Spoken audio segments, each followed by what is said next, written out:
Yeah.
It's fine.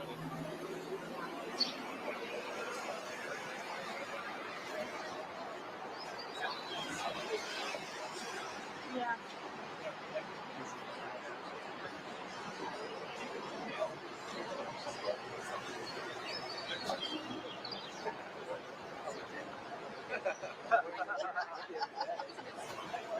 Why do you want anybody else? I was joking.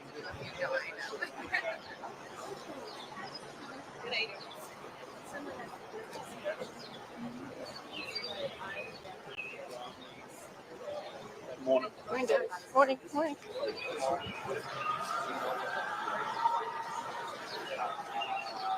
No, my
I'm focusing.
Sure, you gotta get some skates.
Yeah, I'll take care of it. I'll take care of it.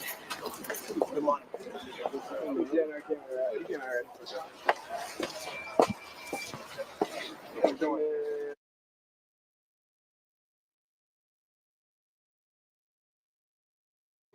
Hey there, Karen Retrial watchers. You know what a lot of the trials we cover remind me of? That the world is unfortunately very unpredictable. And I'll tell you what, having a great lawyer matters so much. That is where a great partner and sponsor, Morgan & Morgan, comes in.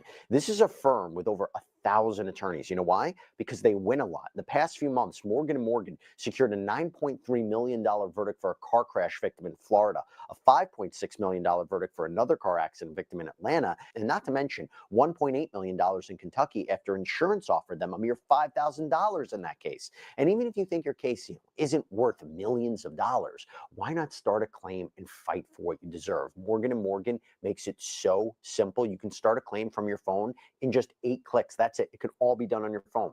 So if you're injured, you can easily start a claim at forthepeople.com/LC Live by clicking the link below or scanning the QR code on screen.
Okay. Please be seated for the session. So I'm told council wants to see me as the jury's coming over. Why don't you come up to sidebar?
All right, can we bring the jurors in, Tony, please?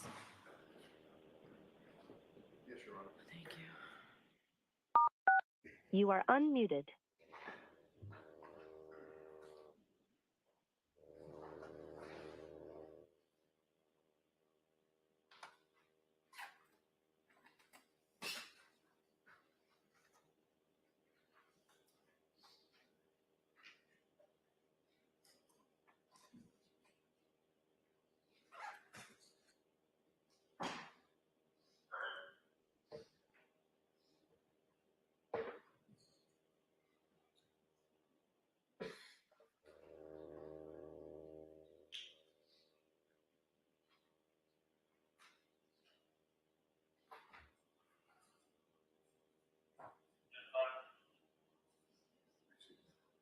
Be 1 minute. Okay, thank you.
Judge, while we're waiting for the jurors, just for the record, I think Ms. Little had an opportunity to review the redacted exhibits from yesterday, and I don't think there was any objection to them.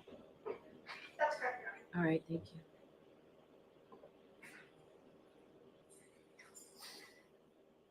Would all rise for your attention?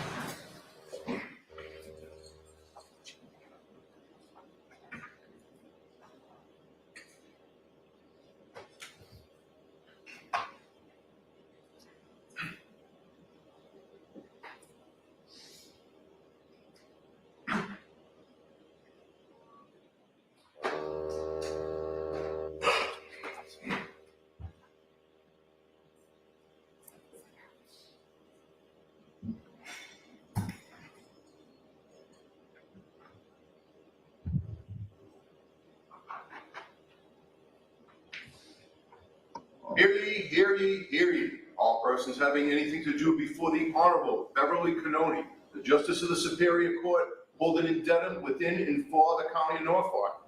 Draw near, give your presence, and you shall be heard. God save the Commonwealth of Massachusetts. This court is in session. Please be seated.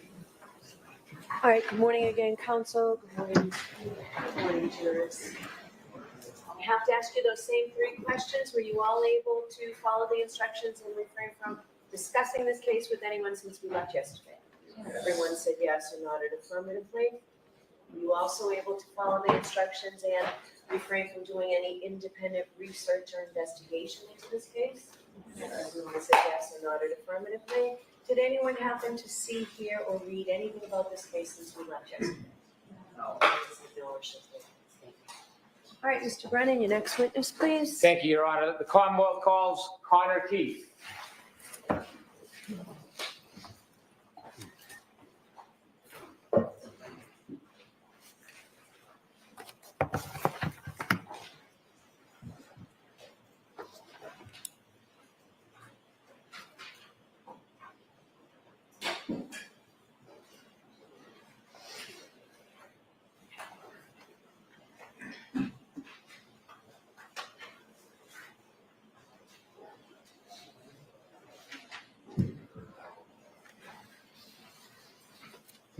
Good morning, sir. Follow me.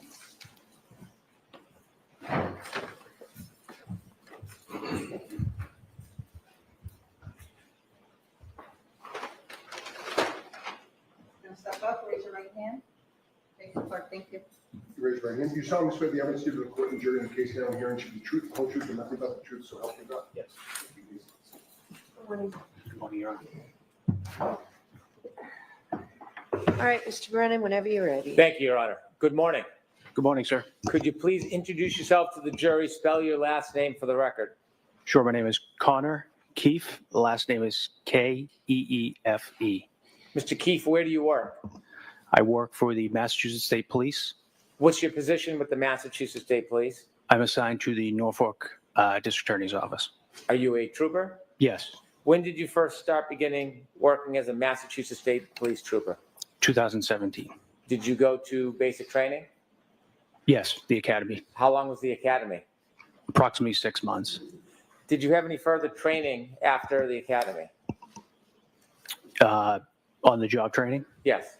Yes, in various specialties. What's your role at the Norfolk County District Attorney's Office? I am assigned to the homicide unit where we investigate homicides, unattended deaths, suicides, stuff like that. And I'm also a digital forensic examiner at the District Attorney's Office. Did you have a role in investigating this case? Yes, Were you a assigned investigator in this case? I wasn't the main investigator, but I was involved, yes. Did you deal with any of the digital forensic evidence? Yes, Specifically, regarding the digital forensic evidence, did you meet anybody to obtain a phone? yes. Who did you meet? I met Jen McCabe and Kerry Roberts. When you met with them, did you have to obtain anything from them? I obtained a consent form and their cellular device. After you received their devices, where did you bring them? They were brought back to the forensics lab located at the Norfolk District Attorney's Office. And what, if anything, did you do with either or both phones? I conducted a forensic extraction on those devices. An extraction, is that a copying an image of the phone? Yes. Is that different than analyzing the phone? Yes. Were you involved in analyzing Kerry Roberts' phone? No. Were you involved in analyzing Jennifer McCabe's phone? No. Was your role limited to attaching it to Gray Key and doing the extraction? That is correct. And did you do that? Yes. In addition to the phone extractions, if you take us back to January 29, 2022, were you involved in going to 34 Fairview Road in Canton, Massachusetts? Yes. Do you know about what time you went there? Approximately 5:30. What was your role at 34 Fairview Road that evening? I was asked by my supervisor, Lieutenant Brian Tully, to assist in processing the scene at 34 Fairview Road in Canton, Massachusetts. When you arrived at 34 Fairview Road, was there anybody else there?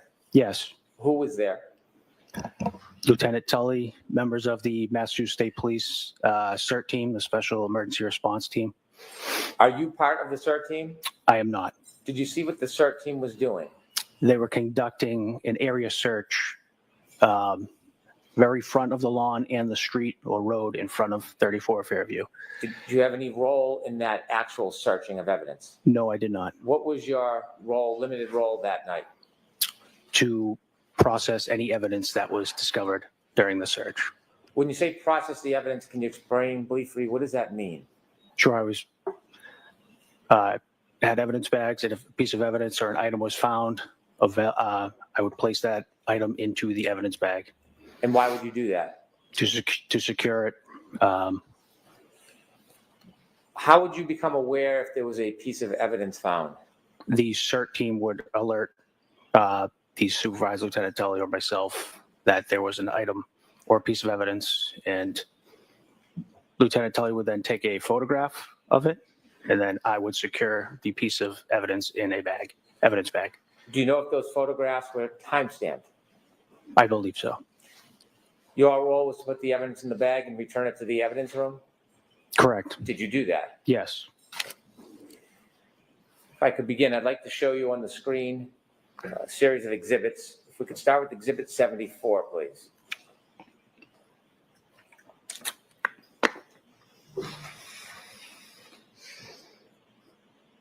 Trooper, do you recognize that item?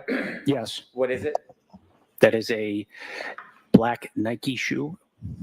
Did you see that item that night? Yes. 74A, please. 74B. Thank you. Is that the same sneaker? Yes, sir. After you were alerted to that sneaker, did you place that sneaker into an evidence bag? Yes. Did you bring that item with you today? Yes. Do you have gloves? Yes, sir.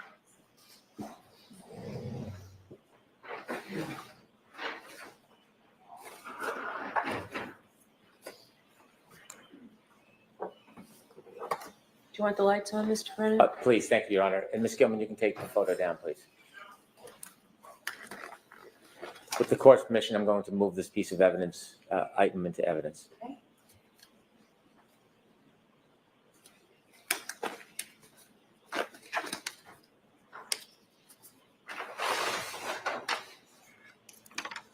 Let me ask you a few questions before you open it. Could you stand and show that bag? There's red tape on it. What's that for? To secure the bag closed. If the bag is open, is it then retaped? Yes. Do you write on the outside of the bag? Yes. Why do you do that? To memorialize the date, time when the evidence was collected. Could you open the bag and show us what's in it? Yes, sir.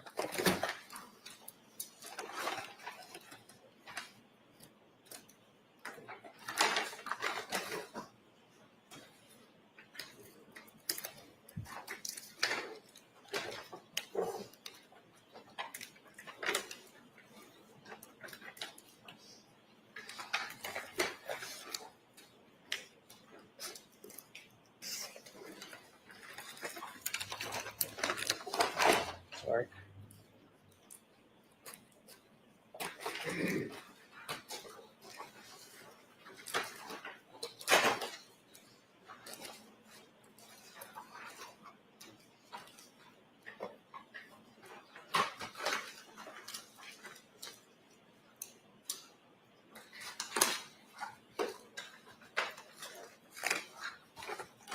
With the court's permission, can he show the item? Yes. Thank you.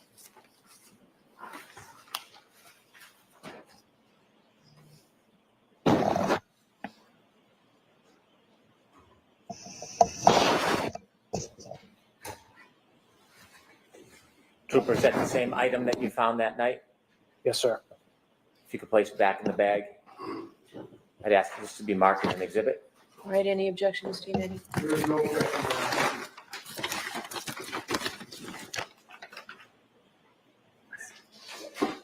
Exhibit 77. Sir, you mentioned there's writing on the outside of the bag. Yes. What type of information do you write on the bag? Date, time, location, who's collecting it. The time that you write in the bag, is that the specific time the item was found, or does that represent a different time? That could represent a different time. And why would that be? If you're processing multiple things at once, you're bagging things at different times, then when you seal the bag, that can be the time that is annotated on the bag. Can the item be found before the time on that bag? Yes. Would you ever write a time later than when the item was found? Yes. I'd like to move now to Exhibit 75, please.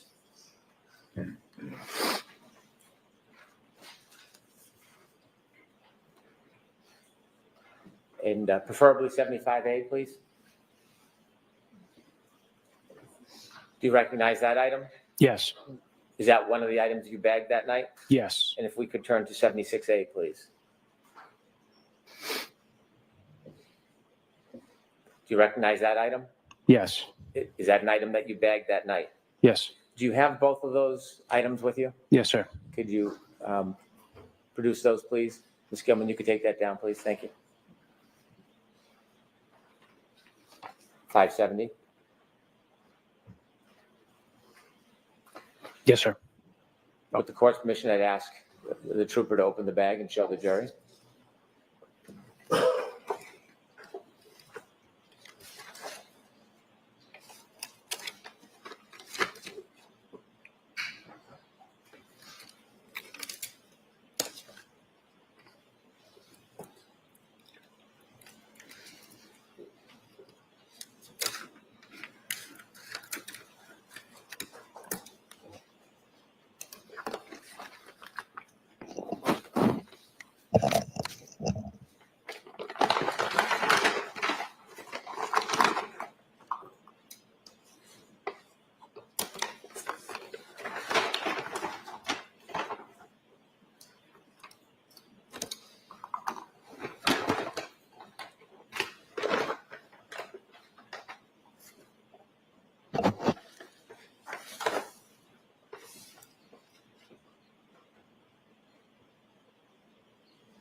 Sir, on those items that are stickers, did you put the stickers on them? I did not. Do you know where the stickers come from? I do not. Do you know if these items are ever sent to anybody other than your evidence locker? Are they ever removed and given to lab personnel and technicians? Yes. Do you know if that was done in this case? Yes, I do. Inside that bag, is there just two pieces or is there another piece in that bag? There was another piece in the bag. When you put the taillight pieces in that bag, how many pieces did you put in the bag? I put 2. Do you know if the other piece in the bag is a piece that broke off? Or do you know how that arrived there? I do not. Could you just pull out that other small piece and show the jury as well?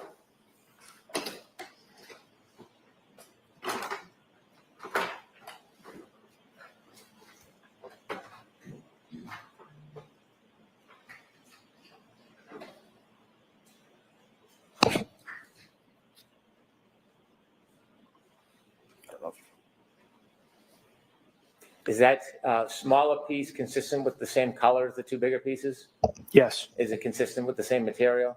Yes. If you could put that back in the bag, please. I'd move this into evidence, please. Okay. Okay.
So, Mr. Brennan, I leave it to you and the witness how you do that part. Yes.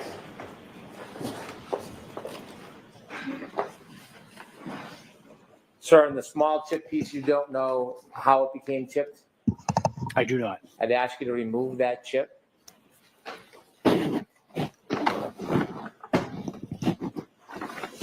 Like you to safely secure it, bring with you, and bag it when you leave. Yes, sir.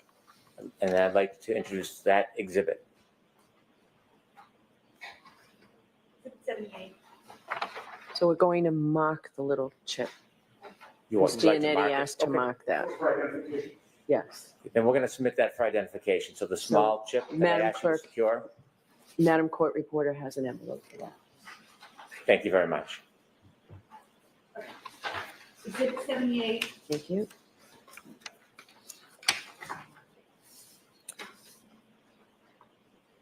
Exhibit BB for identification. Thank you. Trooper, we have one more bag of items to go through.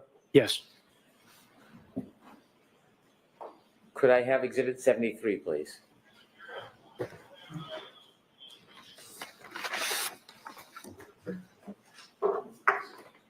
Sir, if you could look at exhibit 73 on the screen, do you recognize that? Yes. And what is it? A piece of clear plastic. Is that piece of clear plastic, when you saw it, was it at ground level? Yes, Did you bag that item? I did. When you bagged that item, was there another item along with it in the same bag? Yes. May I approach, Your Honor? Yes.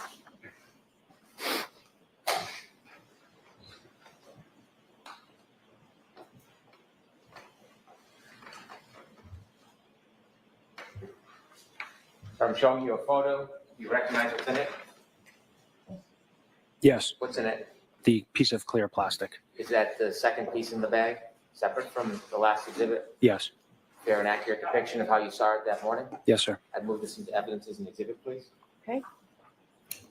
There's no objection, Ms. Giannetti? There's no objection, no.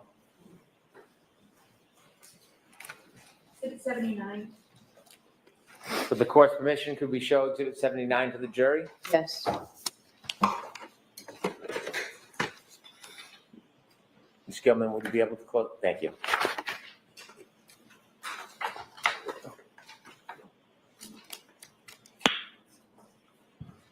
You recognize that item, sir? Yes. And did you bring those two items with you, the past exhibit and this exhibit? Yes. Could you produce those, please?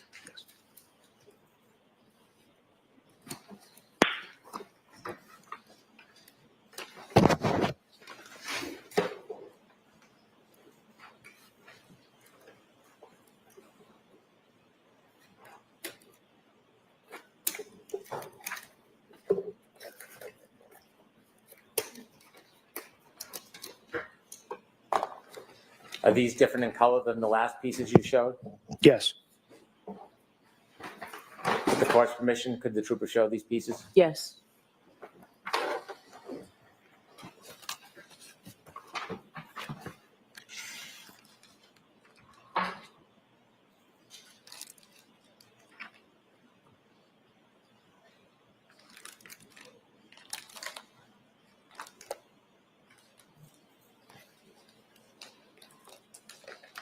Thank you, trooper. I'd move these items into evidence. No objection, Your Honor. All right.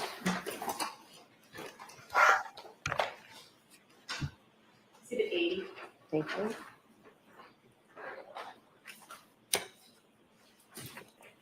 Thank you, Trooper Keefe. Thank you, sir. All right, any questions, Ms. Giannetti? Please, Your Honor, thank you.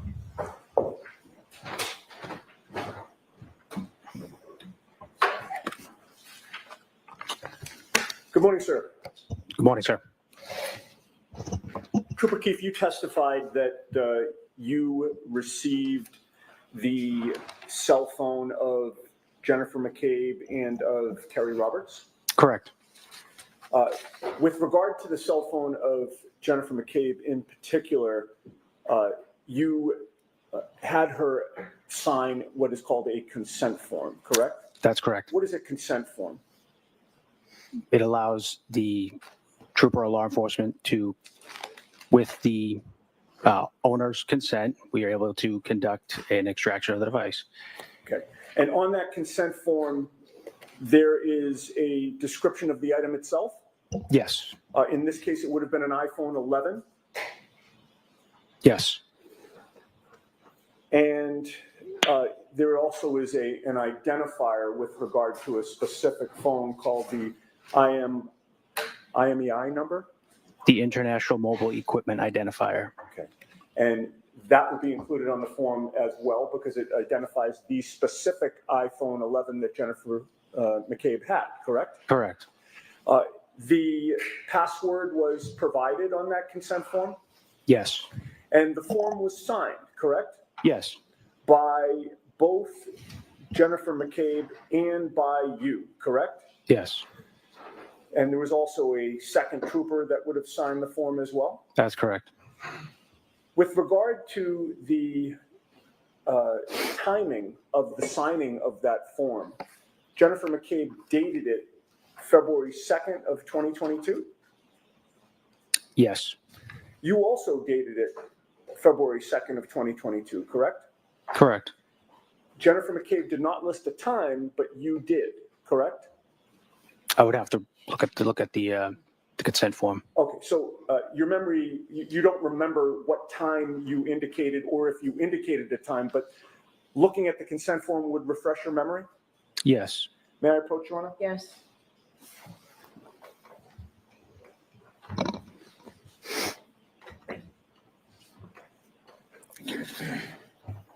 And I just ask you to read that silently and then look up at me when you're done, Trooper.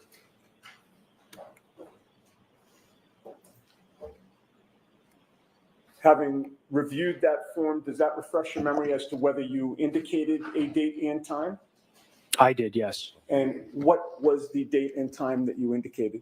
It was February 2nd, 2022, 12:08. And that would have been 12:08 p.m.? Correct. 12:08 p.m. The document that I handed you is not an original, correct? No, it's not. Does it appear to be a precise copy of the original, however? Yes. May I offer that into evidence, Your Honor, Is please? there an objection, Mr. Brennan? No, subject to redaction. Okay. So don't put it up on the, I will not. Exhibit 81.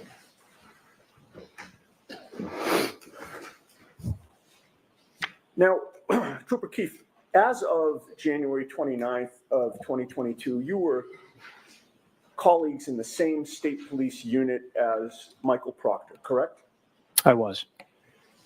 At that time, was the unit called the CPAC unit or was it called Norfolk County Detectives? I don't recall when it changed. Okay, it's been called both, correct? It has. As of January 29th of 2022, there were only 10 troopers in the unit, including supervisors, correct? I don't know. It's a small unit, is it not? Relatively small.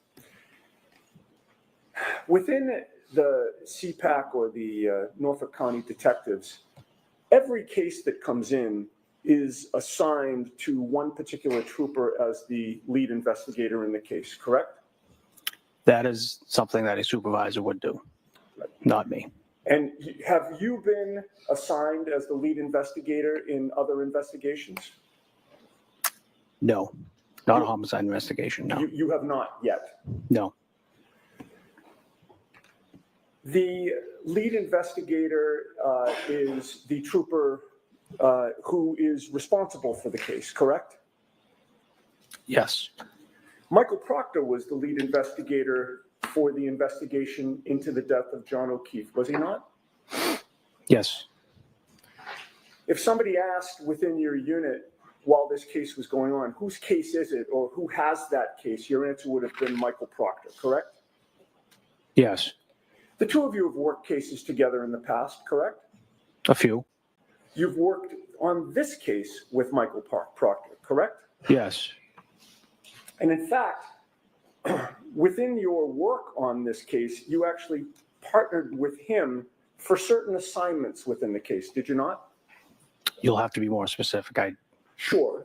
So for instance, on October 21 of 2022, you and Michael Proctor interviewed Sarah Levinson together, correct? No, I don't recall that.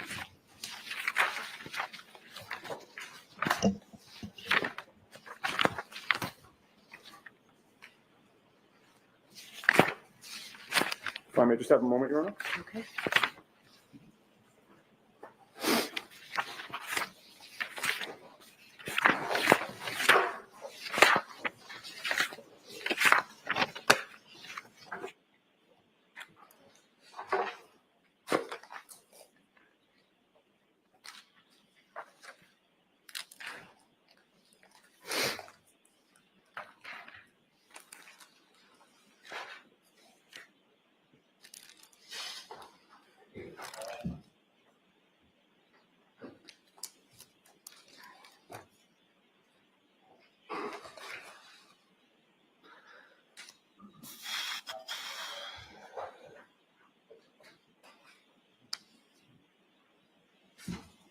Okay, Trooper, you do not remember interviewing Sarah Levinson on October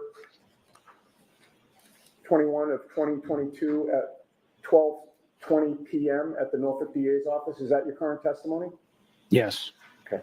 If you saw a copy of that report, would that refresh your memory? To an extent. May I approach, Your Honor? Yes.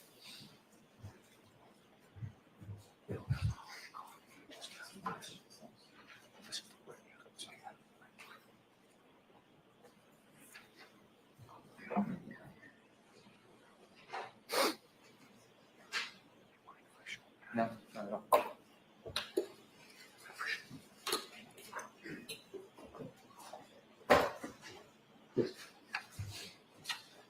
Yeah.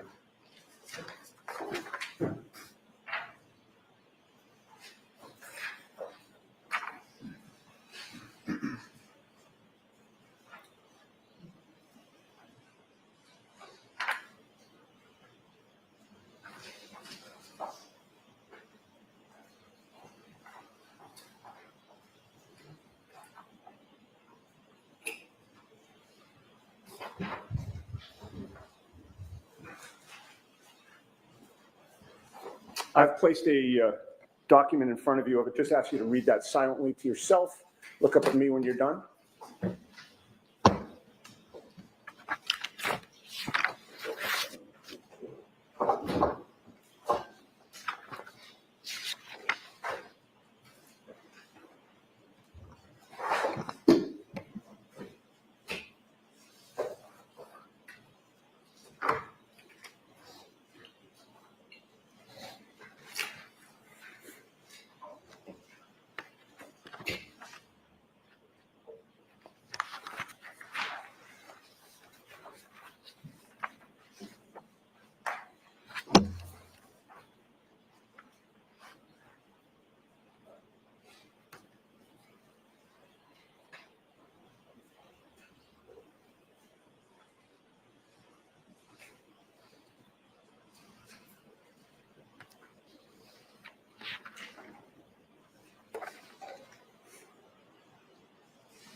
And Trooper Keefe, just so we're clear, I'm not going to ask you any questions about the specifics of what Sarah Levinson said, so you don't have to brush up on that. I'd just like to refresh. Take a Sure, look, sir. go ahead.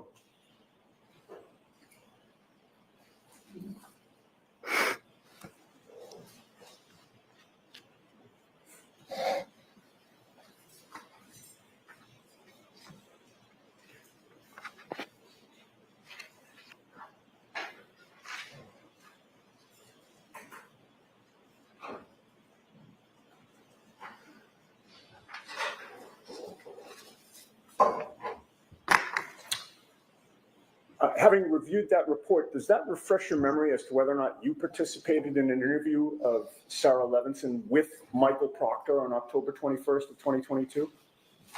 Yes, I don't recall the specifics, but So when you say yes, is it your current testimony that your memory is refreshed that you were actually there? yes. Okay. And the two of you would have participated in that interview together, correct? Yes. But you did not write the report, correct? No, I did not. Michael Proctor wrote the report, correct? Yes, he did. He was the lead investigator writing the report, correct? Yes, he wrote this report. He chose the language to use in that report, correct? I did not have any input on how he wrote this report. Right. You had no input. You weren't standing over him while he was typing it, correct? Correct. Now, other examples of, and actually, let me take that back from you if you don't mind. May I approach, Judge? Yes. Thank you. You're welcome.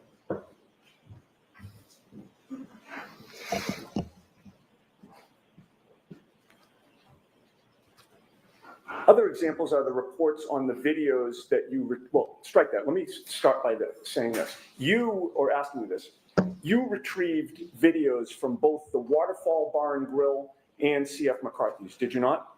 That's correct. You and Sergeant Buchanan retrieved the videos from CF McCarthy's, correct? Yes. But lead detective or lead investigator Michael Proctor was the one to analyze the video and write a report on it, correct? I would have to see that report, sir. Sure.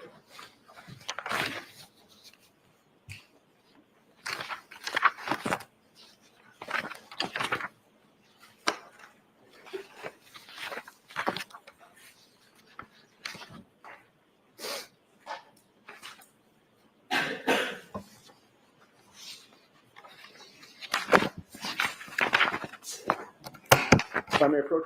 Okay.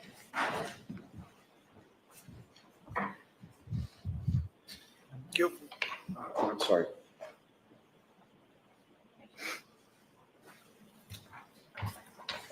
And again, if you read that silently to yourself and look up at me when you're done.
Okay, having reviewed that report, does that refresh your memory about Michael Proctor being the one to write the report on the analysis of the waterfall video? Sir, I only obtained a copy of the surveillance video. Right. I did not do any analysis on the video. That's my question. It was Michael Proctor who did the analysis, correct? Yes. And that, by the way, I said waterfall. Is that CF McCarthy's there, or is that waterfall? This is CF McCarthy's. Okay, I meant CF McCarthy's. He was the one to review that video, correct? Yes, again, I only got a copy of the surveillance video. Sure. I did not do any And analysis. with regard to the Waterfall Bar and Grill, that was another circumstance where you and Sergeant Buchanan were the ones to retrieve the video, correct? Yes. But again, lead investigator Michael Proctor was the one to analyze the video and write the report on it, correct? Yes, I would have to see that report as well, sir. Now, another member of your unit was Trooper David DeChico, correct? Yes. Within your unit, did Trooper DeChico have a nickname for a first name? Objection. May we approach?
Trooper, in terms of the troopers that were in your unit as of January 29th of 2022, which members of the unit had the least amount of time in the unit at that time? I don't recall. Were you one of the newer members of the unit? As of January of 2022? Yes. Yes. Trooper Michael Proctor had more experience than you did as of January 29th of 2022, correct? He could have. He'd been on the job longer. Okay, well, if he had been on the job longer, then certainly that means that he did have more experience, correct? It depends.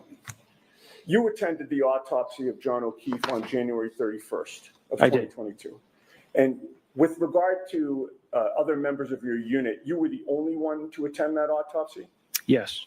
That was done at the medical examiner's office The medical examiner's office in Sandwich, Massachusetts. in Sandwich, Mass. And it was Dr. Irene Scorti-Bello who performed the autopsy, correct? Yes. Had you met her prior to that day? No. Had you spoken to her prior to that day? No. Did you know before the autopsy was performed that your former colleague, lead investigator Michael Proctor, had discussed the case with Dr. Scorti-Bello without telling us what you knew of what was said? Objection.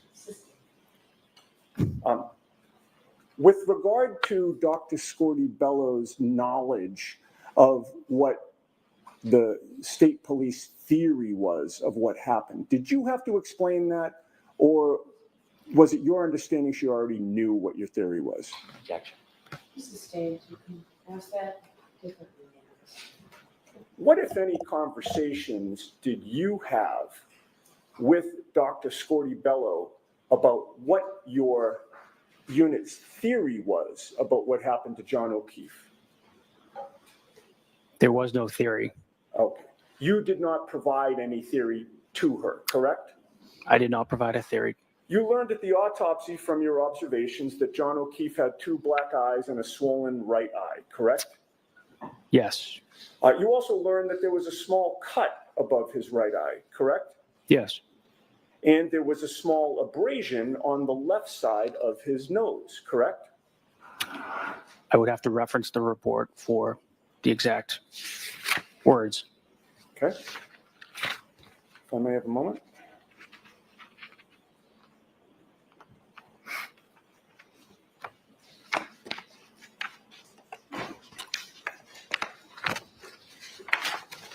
May I approach, Your Honor? Do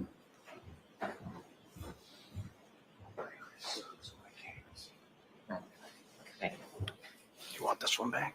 Oh, please, thank you. So I placed another document in front of you. Just take a look, read it silently to yourself, and look up at me when you're done.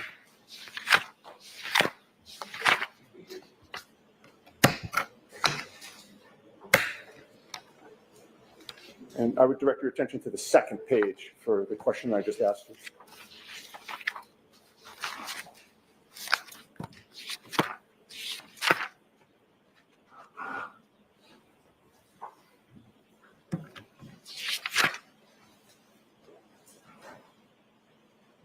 Having reviewed that report, Trooper, is your memory refreshed as to whether you observed a small abrasion on the left side of John O'Keefe's nose?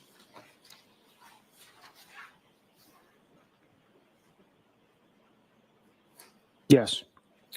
Now, was this the first autopsy that you had attended, or had you attended ones in the past? I cannot recall. It could have been the first one? Most likely not. When you're attending an autopsy as a member of the CPAC unit or the Norfolk Detectives unit, you are expecting that the medical examiner is going to examine the body, correct? Yes. And you're there to witness that examination, correct? Yes.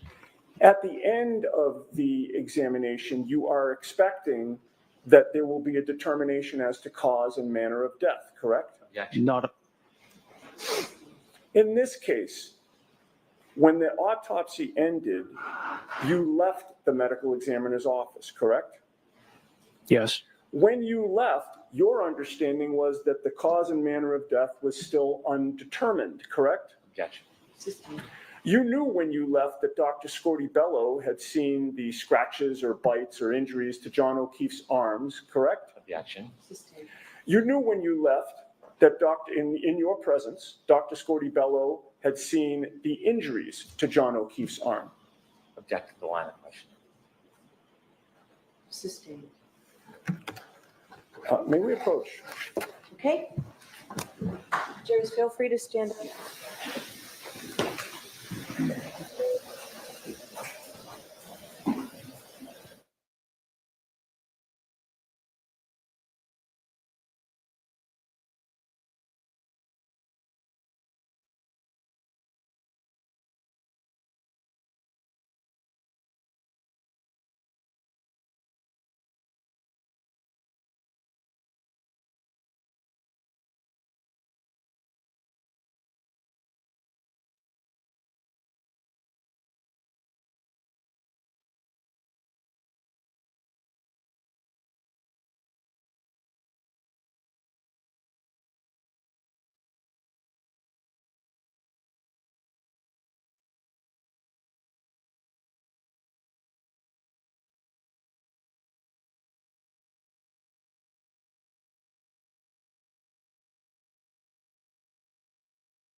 Were you watching Dr. Scorti-Bello as she was conducting the autopsy? Yes. Did she appear to be looking at John O'Keefe's body? Objection. It's the same thing, just ask a different. What direction were her eyes facing when she was examining John O'Keefe's body? I don't recall. Okay. Was she looking at the ceiling, Trooper? She was doing her job conducting the autopsy. And in order to do The that, body. I'm sorry? She was looking at the body, I assume. Thank I'm not you. in. Thank you. And looking at the body, you saw her looking at the body, correct? Yes.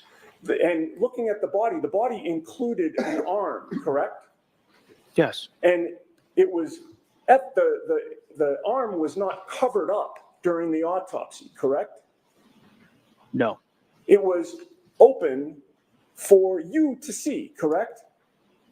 Yes. And you saw the injuries to John O'Keefe's arm, correct? Yes. You didn't see any bruising on his arm, correct?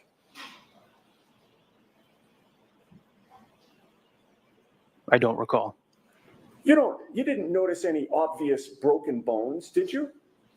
I'm not a medical expert.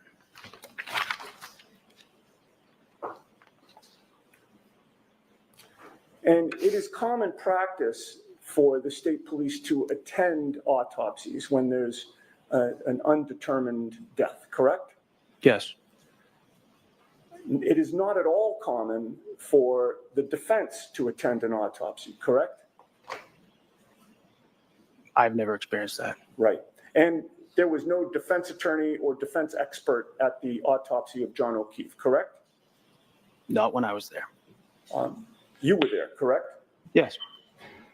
And there was nothing that prevented you from giving input to the doctor as she examined the body, correct? We don't give input. We give the facts that we know so far in the case. Okay. Well, giving the facts is giving input, is it not? It's not input. Okay. Did you talk to Dr. Scortibello during the autopsy? Yes. And you gave her information, if you don't want to call it input, correct? Yes. And at the end of it, you left without her ruling it a homicide, correct? Objection. I have nothing further. Anything? No, none, thank you. All right, you're all set, Trooper. Thank you. So, jurors, this break we're going to take now.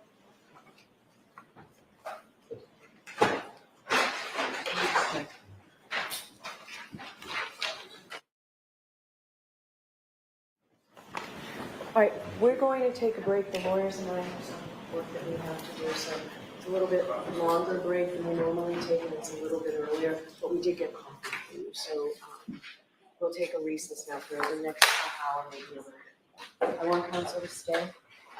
All rise for the court, please. Close your notebook, follow me.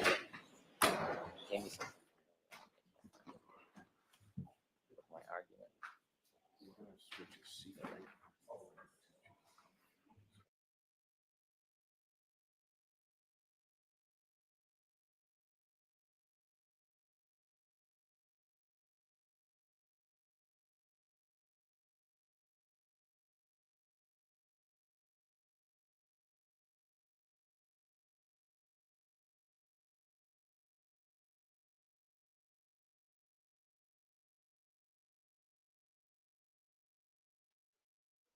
Seated.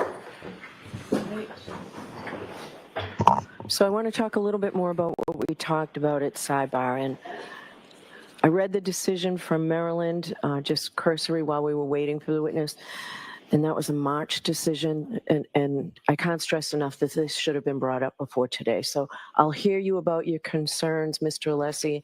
I'll hear the Commonwealth's response, then I'll go finish reading everything else you gave me. So what are your concerns about Jessica Hyde? I don't know if she's Dr. Hyde or what, but I remember she testified the last trial, so you have transcripts. Understood, Your Honor. I first want to just get quickly the evidentiary basis. This is straightforward judicial notice. There are two separate decisions which require two separate. One's a Massachusetts case, so that's easy enough.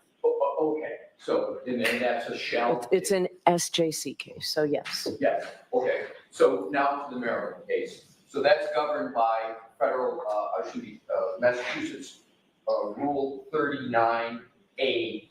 And that is records of courts of other states or of the United States. The Act provision is the records and judicial proceedings, and of course a court is a judicial proceedings, of a court of another state or of the United States shall be competent evidence in this Commonwealth if authenticated by the attestation of the clerk or other officer who has charge of the records of such court under its seal.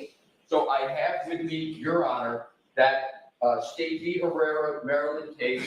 I have the certified copy with me from the clerk. All right, so we can mark that for identification. Thank you, Your Honor. May I approach? Yes. Sit CC for ID. Okay, thank you.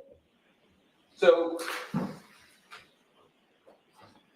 assuming Your Honor determines that the seal is the seal, it is a mandatory under the rule that it shall be competent evidence, it shall be in evidence. And to the extent the Commonwealth seeks to argue relevancy or materiality, that argument is precluded, Your Honor, and the best evidence of that preclusion is the immediate section below in Rule 39, which is notice of foreign law, which is not this, but it says there, the court shall upon request take judicial notice of the law of the United States or of any state, territory, dependency thereof, or of a foreign country, whenever it shall be material. So the drafters of this rule knew how to put in a qualification or condition when they introduced materiality in B, but they didn't do it in A.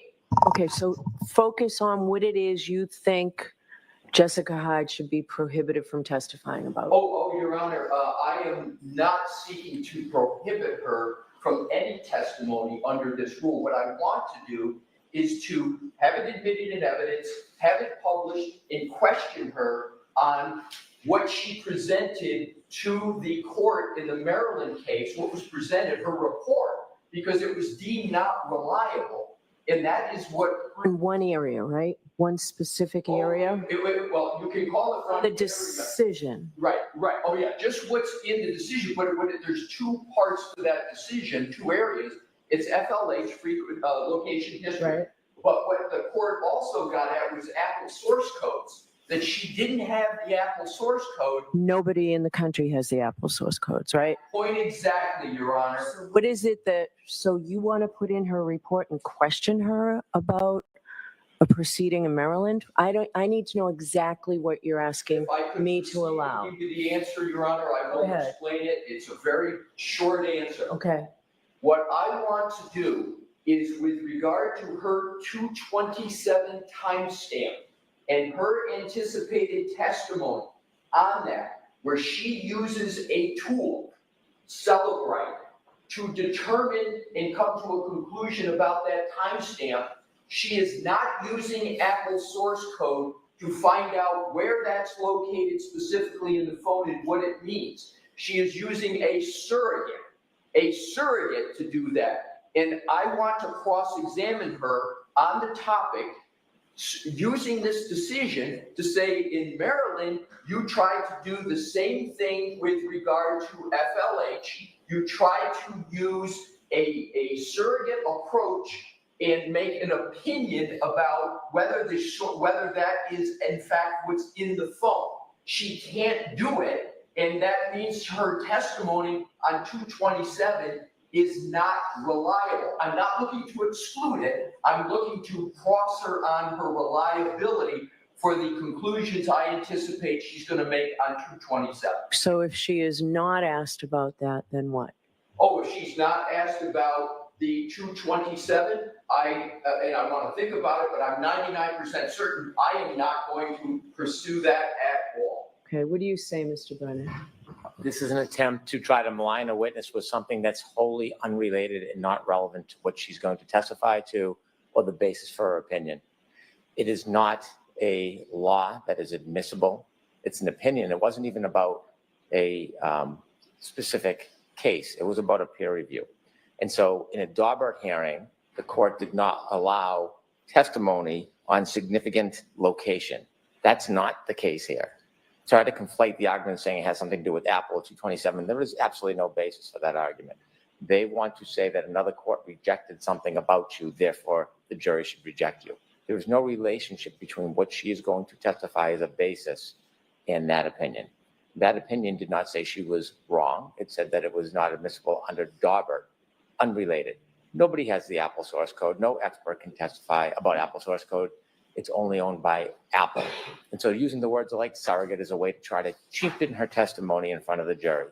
This here, number one, what he said, I really can't follow him. I don't understand, other than he's trying to draw some type of relevance and materiality. There's none.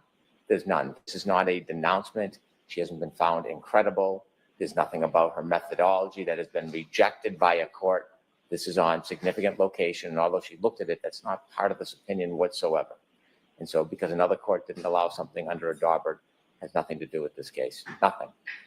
And what is it that you expect her to testify to, Mr. Brennan, regarding the 207 stamp? We did not have this issue with Mr. Whiffen, right? This was not raised with Mr. Whiffen. Oh, it was. The 227 timestamp. No, that was raised, but this.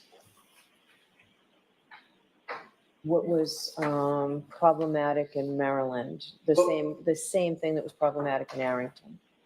That's correct, Your Honor. It wasn't raised because Mr. Whiffen has not been advertised with regard to Apple source codes. And if I could, Your Honor. Okay. Mr. Brennan has made a relevance argument. He keeps anticipating my cross, which he has incorrect, by saying it's not relevant. That doesn't go to the admissibility in my cross.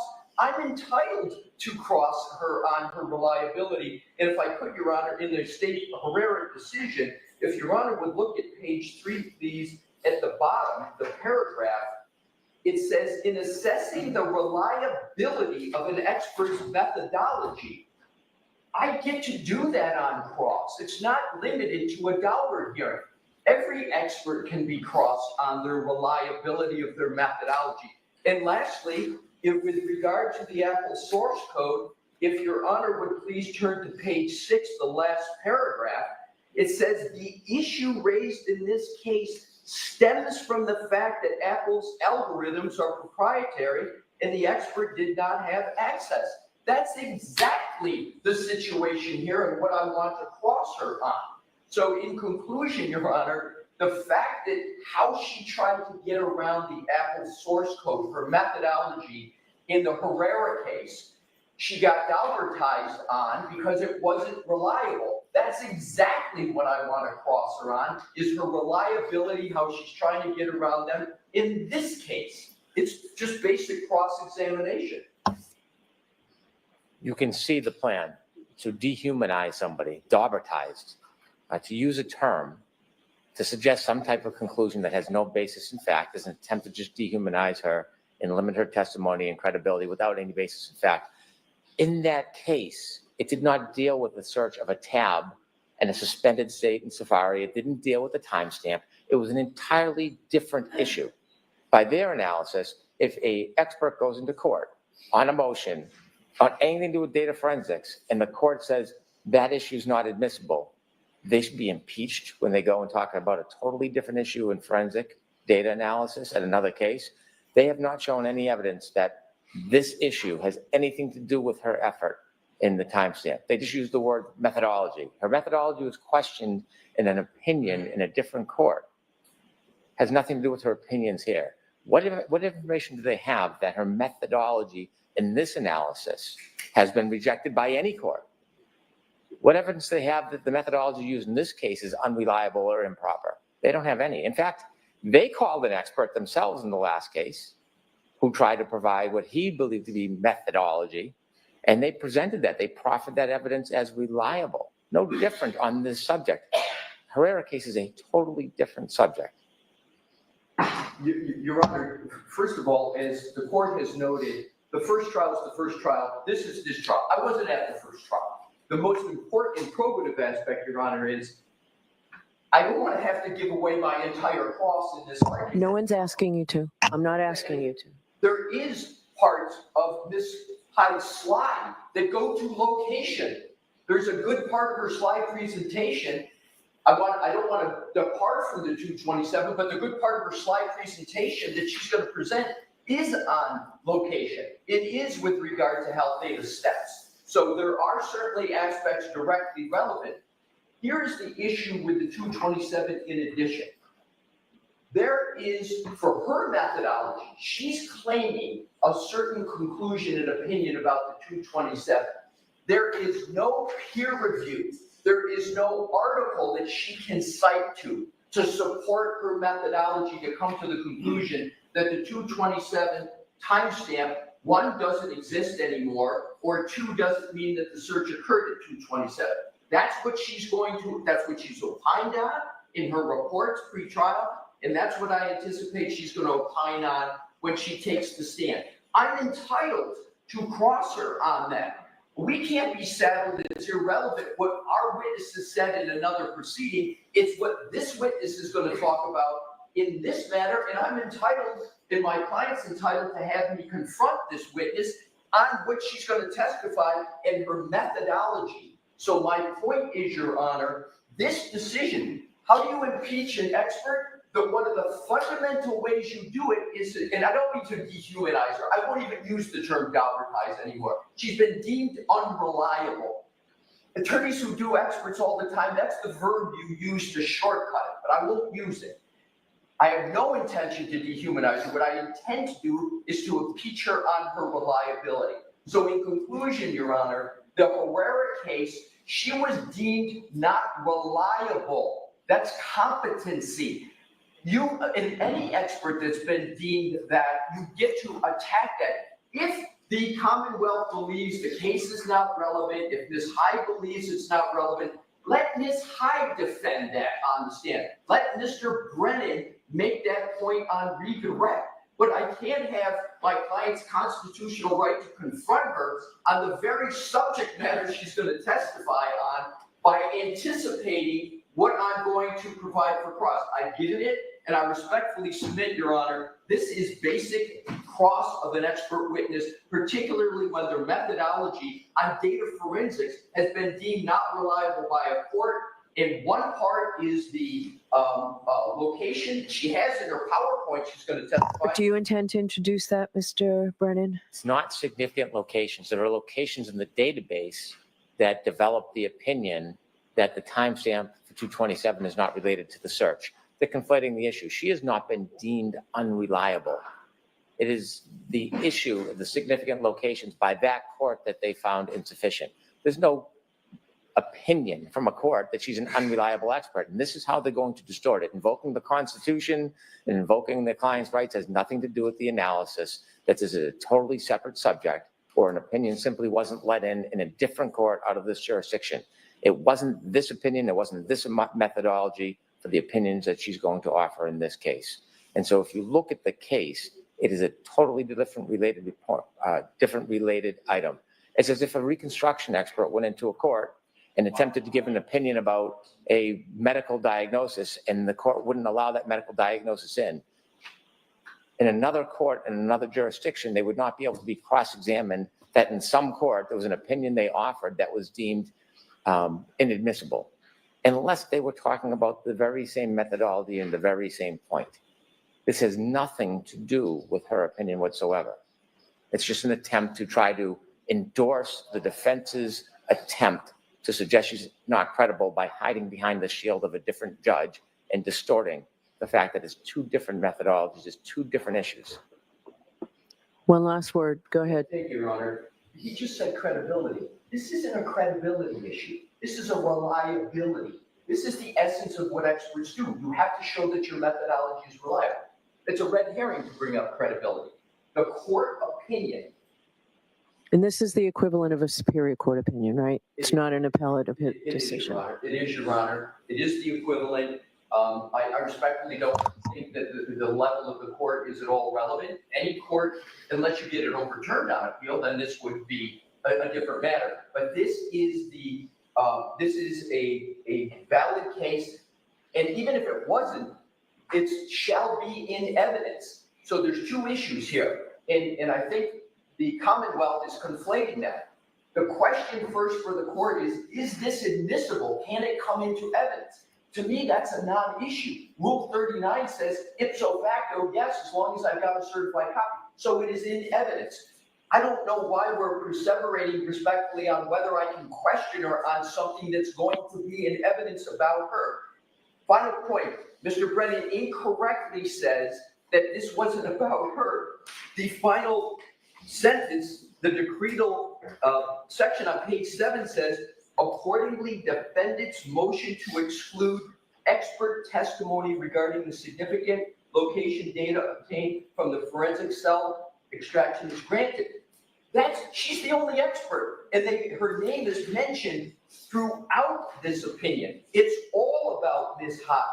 And I'll conclude my last point, Your Honor, where I started, and that is Ms. Hyde's methodology with regard to her PowerPoint. You heard Mr. Brennan's answer. He is going to include, he has included in her PowerPoint locations, steps, etc. It's exactly what was at issue here. The 227 timestamp, she has no, and this will be developed further on cross, She has no peer-reviewed article to say that how she is determining that that 227 timestamp should not be in the data.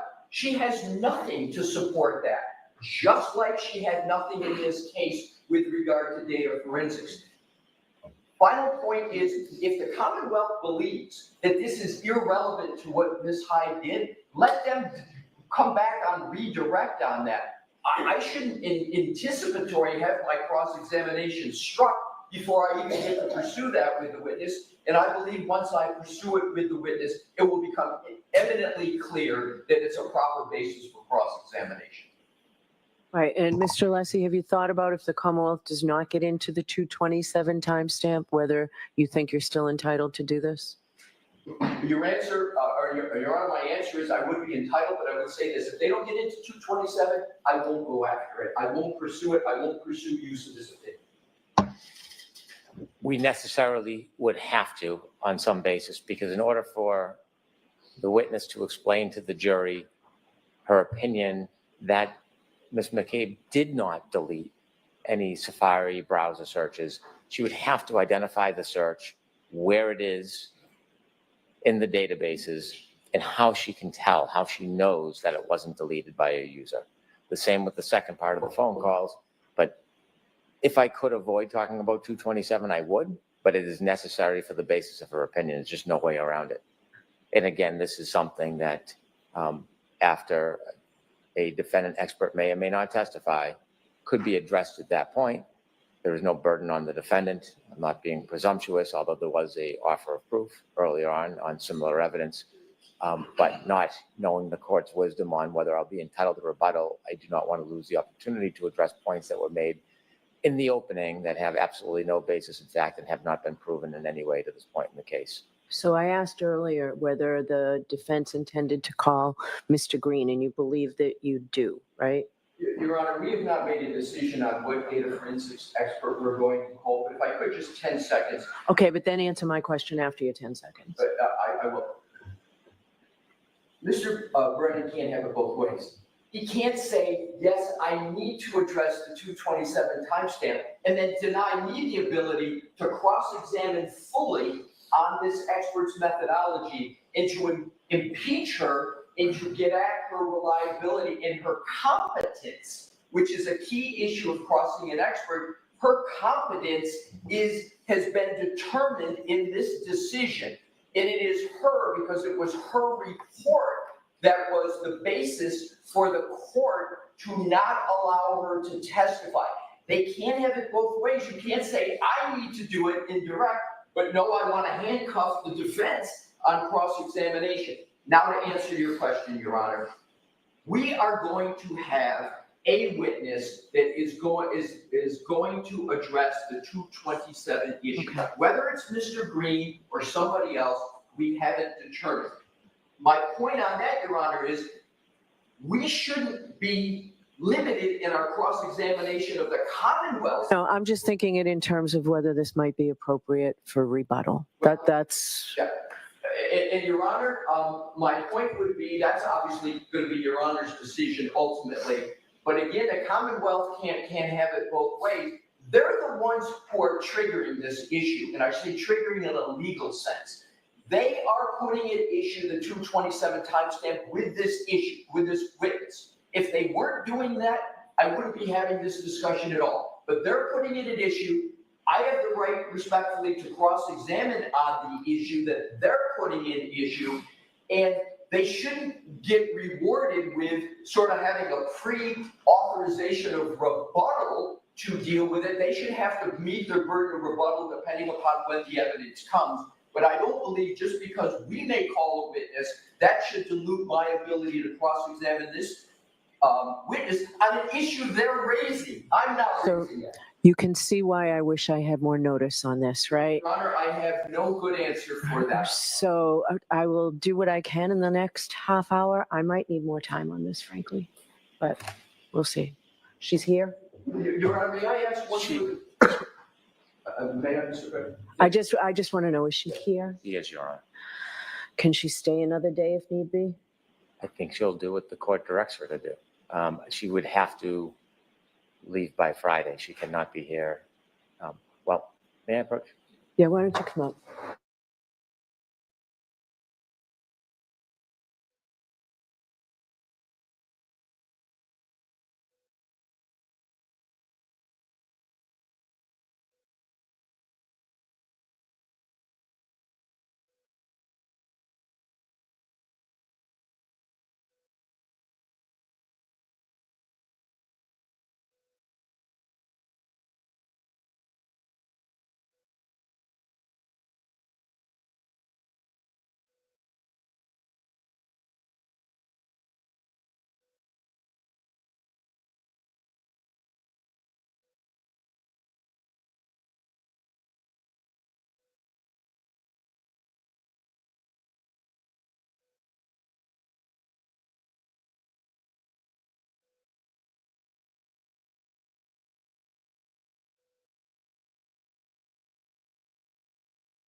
Goodbye.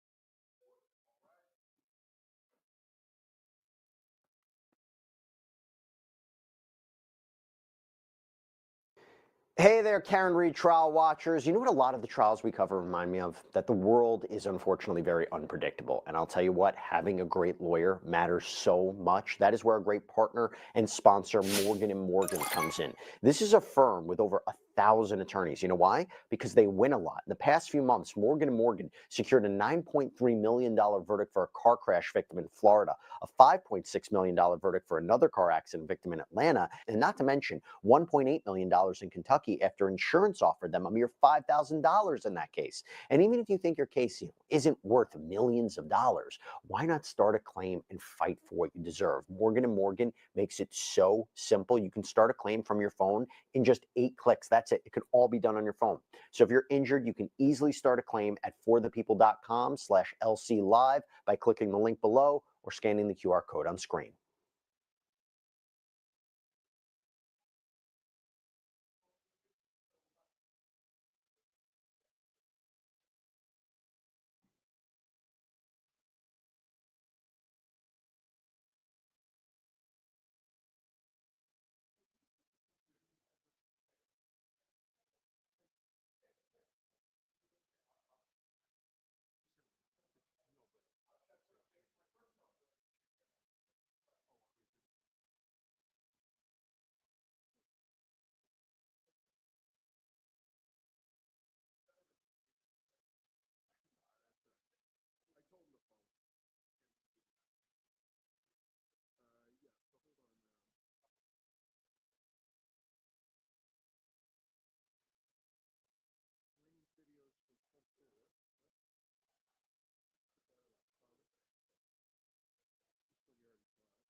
Hey there, Karen Retrial watchers. You know what a lot of the trials we cover remind me of? That the world is unfortunately very unpredictable. And I'll tell you what, having a great lawyer matters so much. That is where a great partner and sponsor, Morgan & Morgan, comes in. This is a firm with over 1,000 attorneys. You know why? Because they win a lot. In the past few months, Morgan & Morgan secured a $9.3 million verdict for a car crash victim in Florida, a $5.6 million verdict for another car accident victim in Atlanta, and not to mention $1.8 million in Kentucky after insurance offered them a mere $5,000 in that case. And even if you think your case isn't worth millions of dollars, why not start a claim and fight for what you deserve? Morgan & Morgan makes it so simple. You can start a claim from your phone in just 8 clicks. That's it. It could all be done on your phone. So if you're injured, you can easily start a claim at forthepeople.com/LCLive by clicking the link below or scanning the QR code on screen.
Hey there, Karen Retrial watchers. You know what a lot of the trials we cover remind me of? That the world is unfortunately very unpredictable. And I'll tell you what, having a great lawyer matters so much. That is where a great partner and sponsor, Morgan & Morgan, comes in. This is a firm with over 1,000 attorneys. You know why? Because they win a lot. In the past few months, Morgan & Morgan secured a $9.3 million verdict for a car crash victim in Florida, a $5.6 million verdict for another car accident victim in Atlanta, and not to mention $1.8 million in Kentucky after insurance offered them a mere $5,000 in that case. And even if you think your case isn't worth millions of dollars, why not start a claim and fight for what you deserve? Morgan & Morgan makes it so simple. You can start a claim from your phone in just 8 clicks. That's it. It can all be done on your phone. So if you're injured, you can easily start a claim at forthepeople.com/LCLive by clicking the link below or scanning the QR code on screen.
Enter your participant. Please enter the You have joined the meeting as an attendee and will be muted throughout the meeting. Please be seated, court is in session. The host would like you to unmute your microphone. You can. All right, I appreciate the time. I appreciate people's patience. So in reviewing the rules, I look at Rule 2. So Mass Rule of Criminal Procedure, Rule 2, purpose and construction. And so upon reflection and consideration, it says, these rules are intended to provide for the just determination of every criminal proceeding. They shall be construed to secure simplicity in procedure, fairness in administration, and the elimination of expense and delay. Also looking to Commonwealth versus Durand. I don't have the site. I know it's from 2016, 2017. A judge, Robert Kane, was the trial judge. So because none of the purposes here in Rule 2 are served by the admission of the Maryland trial judge's decision, particularly were offered without notice to the court previously, I'm excluding that decision.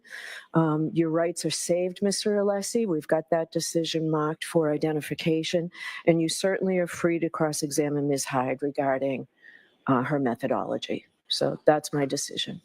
So bring the jurors in, please. You are unmuted. Chrissy, do you want this under that? No, Okay.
Put it back in session, you may be seated. Jurors, I appreciate your patience. So your next witness, Mr. Brennan? The Commonwealth calls Jessica Hyde.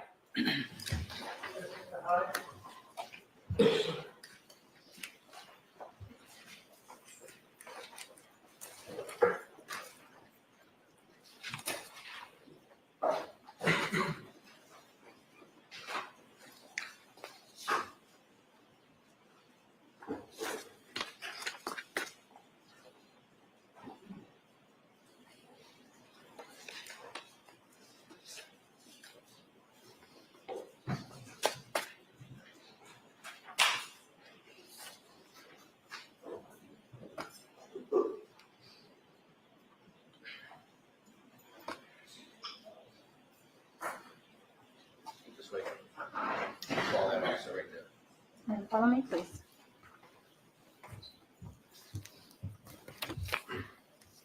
Step up, face the clerk, and raise your right hand, please. You solemnly swear the evidence given to the court and jury in the case now and hearing the truth, the whole truth, and nothing but the truth, so help you God. Yes, I do. Good morning. Good morning. Good morning, Your Honor.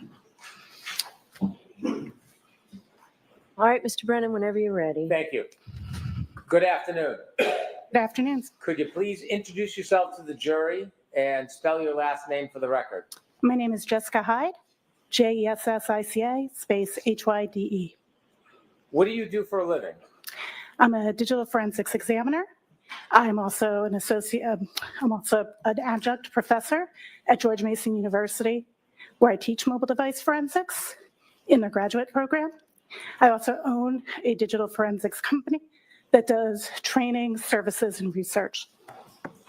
In addition to teaching at Georgetown University, do you teach in other ways? Correction, I teach at George Mason University, not Georgetown, but thank you. I also teach, my company writes and develops training courses. I teach a mobile forensic analysis course and a data structures course there to law enforcement, civilians, etc. Do you engage in any other type of academics or research? I do. I do other research as part of some volunteer activities I do in the digital forensics field. So I'm the chair of DFIR Review, which is a body that reviews practitioner-created research so that it can go through peer review. I often do reviews as a member of a reviewer for Forensic Science International Digital Investigations Journal, which I was a previous associate editor of. What does peer Oh, I'm so sorry. What does peer review mean? Peer review means that when a study is done or a research paper is done on a topic, that an assessment is done of it. There are 3 types of assessments that can be done. One is a methodological assessment, where you read through the methodology of the academic or practitioner-created paper and state if it is acceptable or not. The second is you conduct your own testing using the same methodology to conduct a peer review with your own generated data sets. And the third is if reviewing their data sets and checking that against their work. Has any of your work been peer reviewed in the past? I've had 2 peer-reviewed journals. I've had an article that was peer-reviewed and published in Forensic Science International Digital Investigations regarding the standardization of file classification of recovered items. The layman's term of that would be talking about what deleted means. And then I have another paper that's been accepted that I was a co-author on in terms of timelines and correlations of forensic evidence. You mentioned you work in forensic data analysis. Generally, what does that mean? It means that I look at evidence of digital forensics devices, be them mobile phones, computers, Internet of Things devices, and do analysis to provide meaning and context to the data that's recovered from them, as well as performing data recovery of those same computer-related devices. Did you have any specific education or training to learn about forensic data? Absolutely. I have professional training both from courses I've taken, as well as I have a master's in digital forensics from George Mason University, a master's degree in that. I've taken multiple courses, advanced mobile analysis, iOS forensics courses from SANS, computer forensics courses from SANS. I have multiple certifications. I hold the GIAC GCFE, which is the GIAC Certified Forensics Examiner. I also hold the NWC 3CFE, which is a Certified Forensics Examiner. Do you, through your company, teach other forensic examiners how to study forensic data? Correct. I teach government agencies, both federal and state and local, how to do digital forensic analysis, as well as private sector digital forensics examiners. How do you teach private digital forensic examiners? What's the method? I've developed an online virtual course that we teach virtual live, so I'm always there when I'm teaching, but I also have a team of instructors. So for example, the mobile forensic analysis course that I developed right now this week is being taught to a police department in Texas right this moment. Forensic data analysis seems like a broad field. Is there certain parts that you focus in? I personally specialize in mobile phones and Internet of Things devices. I want you to just give us some very basic, very general and brief background. When you're looking at a forensic device and you're analyzing it, do you rely on any tools? That is a really interesting question. Reliance on tools is not precisely what we do. We utilize tools to extract data from a device, and then we utilize a variety of tools to attempt to parse results from those devices. But the forensics examiner has to take the additional step to both understand, validate, and provide meaning to those results. Is there any shortcomings or dangers in simply relying on a forensic tool for a result or an opinion? There is absolutely a danger in just relying on parsed results. When an algorithm is used to determine what data is stored as, it doesn't tell you what that data means, and that's where you need a forensics examiner. Tools don't necessarily understand how the data got there and what causes the data to exist, and that takes deeper and further human analysis, as well as, you know, if you think about it, if on your phone you can go to the Google Play Store or the App Store and you can actually download millions of apps. There's like 6 million apps between the two stores. Digital forensics tools maybe support generously 1,000 applications. So in order to be able to parse and understand the data from applications that the tools don't know how to support, you need a forensics examiner who knows how to dig into that data, conduct testing, and determine the meaning of the data. Were you asked by the Norfolk County District Attorney's Office to look at and analyze a phone that was related to a person by the name of Jennifer McCabe? Yes, with a very, very specific scope to a specific date range. Were you asked during that scope and date range to analyze it and provide an opinion about whether there were any user-initiated deletions of any web searches or Safari-type searches? Yes, I was asked to look for deletions of Safari searches within the scope of the time frame that was dictated by the purpose of the exam. Were you asked to look at the phone device and determine whether or not there were any user-initiated deletions of phone calls on the device? Yes, I was asked to look for deletions of phone calls in that same date range. And did you do both of those tasks? Yes, that's correct. Did you ultimately have opinions on both of those issues? I do have opinions on both of those issues. That's correct. And in engaging in the efforts to answer those two questions, did you necessarily have to review and analyze a web history that included searches on January 29th, 2022 at 2:27 a.m.? I did analyze web searches that occurred at 2:29 a.m. on local time here in Norfolk on January 29th, 2022 from the device that was provided. Yes, not the device, the forensic image, for clarity. So before we get to the two opinions that you were asked to consider, or what your opinions were after analyzing the data, I want to begin by giving the background and having you share with us your analysis and your observations and opinions about the search on Safari relative to this 2:27 time frame. Before we begin that, let me just ask you one question. Did you do anything to ensure the integrity of the data that you were looking at? Upon receiving the forensic image, the first thing I did was I did what's called a hash of the image. So a hash is an algorithmic representation of a file. So a forensic image, all the data from the phone, it comes in one file that can then be extracted and have the rest of the data. That singular file that's received, there's actually 3, but focusing on the one that has all of the data, that archive file, you can run what's called a hash algorithm against it. There's actually multiple hash algorithms, and I hashed it, and then I validated that hash to the document that was provided along with the image file that contained the hashes that were contained in. Those hash values matched. Now, just for clarity, if you change one bit in a file, it will not have the same hash. So the hash provides integrity, and having used both hashes, which are available in that report, and ran 2 different algorithms, they both matched. Additionally, I reviewed the PDF that was received for signs of alteration. The PDF that comes with a Great Key report is not signed by Adobe Acrobat. However, I was able to take that PDF and then examine it just like I would a phone. So I'm using the same techniques on the phone.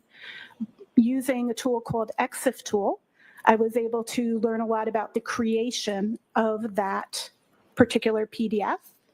And what I was able to learn about it was that it was created by, it's labeled it as being produced by Grayshift using a particular code-based application to create the PDF called PYF PDF, standing for Python Framework PDF.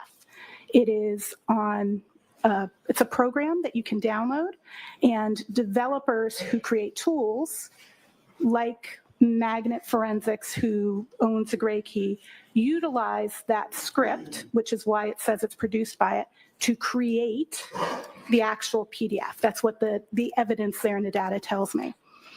It also contains a time of when that is created, and that time was February 2nd, 2022 at global UTC, that's the global constant time, think what's in the UK, at 22:49, which local time would be 5:49 p.m. So that says that it was created approximately 2 hours and 45 minutes after the document said the image started, and it correlated with the document information.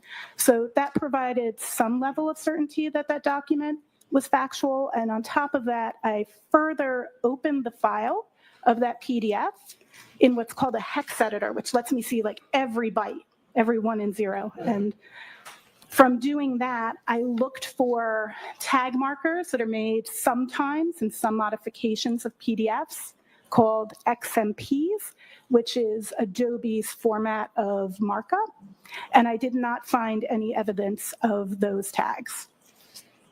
When you're trying to determine whether there's integrity in the data, are you able to tell whether or not there's been any alterations or tampering before the item is put on the Gray Key machine to make the extraction? That would be when you're talking about if the physical device had been manipulated, is that correct? Yes.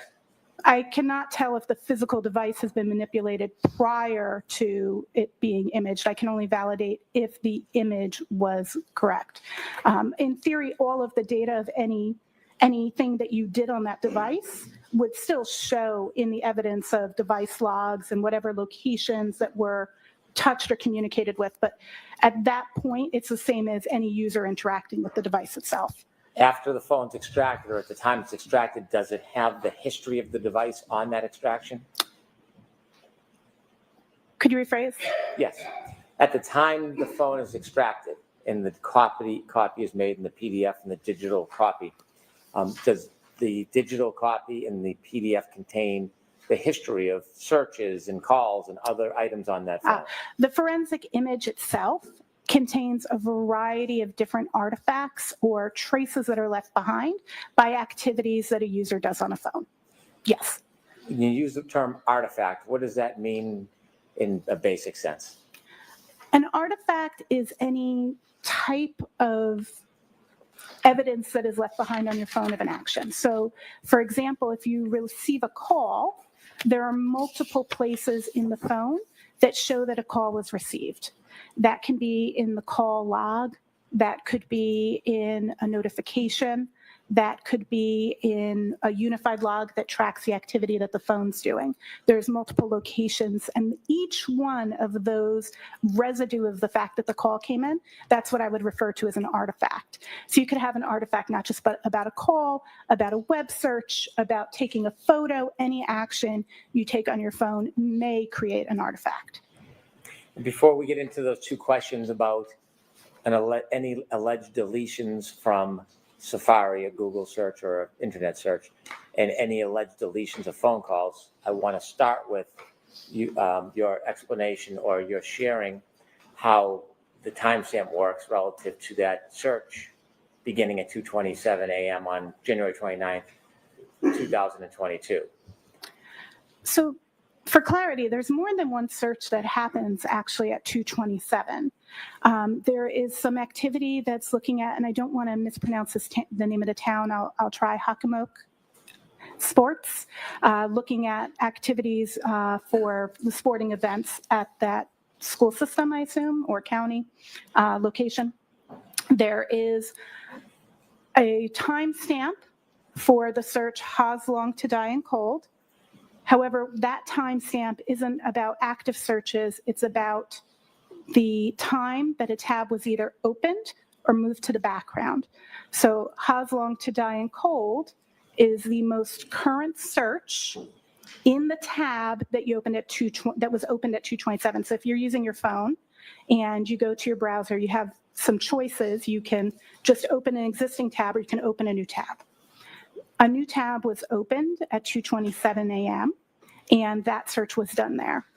Another tab, actually at 2:27, was moved to the background, and its last search at the time it was moved to the background was for, I believe it's Raining Men, the YouTube video. So those two searches both exist as what's called browser state searches, but that browser state isn't about the time that it was searched. It's about the time that the browser tab that you opened either went to the background or, if it's never been moved to the background, the current search.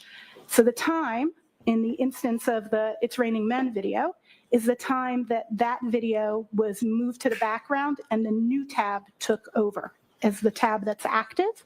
And that tab, the last search done in that tab is Haas Long to Die in the Cold, because that database holds the current search. It constantly gets updated, and the time that the tab was either opened if it's the first time it's opened, or moved to the background if it's an existing tab. Did you put together an exhibit that would help explain some of I the different did. I did put it together an exhibit that would show that. May I approach? Yes.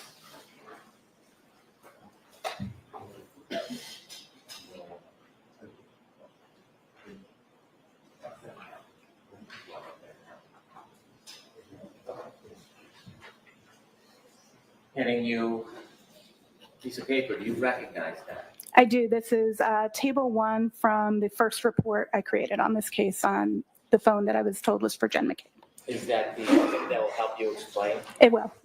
I move this to evidence. Could we approach you? Or not that bit of that if you want. Come on up.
Before we look at any chalk, I want you to explain the entire basis for that chalk and your ultimate opinions that are reflected in the chalk. So let's start from the beginning.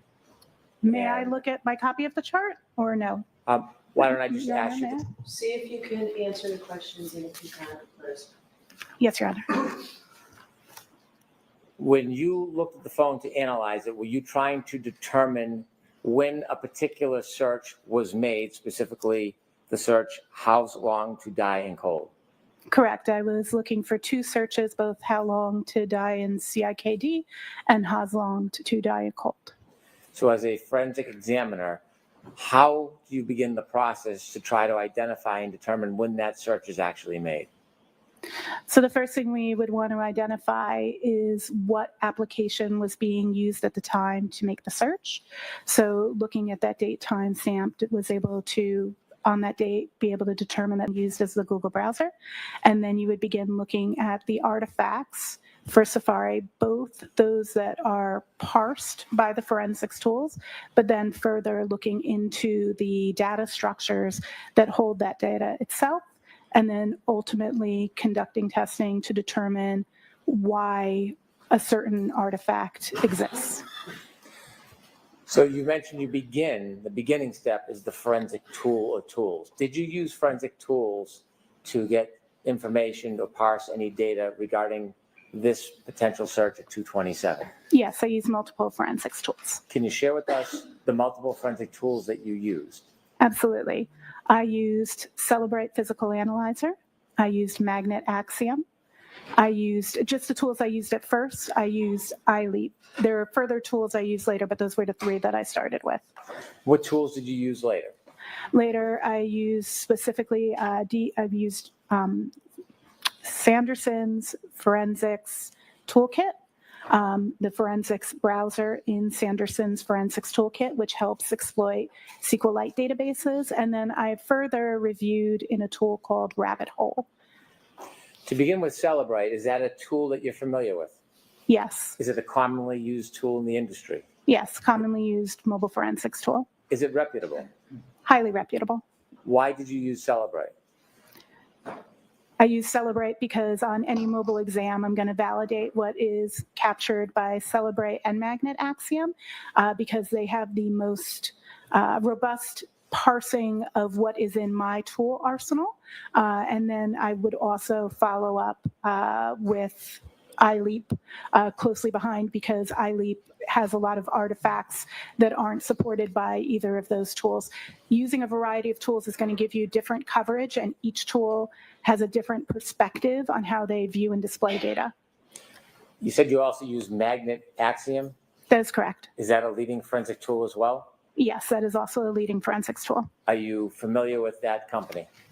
I'm very familiar with Magnet Forensics. I was actually their director of forensics for 5 years, then continued to consult for them for an additional 2 years under my company Exordia, and my company continues to be a reseller of Magnet's products. You mentioned different tools may present information a different way. Do those tools change the underlying data at all? That's a great question. So when we're talking about the results that a tool shows, the tools maintain the integrity of that original forensic image. And that's actually something we verify as we continue through our exams to make sure that the underlying data hasn't been changed. There are some tools, I did use some other tools, I apologize. I also used Artex and Mushy. But Artex is capital A, lowercase RT, capital E, lowercase x, and then Mushy is MUSHY. You're welcome. I'm sorry, can you repeat the question? I got the spelling threw me off. I mentioned, or I asked you about using multiple tools and whether or not the use of different tools changes the actual underlying data. So the actual underlying data is always maintained, and we do validate that. Some tools allow you to see parsed results and then allow you to dig deeper into looking at the actual files and data structures. Those would be tools like Celebrate, Physical Analyzer, and Magnet Axiom. Some tools show you the parsed results and tell you where they got them, like iLeap. It shows you the parsed results and tells you the file location, and then you would open that up in an external tool. And then some of the tools I used are not tools that parse the results, but are tools that allow me to manually look at the data structures. So they directly allow me to look at the data structures. And all of the tools I use in this instance are tools that do not change the underlying data. Is it important or critical to go beyond the tools, presentations, and actually analyze the data yourself? It is absolutely actually in the NIST Scientific Foundation's paper from the National Institute of Science and Technology that states the foundations of digital forensic science. It states that it is the examiner's duty to not only verify and validate tool results, but also to provide meaning to forensics parsed results. Does software update regularly? Oh, the software updates all the time. Typically, we get an update about once a month. And to be honest, it's not enough to keep up with how many new apps are developed and how many new phones come out and how many of your applications get updates, new features, for example, maybe in Instagram or Facebook. So the tools update very, very regularly. When you use the Celebrite tool to analyze the 227 search, did the search "How long to die in the cold" have a timestamp on it? There are actually multiple artifacts for how long to die in cold. Remember earlier we defined an artifact and we spoke about it was one of the types of traces. So there are multiple traces for that how long to die in cold. Only one of them is associated with the 227 timestamp, but there are other instances of evidence of that was parsed by Celebrite. Is there any danger for an untrained eye to rely simply on the software when looking at a search like this, "How long to die in the cold," and seeing the 227 timestamp?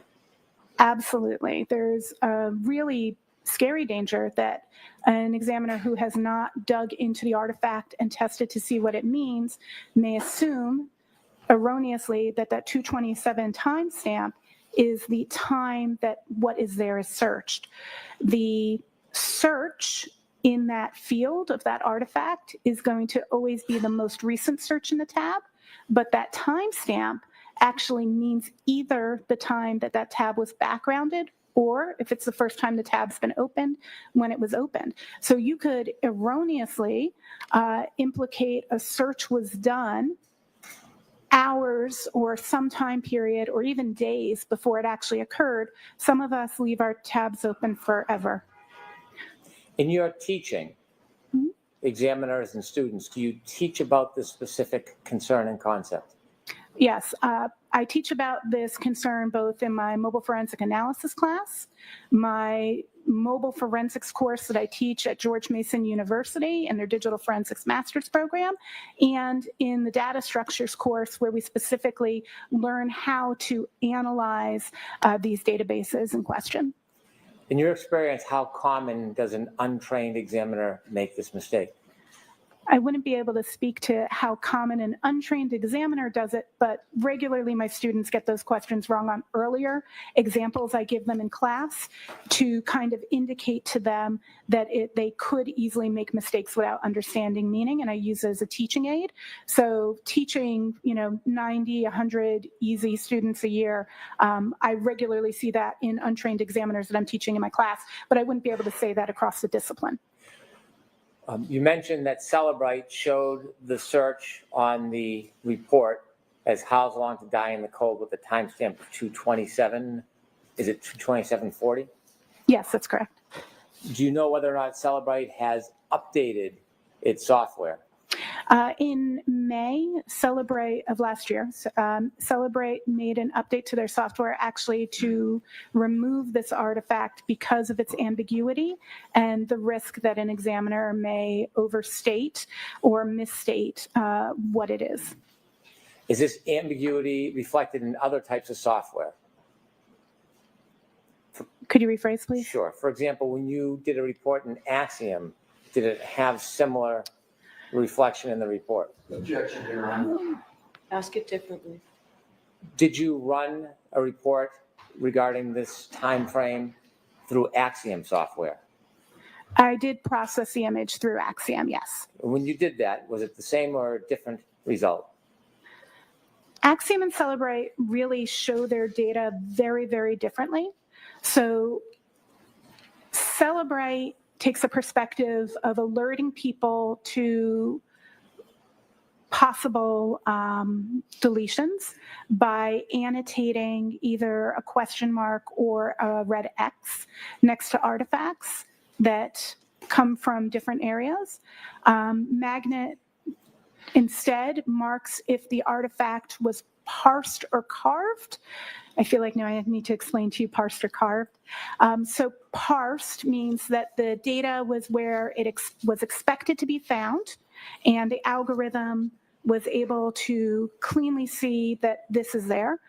Carve means that it had to run that algorithm against the data structure as a whole and found it as a partial result. So it carved it out and went and found it instead of it just sitting there exactly where it was expected to be, and shows you both the results. So it'll show all of the results of, in this instance, the sessions, tab sessions, but the data browser DB, the tab state, it's going to, instead of telling you this has a red X, it'll instead say it was carved. So it's a different presentation of the same data.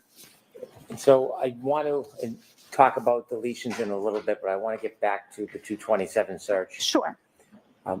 So when you produced or you looked at the report for Celebrate and it showed this timestamp as well as the phrase, "How's long to die in the cold," where did you look? How did you make an analysis to determine whether or not that search was actually made at 227 or another time? What was your next steps for us? So in looking at that timestamp, the first thing I did was actually go and look at what literature exists on the artifact, if anybody had reviewed this artifact before. I also created my own data set and tested how we could get what that timestamp means. So if I make a search in a tab and then I make another search in the tab, which timestamp is it? If I make a search in a tab and then open a different tab, what changes? I also looked at the documentation in the artifact reference guide for Axiom, which does state, it describes that timestamp as the time in which the tab is backgrounded, and it gives a stipulation that in certain circumstances, the timestamp can be earlier than the search. Did you specifically look in any databases or for artifacts in the data to help make an analysis of when the search happened? Of when the search happened as a whole? Absolutely. So there are multiple databases that I looked at that show search information for Safari. So I looked at the plist, mobile Safari plist. I looked at the browser state database. I looked for the history database. I also looked at the Knowledge CDB. The Knowledge CDB is a little bit different. That isn't a database for Safari. It's a database for all of Apple, so it can predict your behavior. So it takes in information that Apple wants to take in, including browser history, and it saves that information so it can make predictive information. I also looked at the caches in the Safari, which is the things that Safari is trying to make quick reference to. This would include suggested terms for commonly searched items. When a URL or a search through Safari is typed in, or if it connects, does it leave a trace in different parts of the computer or the phone? Yeah, so when you actually do any search, you're going to leave traces. Now, it does depend if you are in private browsing or non-private browsing. So non-private browsing is what most of us use regularly. Private browsing might be what you elect to use. Well, some people would elect to use it if they're doing searches they wouldn't want their spouse to see, like maybe they're looking at porn, or maybe you're doing something secure like looking at your banking information. You may intentionally use a private browser. For Google users, this would be the equivalent of incognito. in Google Chrome, and you may intentionally use that. And so the artifacts for that are more limited than the artifacts for non-private searches. So some of these artifacts only exist for non-private searches, and some exist for private searches. And in this case, this phone, was it on non-private or private? So specifically the two searches we're talking about, how long to die in cold and how long to die in CIKLD, excuse my differentiation there. Both of those searches were done in non-private browsing. So they weren't hidden? I don't understand the question yet. Okay.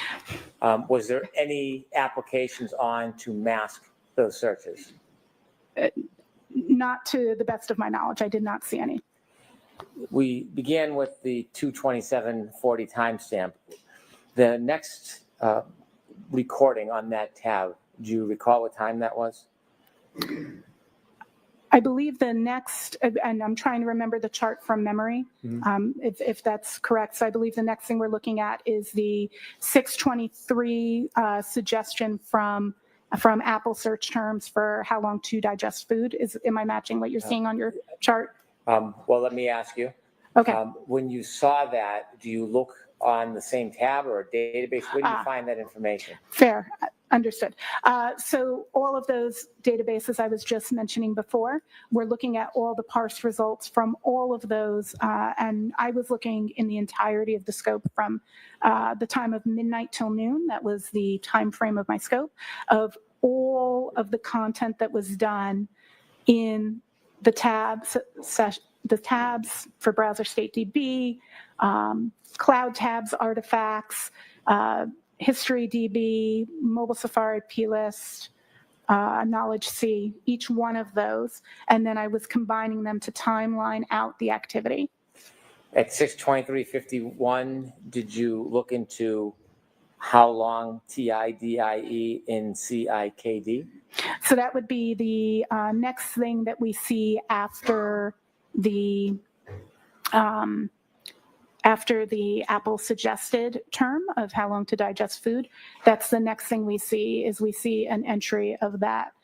There's two immediately next to each other. I don't remember the precision on the seconds of which one's first off the top of my head, but one is in Knowledge C and one is in the Mobile Safari plist. Can they appear in different rooms in the data bank, in different places, the same search? Searches appear in many different places. They can leave traces, such as that Knowledge CDB. I love that Apple calls that knowledge. It's like what it's trying to learn.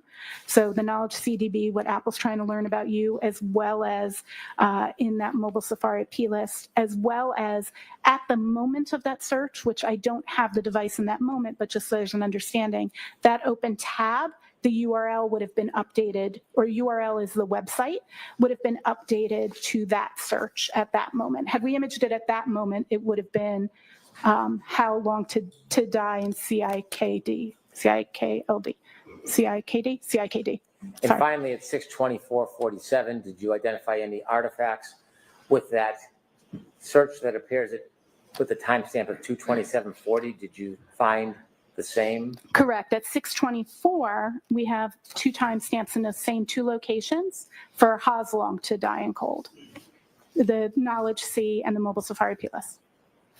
So based on your analysis in that issue, did you come to an opinion whether or not the phrase "how long to die in cold" was actually searched at 2:27 a.m. on January 29, 2022? There are no artifacts. So the answer is yes or no?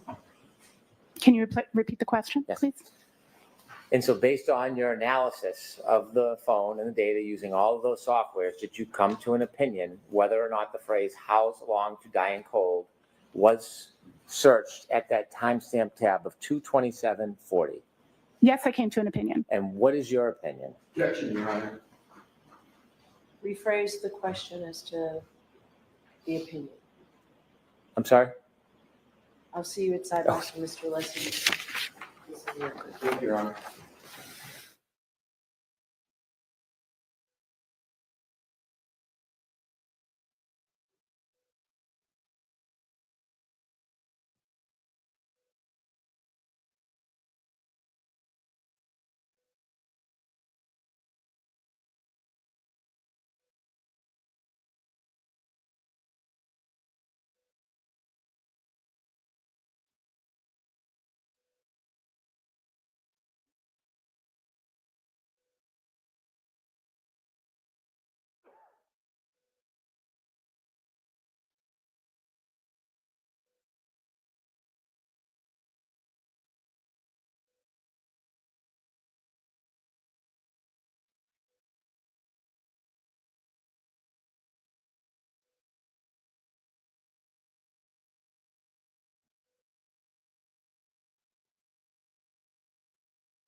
You've explained to us the analysis you engaged in and the process you engaged in.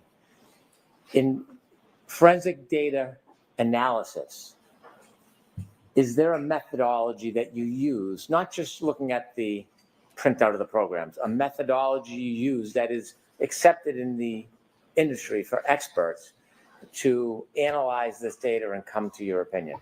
Absolutely. Beyond looking at what was in the tool results, I further looked at those databases independently and conducted testing of the artifacts. And in addition to what you did, can you share with us how and why this methodology is accepted in your practice as forensic analyst? This methodology is accepted by NIST and by organizations like the Scientific Working Group of Digital Evidence.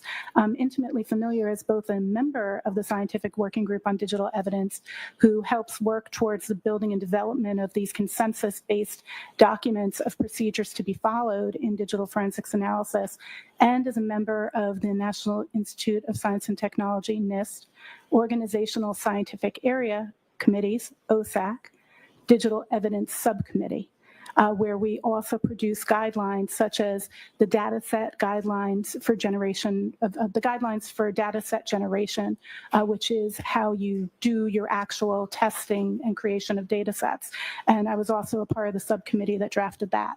So I'm intimately familiar with the accepted policies and procedures because I am also a member of the groups that help author these, as well as review them and look and use them. Are there articles and guidance in the industry about this particular practice of analysis? For analysis, just for clarification, you're talking about for analysis of Safari artifacts, of mobile forensics, of browser state DB, just for clarity on the question. Let's work our way through it. How about through Safari?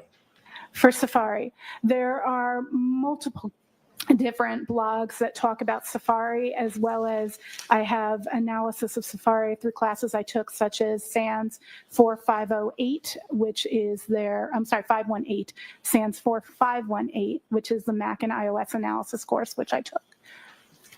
How about the specific guidance regarding searching the different databases for artifacts? In terms of methodology for digging into databases, Yes. Is that correct? There are multiple, I've taken courses throughout my master's program, courses on how to analyze digital forensics artifacts, including mobile device forensics, throughout my GIAC certifications. I've taken multiple instructor-led courses on how to do these, as well specifically that cover mobile Safari history in mobile forensics at GMU in his master's program as part of the SANS 4518 class. And in terms of data structures, I've taken study on how to analyze databases like SQLite and PLIS are covered in those courses. There are books on study on this methodology? There are multiple books on digital forensics, many of which I've read, and including books specifically on analysis of SQLite databases, such as Sanderson's SQLite Forensics, which is probably the most authoritative because not only was it written by Sanderson, who makes a tool, it was tech edited by 3 renowned forensics examiners, as well as Dr. Richard Hipp, who created SQLite itself. The methodology, the technique you use to look past the reports and actually look at the data to make your determination and arrive at your opinions, is that methodology regularly accepted within the forensic data community? Absolutely. Again, using the methodology from the consensus-based documents from the community, from the Scientific Working Group Digital Evidence on best practices for analysis, as well as specifically for the SQLite databases I was looking at.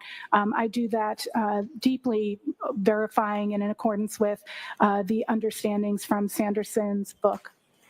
Now, you share with us that you had an opinion regarding the timestamp and whether that it was applicable to the search term "How's long to die in cold?" That is correct. Now, I want to ask you, to a reasonable degree of forensic data scientific certainty, what is your opinion about whether the phrase "how's long to die in cold" was made at the time of the timestamp 2/27/40? It's the last time, Mr. Massey, on this issue, okay?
All right, go right ahead, Mr. Brennan. I'm now going to ask you for your first opinion.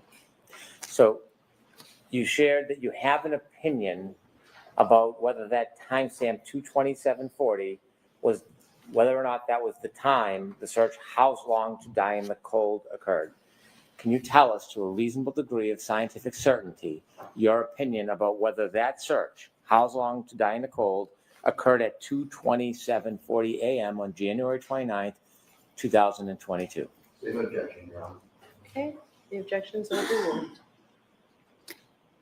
What I can state to a scientific degree of certainty is that that search occurred at 6:24 a.m. and was the last search in the tab that had been opened at 2:27.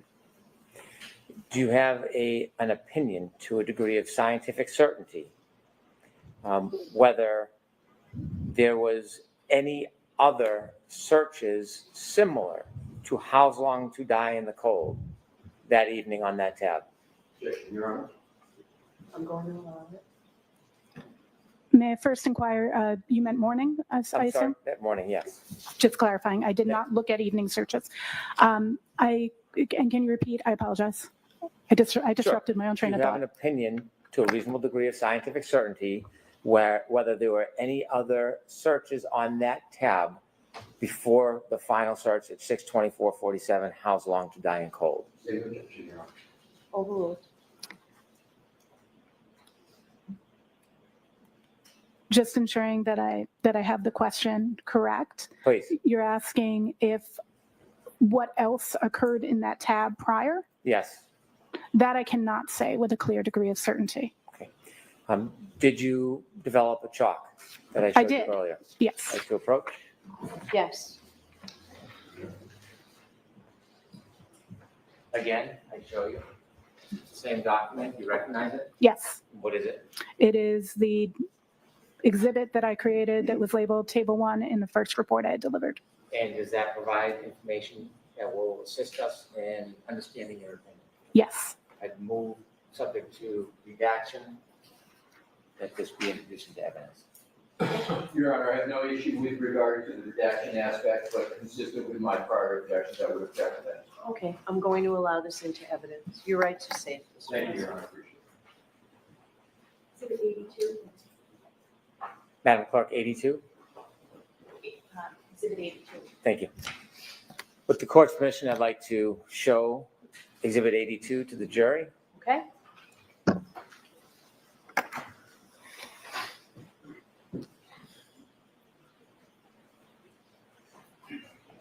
Could we enlarge the first two?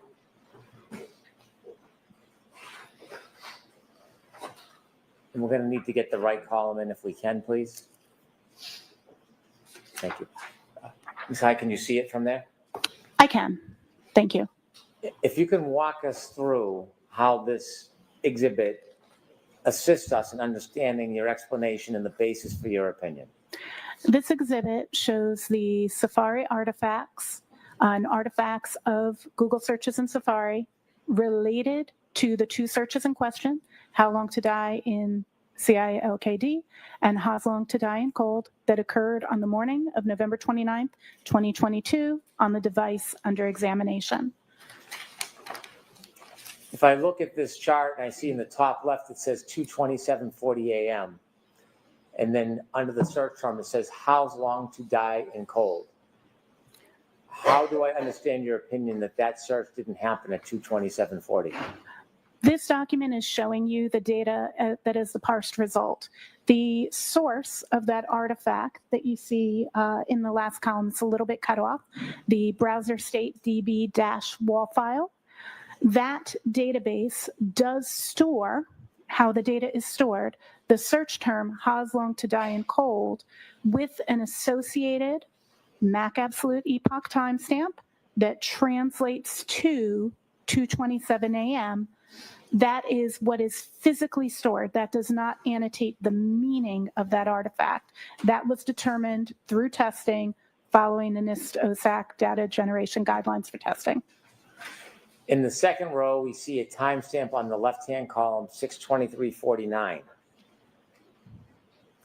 And it provides artifact, the cache record. Mm-hmm. What is the term, and what does that mean under the search term? iOS Safari cache records. A cache refers to something that a computer program wants quick and easy access to. When we search on our phones, anything, a lot of times, be it in Google or in Safari, depending on what type of phone you own, it'll suggest what it thinks you're going to type in, right? So you can click it. It's trying to be helpful. In this instance, at 6:23:49, we have a cache record that indicates that Apple suggested the phrase, "How long does it take to digest food?"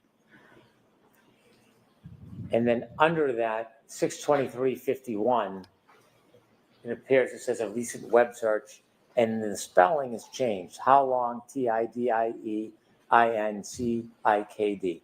So this, in reference to these two search terms, this is the first actual search that occurs at 6:23:51 a.m.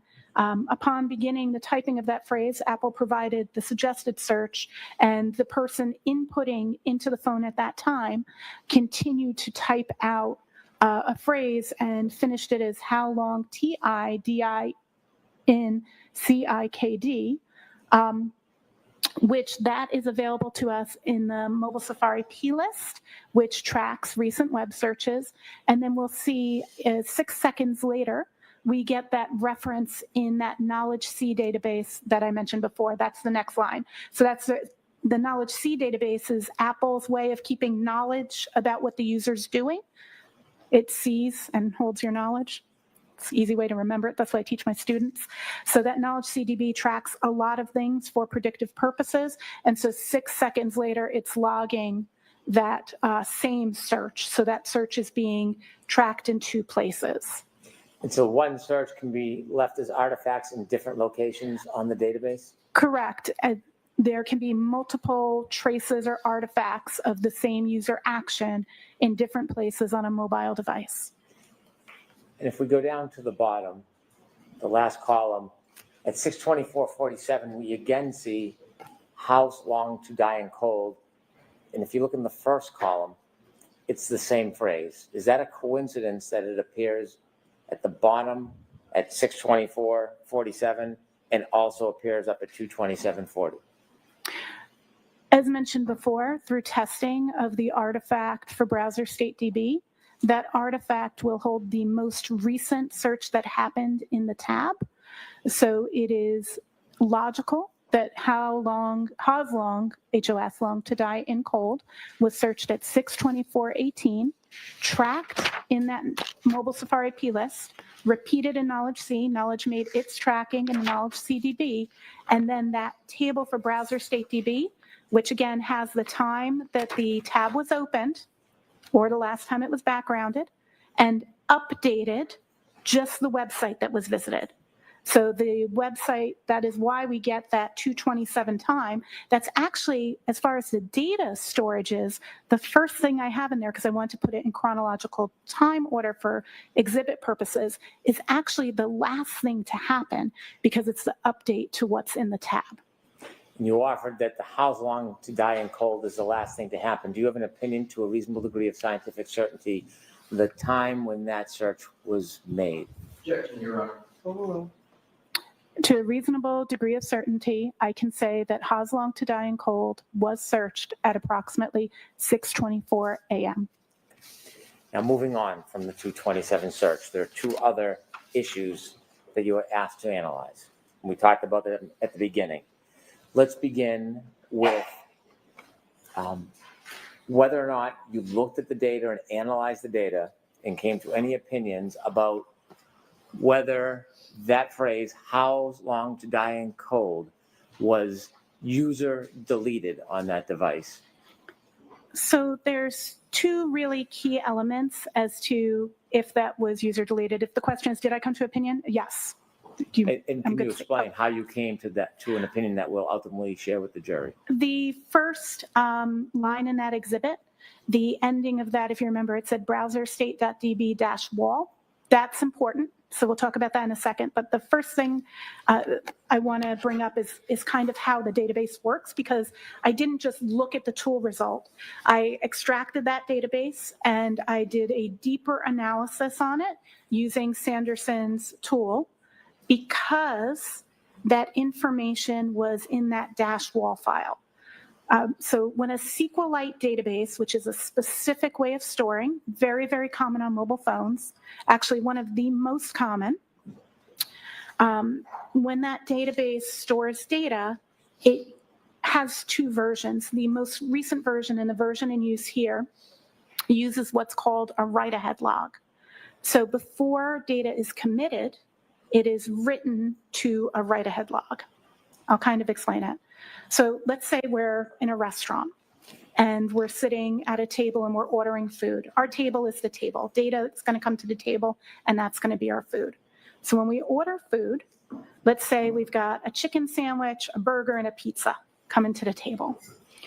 The chicken sandwich, the burger, and the pizza, the kitchen puts it in the warming area. It's the write-ahead log.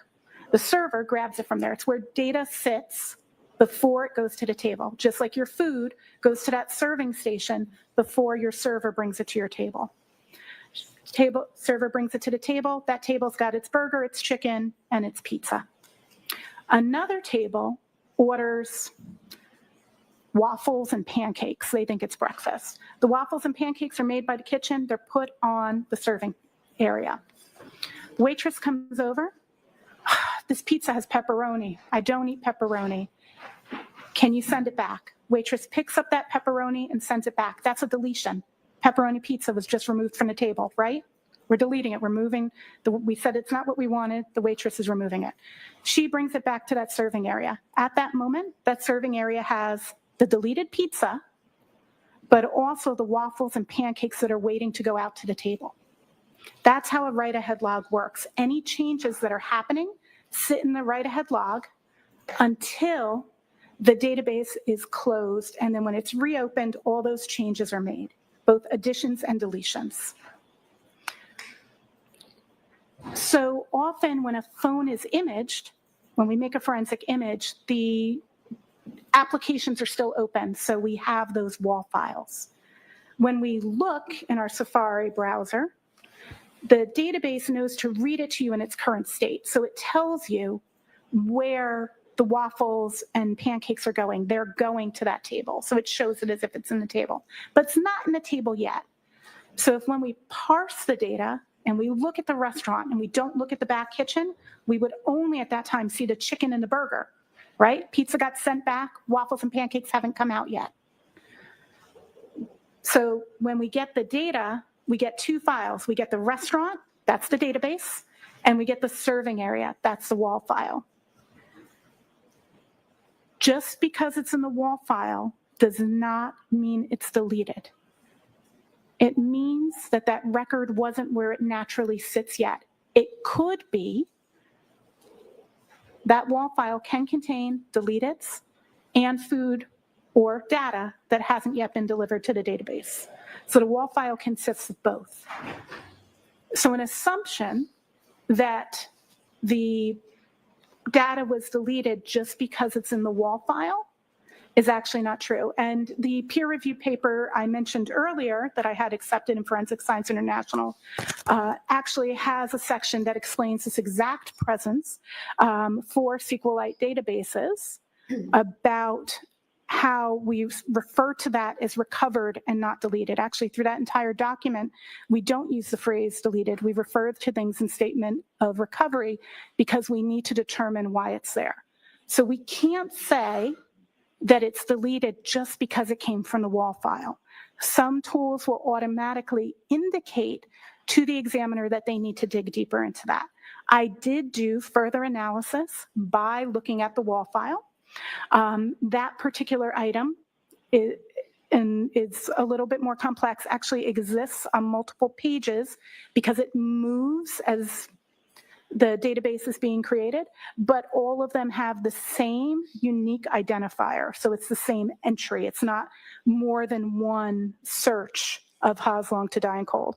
If there was more than one search that had occurred where it became the top element in that database, we would see that. There are, as I mentioned, other carved from the database, from the WAL file elements such as the search for the YouTube video, It's Raining Men. because at some point that was the last viewed item in a tab when that tab was retired right before, also at 2:27 a.m., but a couple of seconds before the How's Long to Die in cold search. So we can see that that table is put to the rear. The newest tab that's open, which is why it's in the wall file, it's the most recent thing because it's like our waffles and pancakes hasn't been delivered to the table yet. So it can sit in the wall file for that reason. It doesn't indicate it's deleted. The second reason is there is no user interaction in the interface to delete a tab. You can open and close a tab, and open and close tabs are tracked in that database, but you cannot delete a tab. There's no, if you were to pick up your iPhone, I know you don't have them right now, but if you were to pick up your iPhone and look, that wouldn't be a physical option you have in the interface. So it could not be deleted by a user through the interface for that most basic reason. So a user, could they delete a tab if they wanted to? There's no actual option to delete a tab. For your web history, you could clear the cache, for example. Most of us are familiar with clearing the cache in your web history. You might do it because you don't want your kids to see what you searched, or maybe your kids don't want you to see what they searched, so they'll delete it. But you can't delete the tab history. It's just what tabs are there. The device is tracking that. When you looked at the software, whether it was Axiom or Celebrite, when you look just at the report, not the data itself, do either of those reports have any indication noting that that web or that Safari search is characterized as deleted? The tools, Celebrite denotes it with a red X, which means that it is recovered. Axiom indicates that it is carved. In the same paper that I referenced earlier that I authored, there's a chart in there that shows the distinction between how different tools, some will use red X's, some will use question marks, some will list carved or parsed, so every tool chooses to do that differently. That does not mean deleted, it means it needs further analysis. Should an examiner who looks just at the reports of the software assume that if it is marked as recovered in Celebrite or carved in Axiom, should an examiner should never assume something's deleted without doing a manual examination. The manual examination, is that a method that's used, that's generally accepted in the forensic data field? The NIST Science Foundation paper, as well as the dataset generation guidelines, both speak to conducting testing to verify and validate, and it states clearly that an examiner is to verify and validate findings and to determine meaning.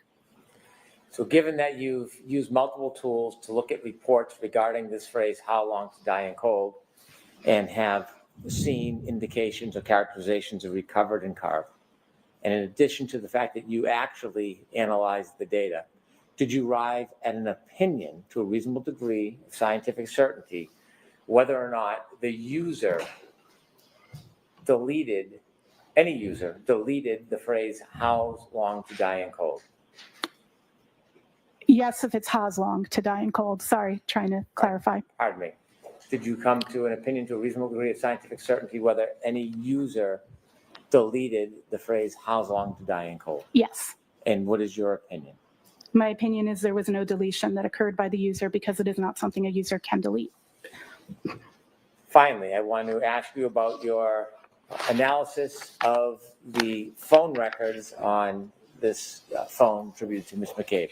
Did you go through an analysis of the phone logs and the phone records on the phone? I analyzed the call logs and the phone logs on the device that I was given, that I was told belonged to Ms. McCabe, yes. Would a suggestion or a claim that a user deleted irregularly a number of phone calls, would that be accurate or inaccurate in your experience? It is inaccurate in this instance. Can you explain to us why and how you came to that conclusion? Yeah, this is actually really interesting because of what it appears in the forensics tools and additional artifacts that I looked at that are not parsed by the forensics tools. So the call logs, when you look at it, it appears, I don't remember if it's 8:57 or 8:59 a.m. in my mind at the moment, but approximately either 8:57 or 8:59 is the earliest phone call we see on the 29th of January. We see no call logs before, but we do see FaceTime logs before. So if an examiner, again, was making assumptions without testing or reviewing, the first assumption might be, well, things must have been deleted because there's data that exists before, but not current data. So then you have to go, how do phone logs work? And again, create test data and review. What the situation here is that there are 3 types of call logs on this particular phone. There's regular calls, incoming and outgoing. There are FaceTime video chats, incoming and outgoing, and FaceTime audio chats, incoming and outgoing. The storage for that is actually 200 records. So you can only store up to 200 of each. Now, if you were a user of, let's say, WhatsApp or Signal or Telegram, those would each count 2 and they'd get their own logs. So when we look at the database for the number of calls between 8:59 a.m. or 8:57, again, I apologize, I'm not looking at that precise time, on the 29th of January in 2022, there are exactly 200 calls still in that record from then until the imaging of the phone. There are 199 FaceTime video calls and only 27 FaceTime audio calls. So the question is, how do you validate that that's what's happening? So we actually have call logs that we can pick up in other places for recent call logs in the last 7 to 30 days, depending on the exact version of the device and how the biomes are running. We can actually see incoming call logs, the number they go to, and if they're incoming or outgoing in the biomes. So we actually can see the history going back for the entirety of that day on January 29th till midnight. Again, my scope was from midnight until noon. So we can actually see all of the calls. They're just not all on call history state DB. Now, the call history state DB, from a user perspective, that button on your phone doesn't say call history. It actually says recents. And what it's determining as recents is the most recent 200 of each category. Now, how did I determine this further? There is a running log that exists in a phone. It lasts about 3 days. It's called the unified log. The unified log tracks multiple things that are happening on the phone. In manual analysis of the unified log from this phone, I can clearly see each time a 201st call comes in, the 200th call gets deleted. So it's constantly just the last 200 calls. It may not be typical that we see 200 calls in 3 days, but on this device, we do see 200 regular phone calls in the 3 days between 8:59 a.m. on the 29th and when the phone was imaged. Do you have an opinion to a reasonable degree of scientific certainty whether there was any user deletions from the phone call log that morning? Yes. And what is that opinion? The opinion is that I can see that it's done by the device itself utilizing unified logs, that the system is deleting the 201st call every time a new call is received or outgoing. Thank you. I have no further questions. All right, can I see counsel at Sidebar regarding scheduling and a few things?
All right, Ms. Hyde, I'm gonna let the jurors have lunch. You can walk out after. Of course, at lunch too. Thank you, Your Honor. 45 minutes. Thank you, Your Jurors will recess for 45 minutes for lunch. All rise for the court, please. Jurors, close your notebooks, follow me.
Happy Wednesday. I'm Anjanette Levy, and you are here with us during the lunch break in the retrial of Karen Reed. And we've been watching testimony this morning from Jessica Hyde. She is a forensics expert testifying for the Commonwealth in this case. And she was called in by the Commonwealth to back up the testimony of Ian Whiffen, the Cellbrite expert that you heard from earlier in this case. And she just testified in front of the jury that controversial house long to die in the cold search that Jen McCabe made on her cell phone that morning when John O'Keefe was found in the snow on 34 Fairview Road, in her opinion, was made at 6:23 a.m. and not at 2:27 a.m. as the defense in this case contends. So this is a major point of contention in this case. The defense, this is really the cornerstone of their frame-up theory that Jen McCabe searched this at 2:27 a.m. because she wanted to see how long it would take John O'Keefe, her friend, to die in the cold, and that this was part of the cover-up. So it will be interesting to see how this testimony unfolds in front of the jury. We are taking your questions this lunch hour, as we always do. So please drop those into our YouTube chat, and our fantastic guests will answer them for you. And I might answer a couple too. So let's bring in our guests. With us today, we have William Corman. He is a criminal defense attorney based in Boston. And also with us is Austin Dana. He is also an attorney in Massachusetts. So gentlemen, thanks so much for being with me. I'll start with you, William. We haven't had you on yet during the lunch show to talk about this case. Tell me, what are you thinking about the testimony so far this morning from Jessica Hyde? She really is an important witness for the Commonwealth and really for the defense, because there were things they didn't want her to testify about. Well, I think that she's a very important witness, as you said. The timing of this Google search about how long to die in the cold is a key to both sides. I expect a very, very vigorous cross-examination of her. I would be surprised if her testimony isn't challenged. There was a key ruling that took place shortly before a recess regarding whether or not the defense attorneys would cross-examine her about some other cases that she testified on where her rulings were excluded or there were some problems with her rulings. I think she's vulnerable to cross-examination, and I think that they're going to cross-examine her vigorously because, as you said, this is such a key issue. Austin, this is not the first time that we have seen Jessica Hyde testify. So how do you think she's doing so far? I mean, a lot of this is similar to what we saw in trial one. I think she's doing pretty well so far in direct. She's a professor, so she talks to the jury like a professor would, and she teaches them the way that you'd expect a professor to teach a class, which is very effective. She's using analogies to explain very complex data and concepts, and analogies like the restaurant analogy and how things come out of a kitchen, I think are very useful in breaking this down in a way that simplifies it for the jury so when they get back there to deliberate, they have an idea about what she's talking about. It's not just all technical gobbledygook in their minds. So I think she's doing well on direct here. Yeah, the food analogies, the food descriptions went over really, really well with me. She was making me hungry. Of course, it is lunchtime after all. We are running a poll as well. So everybody remember, along with your questions, submitting those questions into the chat, vote in our poll. Our first poll is up right now. Do you think Jessica Hyde came across as more credible in this trial compared to the last one? Your options are yes and no. We'll update you on those results here in just a little bit. But first, let's get to your questions. Our first one is from T. Does anyone know if the O'Keefe family has a lawsuit against the police department? William, I've not heard about the O'Keefe family suing the Canton Police Department at all. I know they are suing Karen Reed in a wrongful death action. That's correct. They filed a lawsuit against Karen Reed, and they also filed a lawsuit against the establishments where the folks were drinking prior to the incident in question. As far as I know, there is no lawsuit against the police department. I think it'd be difficult for them to file a lawsuit against the police department. I think that they are fully supportive of everything the police did in this investigation. So I think a lawsuit along those lines would be quite surprising. Yeah, I think that would be surprising as well. Our next question is from Positive for Force. How come there are no taillight pieces when the cop used the leaf blower, Austin, and there was only blood, no taillight pieces, and no sneaker? So Positive for Force is wondering, Austin, when Lieutenant Gallagher, sent the other officer to get the leaf blower and they're blowing around and there are those blood spots, how come they didn't see the taillight pieces and the sneaker? Yeah, when you look at the pictures here and you listen to the testimony, it appears that the taillight is further down beneath the snow cover. So that leaf blower would get that top layer off, and that's where the blood was found. But there had to be some digging before they found the sneaker and those pieces of the taillight. Those were buried deeper beneath the snow. So that's why I think it took longer for them to find those. Our next question is from Paula Street. Paula asks, why didn't they bring an Apple expert in instead of Jessica? That's kind of an interesting question, William, because Cellbrite, Ian Whiffen works for Cellbrite. That's one of the softwares they use to download the phone, and then they look at all of that information that they get off of there. But why not call somebody in from Apple instead of Jessica Hyde? Well, I actually think that Jessica is doing a very good job testifying. As a professor, I think she does have the ability to explain things in a certain way. I don't know what somebody from Apple would testify to. Obviously, they didn't conduct any investigations. They would just be a collateral witness. And if I were representing Ms. Reed, I would seek to have them excluded. But I do want to just get back to one thing you mentioned before where Ms. Hyde was talking about sort of these food analogies. And this is where I think the cross-examination is going to come in.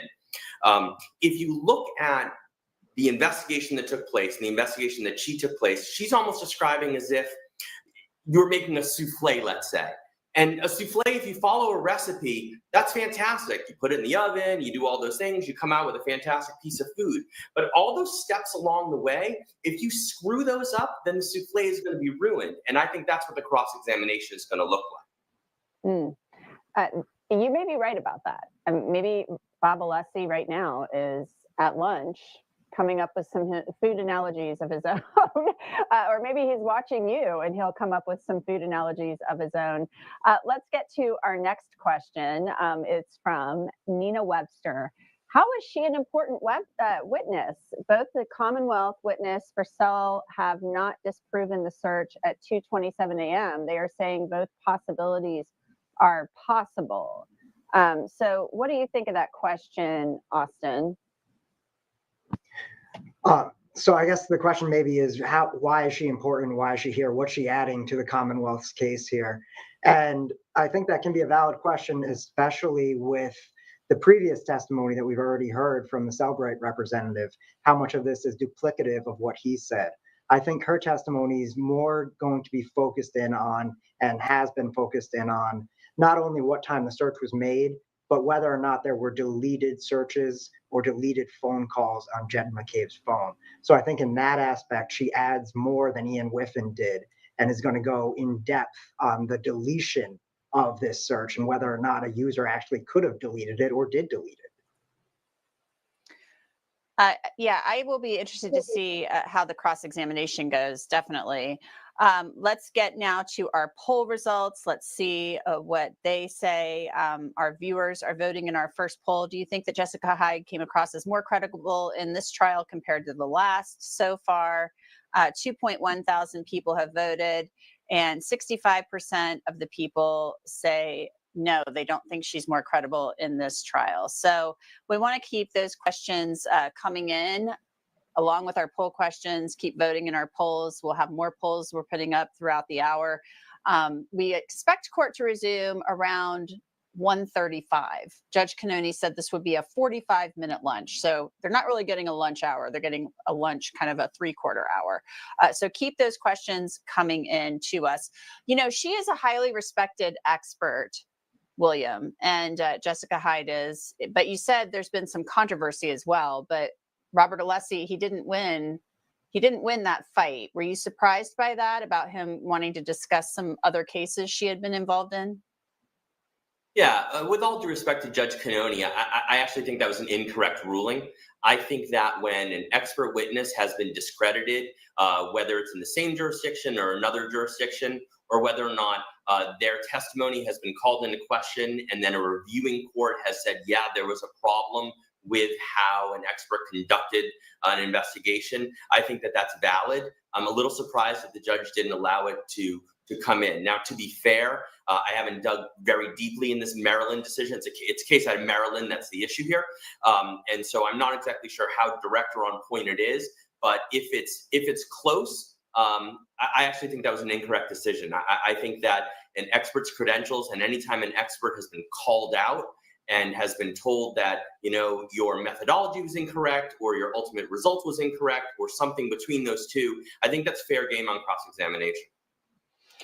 Our next question now is from Luke Almond.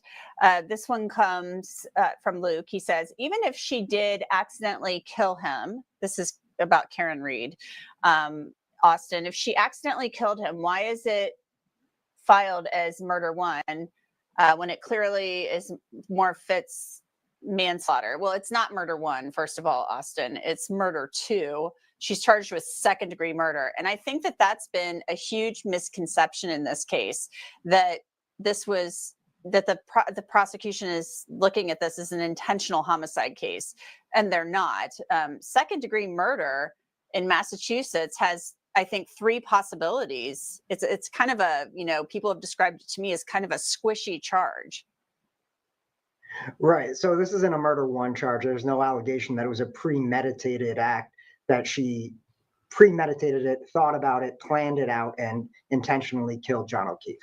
However, murder two doesn't need premeditation. It can be in the blink of an eye. She decides she's going to back her car up towards him in such a way that she puts him in risk of being killed. And that's what the charge is. It's not premeditation, but it is an intentional act that led to his death. So that's the first part of it. Yeah, and that intentional act, and I kind of had explained this to people during the first trial, and people took issue with me on Twitter and stuff like that, X now. But that is kind of spelled out in the documents. You have to kind of really read the fine print there. But William, they're saying her intentional act of kind of putting her foot on that accelerator and pushing down and backing up at 24 miles per hour, that's the intentional act. They're not saying she intended to kill him. Correct. And she doesn't need to intend to kill him. It really just needs to be she's setting in motion a series of events that inevitably led to his death. Yeah, I just think we need to be really clear about that, because I think there is a lot of misunderstanding about that and a lot of misconceptions about that out in the public. Let's go now to some other questions. This one comes from Norton Cancellation. Why not bring in Google as a witness to ask when the search came across their servers? That's interesting, Austin. Do we need Google? Do we need Apple? I mean, do we need these other companies to send people in to talk about this? Right. If that data is out there somewhere, if Google has a information about when the search was made on their servers, that would be extremely useful. Because right now what we're doing is we have these forensic scientists coming in and using kind of a surrogate to say, okay, we have this data, we're going to run it through our surrogate program, and that's going to tell us when the search was made. But the surrogate program now comes into question. What you're getting out of that is necessarily whatever it's built to put out. So if Google or Apple had that information and could give it to us, it would be useful. But two questions there: are they going to be allowed to do it, and are they going to be willing to do it? Apple source code is extremely protected, and I don't think anybody in the country has the ability to access that. So that's part of the reason that we're having all these issues with the forensic scientists. You know, if Google could answer that question, though, that would solve a lot of these problems, William. If somebody from Google could just say, this is when the query came in, even though it's on Safari, but it was through Google or what have you, wouldn't that solve all of our problems if we could just get that information? Well, I think Austin's absolutely right. Once we start opening the door to additional forensic testing, then that testing gets called into question. The examiner gets called into question. How that testing was done gets called into question. I think we'd still end up in the exact same position we are now. With all due respect to Google, they aren't the end-all be-all. They would have to do some sort of testing on their own. They would have to have somebody, a human being, analyze that data. Human beings are fallible. So we'd still be in the same position, because I'm confident that Ms. Reed's defense team would be able to get an expert to say, that's not quite how this works, or here was the problems with that testing, and here's why you should take that with a grain of salt, because we have an expert who says something else. Interesting. Really interesting, guys. I love having two of you here to kind of bounce off of each other. It's great. Let's go now to our poll results, our final poll results from whether or not people thought that Jessica Hyde came across more credible in this trial compared to the last. 3.3 thousand people voted. That's quite a few. No, 64% of the poll takers said no. Yes, 35%. So those are those results. Our next poll: do you think Karen's fate will hinge on the testimony of expert witnesses? So everybody get in that chat, submit your questions. We will be answering them until the lunch break ends, and vote in our poll. So do you think Karen's fate will hinge on the testimony of expert witnesses? Our next question is from Angie H. Are witnesses' careers protected when testifying? Example, in this case, Jessica, as a professor, could this negatively impact her somehow? Austin, what do you think of that? As a professor, I don't think it necessarily is going to put that position in jeopardy. But what it does put in jeopardy is her ability to testify in future cases. And you kind of saw that with what was attempted this morning by the defense. If she's going through a Daubert challenge and she's being found to proffer unreliable testimony that's not based in science and scientific principles, then the next time she tries to take the stand, she's going to be in trouble. And her potential to take the stand as an expert witness is going to dramatically decrease. So that's where you see experts who come up with junk science and try to take the stand, and they're exposed. Their expert careers are put in jeopardy in that way. Really interesting. Let's now go to Jules. Jules is writing from the UK, William, so this is pretty cool. Do you think the defense will ask, are you being paid? And does this question sway the jury's opinion despite the credible testimony? So I think the answer to that is most expert witnesses get paid, and I think they get paid on both sides. So I don't know that juries particularly are concerned about who's being paid, how they're being paid, or how much they're being paid. I think in this day and age where expert witnesses are used in so many different cases in so many different manners, I think that jurors are sophisticated enough to understand that these folks aren't doing it for free. So no, I don't think that, I don't think it sways a jury. I'd be surprised if the question didn't come up, because it's important to note, because you will point out that expert witnesses are paid. But based on my experience in handling cases with plenty of expert witnesses, the fact they're being paid doesn't seem to get any traction with them. And I feel like every once in a while, you'll see a case where an expert maybe has volunteered their services, but it's pretty rare. I mean, these people, they're in business to make money. Sure, and I think we even see that in cases, I think maybe we may even have seen that in this case in the first trial. If an expert witness randomly reaches out to a defense team and says, hey, I have information that could help you, but I don't want to get paid for it, perhaps that's something a jury may take even maybe a little suspicious about. Is this person looking to advance their career? Is this person looking to get called by other defense attorneys or other prosecution attorneys to testify as to what they know about?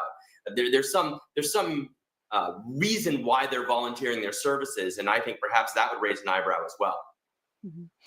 Our next question comes from Jackie70. Austin, why can't the defense show clips of the first trial to impeach witnesses? And I think that's an interesting question. They've been talking about, oh, well, you testified in a prior hearing or a prior proceeding, but they haven't been able to say, well, you were in the first trial or, trial number one, and they haven't been playing clips. They've been maybe showing, transcripts or talking about the testimony. So why can't they play clips? Right. I think generally the way that it's done through impeachment is you ask them a question, and if they go off script, if they start saying things that they didn't say in the first trial, then that's when you impeach them and you say, didn't you testify in a previous proceeding? You're under oath and you said this, and today you're saying that. So that's how impeachment generally works.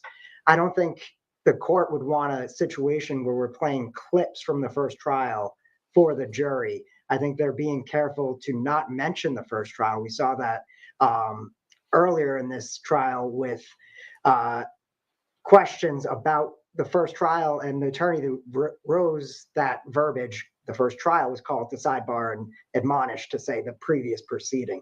So I don't think the court wants this jury knowing that there was a previous trial, in as much as they can avoid that. So I think that's the reason you're not seeing clips from the first trial, but rather just impeachment with transcripts.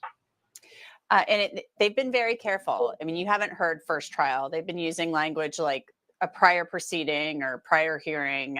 So I'm sure the judge issued some type of order about that. Roxy Chavez has our next question. William, I'm really curious about, I want to know what you think about this, because there's been a lot of talking outside of court in this case, and we've seen that when these clips are played of Karen Reed. But Roxy wants to know specifically, do you think Karen Reed's dad should be talking to the media? Yesterday, he made some comments after court. She asks, do you think it's a smart or a bad move for his daughter's case? And it was interesting yesterday, William, because Bill Reed was talking to the press, but his daughter walked past the media and said nothing, when in the days prior, she had been making a lot of comments. Well, first and foremost, he's a dad, and his daughter's on trial, and it's about as serious as it gets. And this has been going on a very long time. So I don't think it's detrimental to anything. I don't think that it impacts anything. I mean, jurors are being told over and over and over again to be mindful of Judge Cannoni's instructions, to not seek any outside sources, to not watch the news, to not follow up on anything, to not look at social media, and to avoid this case as scrupulously as they can. Obviously, that's difficult to do. So I don't know that it factors into how the jurors would end up viewing this case from beginning to end. I think that for the public, it may color in some things a little bit, but I don't know that it necessarily changes anything as far as the jurors are concerned. I was wondering what you would think about that. So you don't think it's bad for her father to address the media? I mean, it seems like he's just advocating for his daughter, answering a few questions after court. Well, again, I think I take issue with the word advocating. He's answering a few questions after court. I don't think that he's out there advocating with a capital A and saying this is what the evidence showed, or this is why the jurors should believe X, Y, and Z. I think he's acting as a father with a family that's under a tremendous amount of stress. I can't imagine what that's like to be going through this day in, day out, to be running that media gauntlet, to have questions shouted at you. So I don't know that it's a bad thing. I think that, again, in the four walls of the courtroom, I don't know that it really matters, but I think that in the court of public opinion, it does. This question I want to pose to both of you, and I'll go to you first, Austin. Shirley AC12 asks, what do the guests think about the manner that the initial evidence was collected, plus the fact that it was sealed or put away securely back at the cop shop. And Shirley, I think, is referring to the items like the coagulated blood collected in the Solo cups that were then placed in the Stop and Shop bag. And then it was put in the fridge at the police department. So I think she's talking about that. What do you think about that, Austin? There's been a lot of back and forth about that. There was an independent police audit conducted of the Canton Police Department. They thought I guess the auditors thought the leaf blower thing was innovative and a good idea. Didn't like the Solo cups and the Stop and Shop bag so much, thought that each car should be equipped with a crime scene kit, which should be. But what do you think of this, the Solo cups and the Stop and Shop bag? Right. So there obviously were better practices that could have been done here. And the issue with the Solo cups and the Stop and Shop bag boils down to the fact that you don't know that the Solo cups and the Stop and Shop bag were sanitary before you put this DNA evidence in them.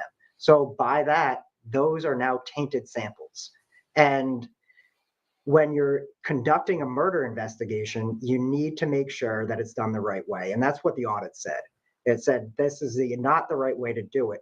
But I think in this case, what it kind of boils down to is what's the value of that evidence, even if it's not tainted? I mean, maybe you get DNA from somebody in the house on one of those, either the bag or the cup, but it's John O'Keefe's blood. We know that. That's not going to change. So is it one of those things where no harm, no foul? Possibly, but certainly there are better practices that needed to be followed here. Yeah, I think everybody can agree. The Solo cups and the bag, not great. You shouldn't be doing that. You should be using, the proper stuff. Gallagher got up on the stand and explained why he did that. But William, in this case, what are your thoughts about it? I mean, Shirley wants to know what both of you think about it. So do you think this is as big of a disaster as the defense has tried to make it out to be? So with all due respect to Austin, I think it's an absolute disaster. I think it's shameful that in investigating a homicide, they're resorting to, bits and pieces of Stop and Shop bags and plastic cups and whatever they have. The fact that these lead investigators didn't have the appropriate tools and didn't stop and take a moment and say, hey, we should get the appropriate tools, I think it's shameful. I really do. And I think that it can't be overstated how disastrous this has been for the government. It's one of the key issues in terms of the sloppiness of the investigation. These folks and they should act professionally, and throwing evidence in a Stop and Shop bag, gathering things in a Solo cup, and we don't know where those cups come from, or where those cups came from, excuse me. I think it was a huge mistake. I think it would not have taken much effort on behalf of the police department to do this investigation in a much tighter and buttoned up way. And I think that you see that during the cross-examination by Jackson and Yannetti. And I think that is a key issue. It's been brought up time and time again, and it leaves everyone scratching their head. I mean, imagine, because imagine, God forbid, a relative of yours is hurt or even killed, and you have the cops coming on scene, collecting evidence in such a haphazard manner. It's disrespectful to the victim, and it certainly is disrespectful to the defense and the defendant, I should say, and it's disrespectful all around. It was a huge mistake, a huge mistake. Well, we will see what the jury thinks of it, because they are the ultimate deciders here. This was not, I kind of pointed this out on Twitter and I got kind of filleted for it, but the Stop and Shop bag, not great, not good at all. But it seems the Solo cup stuff, did not, this case, I don't think is going to turn on it. I don't think it's going to turn on this evidence, William. Your thoughts? Well, my point is this, maybe it won't, but that's this case, and that's just dumb. Because what if that was the issue? What if the issue here was, blood is this? What if the issue here was, had to do, we didn't know exactly how the evidence was going to be gathered. So the fact that this particular case may not rise or fall on the fact that this evidence was gathered in solo cups, doesn't mean that it's the appropriate thing to do, and doesn't mean it's the right thing to do. It's dumb luck if it doesn't matter in this case, because there are plenty of cases where it really could matter. All right, we're going to get to our next question, but before we do, I want to update you guys on our poll. It's complete, our latest poll. 3,500 people voted. Do you think Karen's fate will hinge on the testimony of expert witnesses? 60% said no. I think that's wild, given how many experts we have in this case. 39% said yes. So those are our final results for that poll. Our next question comes from Jessica. I am an incident meteorologist, Austin, with a forensic meteorologist credential at NOAA/National Weather Service. Why was a broadcast meteorologist deemed an expert? We are specially trained in criminal/civil investigations. He is not. So why do you think that he was allowed to come in and testify, the gentleman who testified yesterday about the weather, as an expert? I mean, he was a meteorologist. He had a PhD. So why didn't they call somebody like a forensic meteorologist or an incident meteorologist? Right. And could they have found a different expert that possibly was more credentialed? Yes, it seems like they could have. However, the question boils down to whether or not the expert that they did call is going to help the jury understand an issue or a fact that is an issue or a question. And he did do that, and he can do that. Then he was qualified to do it, and that's why he was able to take the stand and testify. You don't always need the best expert. You just need an expert that's qualified to testify. So why they chose him, I don't know. But was he qualified? It seems he was. Yeah. What did you think, William? Did you think that he was qualified to opine on this? I mean, he did have quite the resume. Sure, I think he was, and as Austin said, could there have been someone out there who was better? Possibly, but I don't think in the grand scheme of things that particularly matters as far as whether or not his credentials were sufficient, or whether or not there's someone out there who's more credentialed. I think there's always someone out there who's more credentialed, but that doesn't necessarily mean that the person who's testifying shouldn't be able to.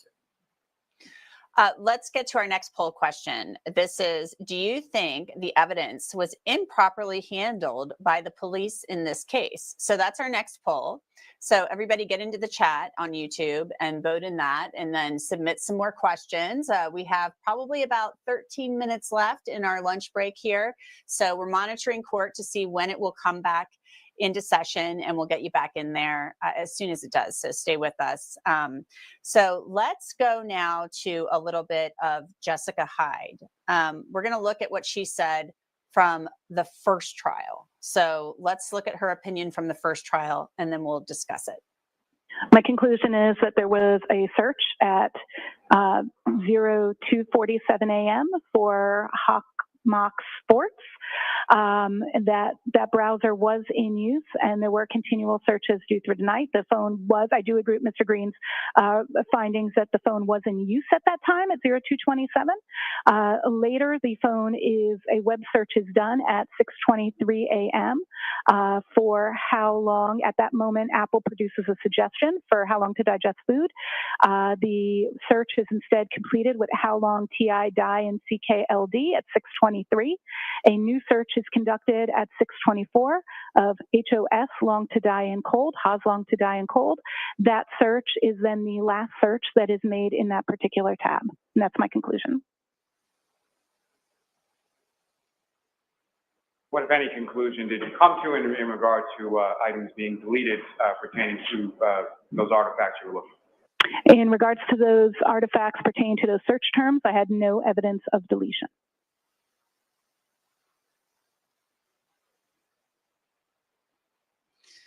Okay, so Austin, that was Jessica Hyde during the first trial. So, I mean, what do you think the jury is going to make of all of this? We're going to have another expert on the other side. Well, the defense will call its own expert to testify that she's wrong and that Ian Whiffen is wrong, and they believe it happened at 2:27. So, I mean, do you think that it's going to come down to, will it just boil down to whether or not the jury believes Jen McCabe or not? I think it does. Do they believe Jen McCabe? Do they believe the circumstances surrounding it? And what makes logical sense? Does it make logical sense that Jen McCabe is at home searching about her kids' sports and then decides to search for how long it takes somebody to die in the cold because she knows somebody's dying in the cold? Or does it make more sense that she's doing this at the behest of Karen Reed at 6:30 in the morning? What makes sense to them? Because when it comes down to the experts, like we've already talked about, they're both going to be paid. They're both going to have an agenda coming in. And oftentimes that can result in them washing each other out, especially when they're testifying about complex things that just are not clear to the jury and they have different opinions. Maybe they toss the experts out and they just rely on Jen McCabe and the other evidence surrounding the search. It'll be interesting to see if that's what the jury indeed does. Let's talk now about how you can keep up to speed on what is going on in this Karen Reed retrial. We have a podcast out right now. It's on Wondery Plus and also available on Apple Podcasts. It's called Karen the Retrial. It's produced by Law and Crime. We did one for the first trial. Now we're doing one for the second. You can check it out, as I mentioned, on Apple Podcasts and Wondery Plus. Great podcast. So new episodes drop, I think, every week or so. Check it out and let us know what you think. Give it a listen. So there you go. Our next question, William, is for you. This comes from My 2 Cents. Why didn't they do an accident recreation? Well, we're still not there yet in the case. So it's possible we still see something like that, right? It's possible. I think it would be surprising this go around. I don't think they did anything like that then. Accident reconstructions are tricky because you can never quite get the exact same format. You can never quite get the exact same scenario. So I think they're difficult. And in a case like this, where how the accident happened is going to be called into question, I would have been surprised if that was something they did. And I wonder if it's hard then, because we hear opinions about what happened.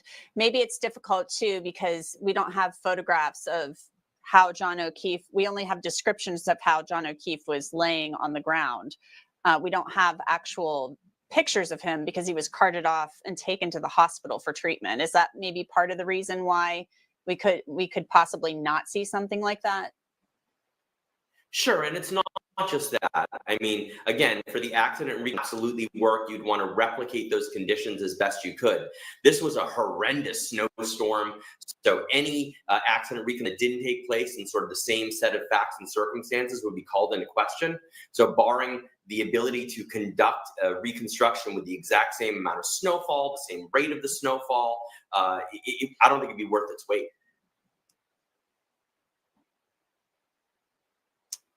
Okay, let's get to our next question now. This question is from Diner 846. So Austin, we're back to the solo cups, I think, and the paper bag, the Stop and Shop bag. So we are going to, this is a hot button topic for everybody here. You don't think the blizzard had something to do with the gathering of the original evidence? How about it wasn't even an investigation yet? And I think Diner 846, William, I'll let you respond to this too, because you said it was a disaster, but Austin, I'll start with you. It wasn't even an investigation yet. Paul Gallagher had said this was like a medical incident. It wasn't looked at, I guess, at that point as a homicide. So, Diner 846 is saying, you don't think the blizzard had something to do with gathering the original evidence. What are your thoughts? Well, it certainly did have something to do with gathering the original evidence, because part of the reason that was testified to for using the solo cups in the Stop and Shop bag was the fear that the blizzard was going to wash away this evidence and they wanted to collect it as quickly as possible. Does that excuse not having the kits in the cruisers and in the vehicles that were there?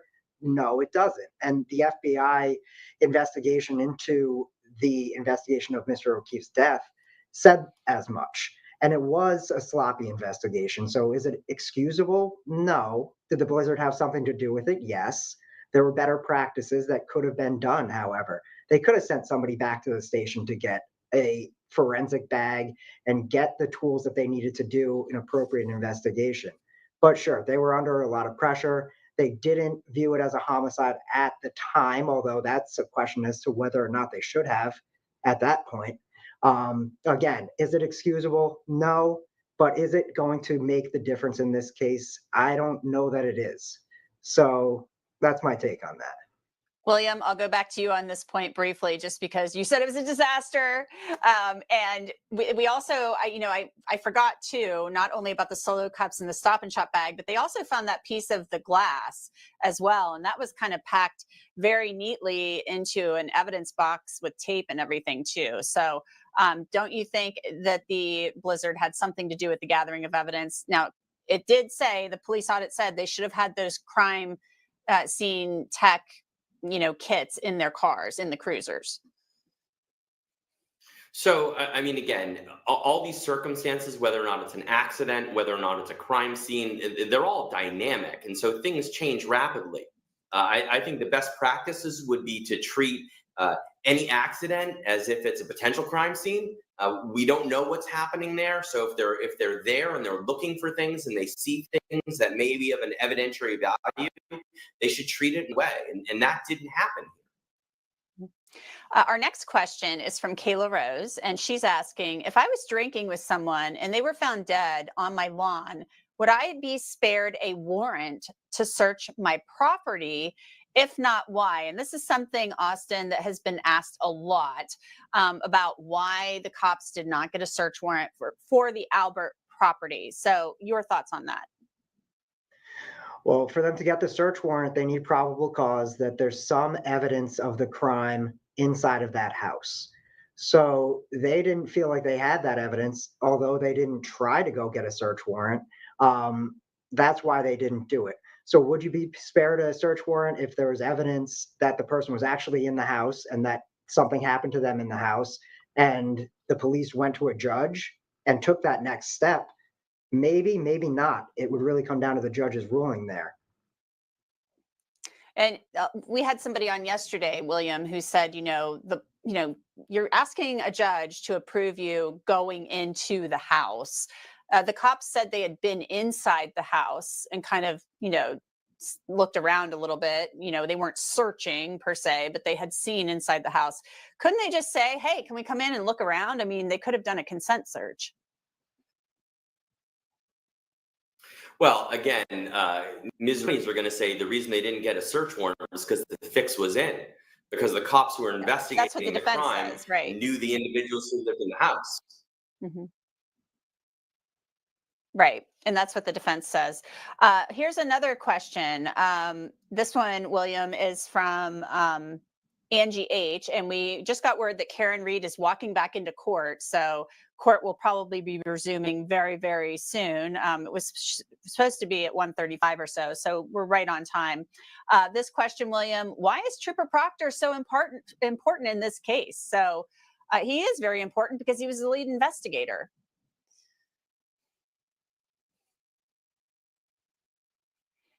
He's very important because he was the lead investigator, and I actually think he's more important now that he's been shown to be discredited, that he's been fired from his job, that he acted in a way that was completely unprofessional and unbecoming of an officer. I think he's as important in trial number 2, if not more important, this go round. And Austin, they didn't even call him, or Hank Brennan didn't even mention him in his opening statement, which I found surprising. I thought he should get ahead of that. I'm assuming he'll call him as a witness. What are your thoughts on that? Yeah, I think he almost has to call him as a witness, as a lead investigator. Otherwise, that's just going to be a field day for the defense when they call him and put him through the ringer. I think as a general proposition, when you see something bad coming down the tracks, you do want to get ahead of it. Although an opening statement, it could be the strategy that you don't want to spend all your time on the bad stuff. Tell your story, get the jury behind you, and move on. Don't harp on the bad things that are going to come out in the trial. Harp on your good stuff. Make your case as strong as you can at that point. Deal with the other stuff later. Yeah, I kind of think he has to call him. Our next question is from Mary. She asks, why were the Solo cups with the criminologist on the ground besides the SUV, William?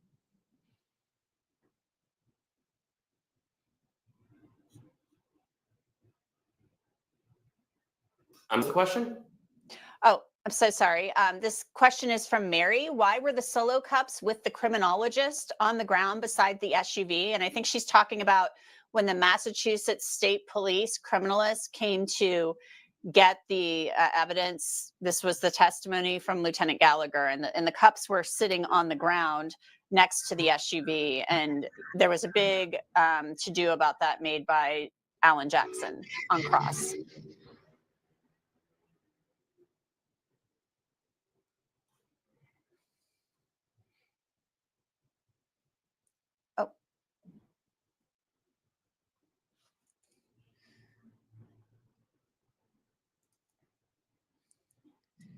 Austin, what do you? I'm not exactly sure why the solo cups ended up where they did. I've never been using solo cups in the first place.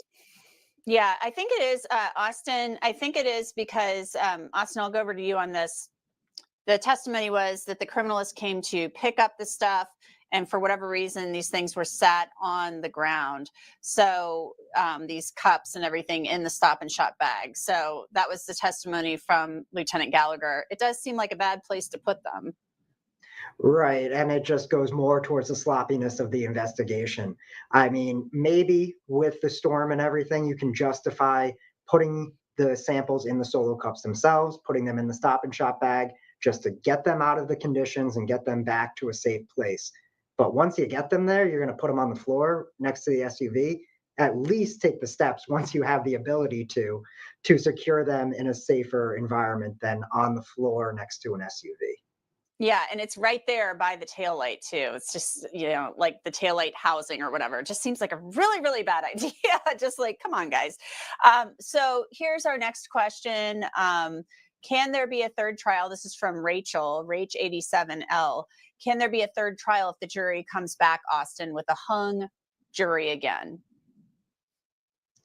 I think there certainly could be. I don't see either side backing down on a third trial if we have another mistrial here. I don't think Ms. Reed is going to plead out to anything, and I don't think the Commonwealth is amending the charges down. So I think a third trial is definitely a possibility. And I want to update everybody on our polls. Do you think the evidence was improperly handled by the police in this case? The poll is complete with 4.7 thousand votes. Yes, 85%, no, 14%. Our next poll, currently, where do you stand? The options are guilty and not guilty. So give us a vote. But, Austin, I'm wondering, just back to your point about a third trial, there had been some discussion in that docuseries that was on HBO Max. One of Paul O'Keefe's, or John O'Keefe's rather's friends said that the Commonwealth has told them they'll try this case basically as many times as they have to. Yeah, and I think when you have a dead police officer and you have a suspect that you believe is responsible for it, that's the position the Commonwealth is going to take. And I don't think they're bluffing. Yeah, it doesn't seem like they're bluffing at all. And it's just been a different presentation this time too, Austin, with Hank Brennan. It just seems like he's probably done maybe more jury trials, maybe bigger jury trials than Adam Lally has. And maybe he's just knows how to really get things, how to boil down the evidence and get his points across maybe a little more quickly. Yeah, and Hank Brennan is a defense guy at heart. He's been a defense attorney for years. He represented Whitey Bulger. And I think a lot of the training on the defense side, as opposed to on the prosecution side, often is get how to relate to a jury, how to get your evidence in quickly, succinctly, and in a story format that they can follow along with. So you're seeing a much more seasoned attorney telling a story and doing it in a much more concise and easy to digest way. William, we're going to come back over to you now. This question is from Dandelion. Do you really think the jury is following this testimony? I think the jury is following the testimony as best they can. I think, as Austin said before, expert testimony can get very complicated. And in this particular set of facts and circumstances with Ms. Hyde, it was very, very technical. So I think the jury can understand sort of broad brushstrokes of it. I think when we start really dealing with the minutia, jurors tune out.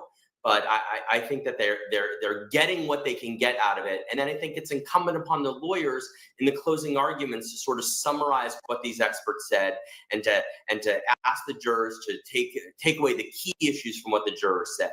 No juror is going to remember an hour and a half of expert testimony, but essentially we're looking to distill it to a couple of key points. And as Austin said a moment ago, I mean, Hank Brennan is fantastic. He's a great lawyer, and he will do that just like Ms. Reed's attorneys will do on her behalf. Yeah, he does seem to be a very, very good lawyer. We want to let you know that when court cuts back into session, you know, the direct examination of Jessica Hyde, the forensics expert, was complete. So we'll have the cross-examination of Jessica Hyde when court resumes, which should be any moment now. I want to remind everybody. Oh, actually, court is coming back into session right now. So, William, Austin, thank you so much. Been great hanging out with you. Been great hanging out with all of the viewers. We are going to take you back into court for that cross-examination. Have a great afternoon.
You are unmuted. All right, jurors, as you know, I think I told you in the beginning, one of my functions is to make sure that a case is tried fairly and efficiently, and not to waste anybody's time. So if I get frustrated at lawyers about something, I try not to, and I don't think I am, but if I seem to cut somebody short, the lawyers are just doing their job. When they request sidebar conferences, they're just doing the job. I am going to try and keep all sidebar conferences to a minimum, but the lawyers are just doing their job. Okay. All right, go ahead, Mr. Alessi, if you're a witness. I just need a witness. Yes.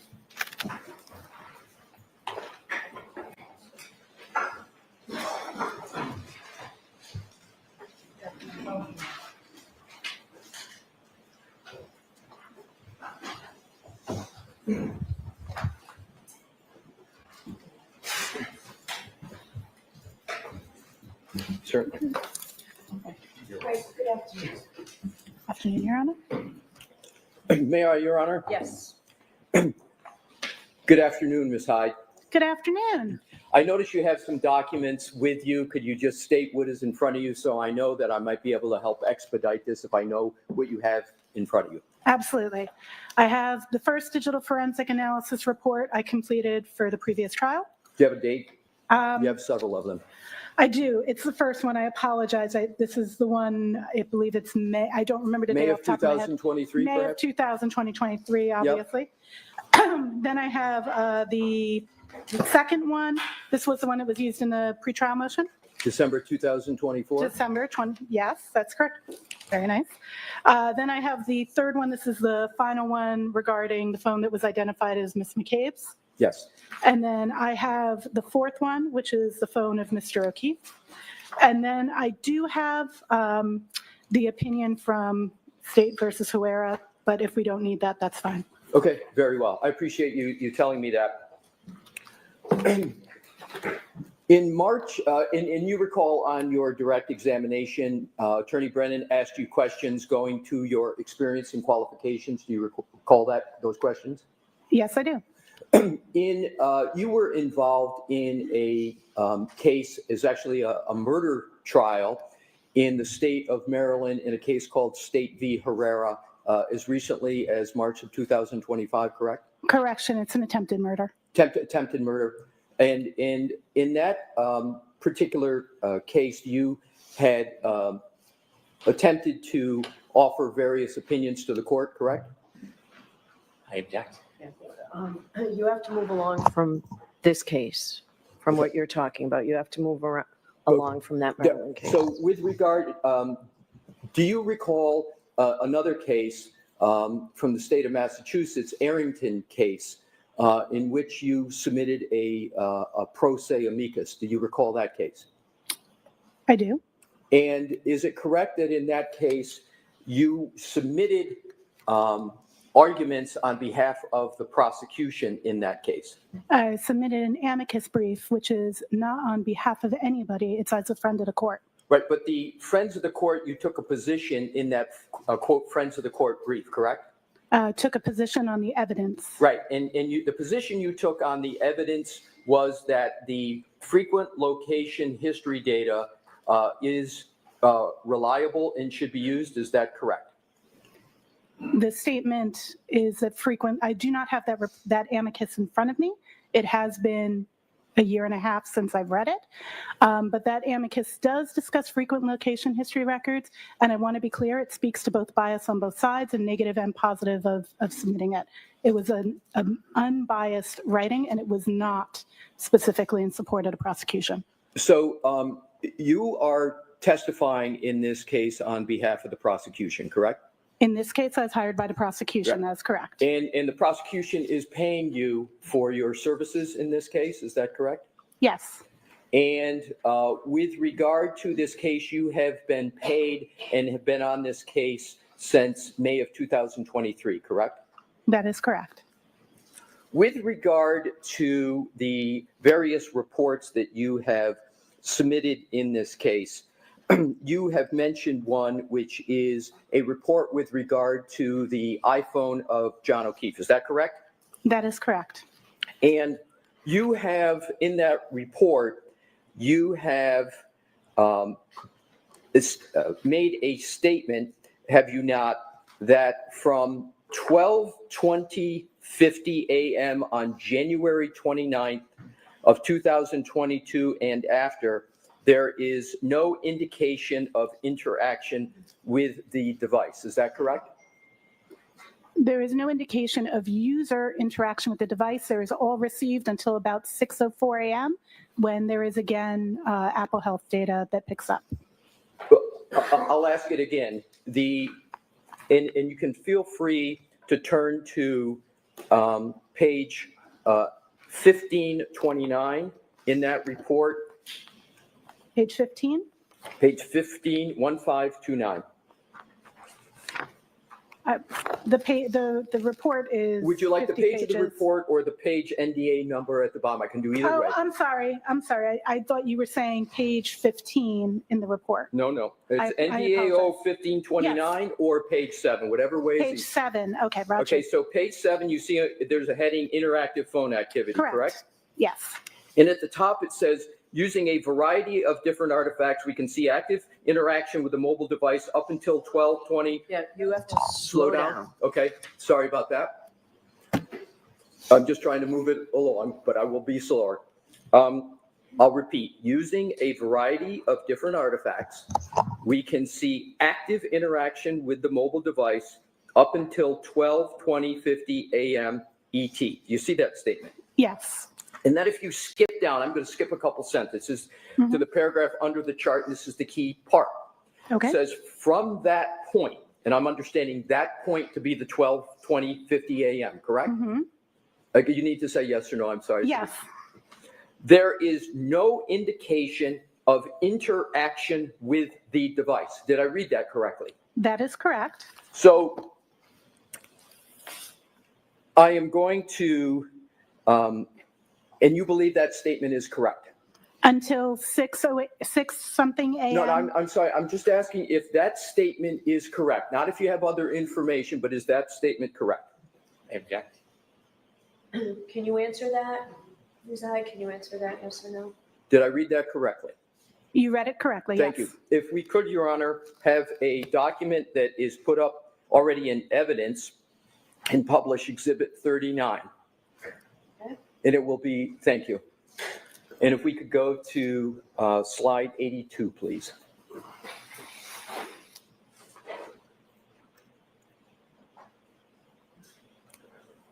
And Ms. Hyde, if I could draw your attention to the entry that is, it says 3209 under app lock, but we know that the 00 is a 12.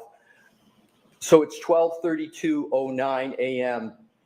on January 29, 2022. And I'm going to read what it says in red, and this is a timeline of Mr. Whiffen. You know Mr. Whiffen? I do know Mr. Whiffen. And so he put in red, not us, he said device locked with lock button for the last time. Do you see that? I do. And you know that to lock a phone, you actually have to hit the side button with regard to an iPhone to make it lock. Do you know that?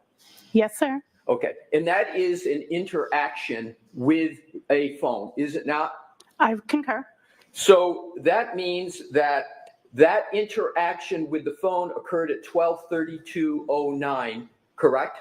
I did not review that specific artifact. I cannot attest to Mr. Whiffen's exam, only to my own. So do you have any reason to believe that what is in evidence in this case that Mr. Whiffen has produced, and that do you have any basis to contest the fact that the device was locked with a lock button for the last time on the phone of John O'Keefe at 12:32:09 as you sit here? I cannot contest it because I do not recall looking at that specific artifact.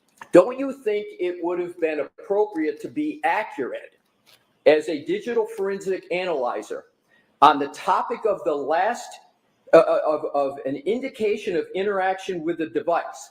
Don't you think it would have been appropriate to look at that 12:32:09 in any of the tools you said you used on direct? I did not correlate that artifact in my timeline. I understand you didn't, and my question is, you make a statement. Well, let me back up. Do you understand that in this case, as in many cases, that matters of seconds in activity can be determinative of a case? Do you understand that from your experience? Absolutely. So it's important, therefore, to get activity right for any data forensic examiner when they're issuing reports about activity, particularly of a decedent. Is that important? Absolutely. So isn't it correct that the statement that you make on page 7 of your report, that from that point, 12:20:50, there is no indication of interaction with the device is incorrect. I cannot make that without going back and reviewing and validating the artifact you just produced from Mr. Whiffen. I would need to validate that in order to respond to that. But as you sit here, you have no basis to contest what Mr. Whiffen has stated, that there was a lock button on the side of the phone of Mr. O'Keefe a full 12 minutes after you say there was no interaction with the device. Is that correct? I don't. I would have to review that portion. Is there anything that had prevented you from reviewing that in that data before you wrote this report?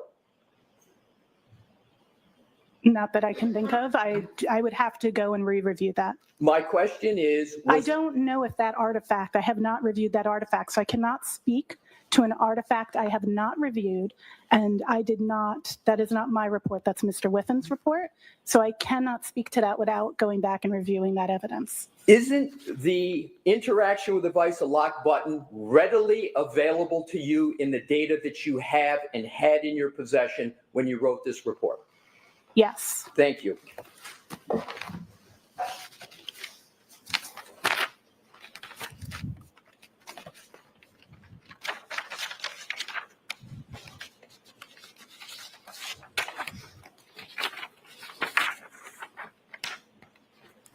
If you could please turn to, in the same report, page 1528, which is your page number 6. And I just want you, please, to go to the, just put a placeholder in that. And if you could now just go to the conclusion, which is your page 50.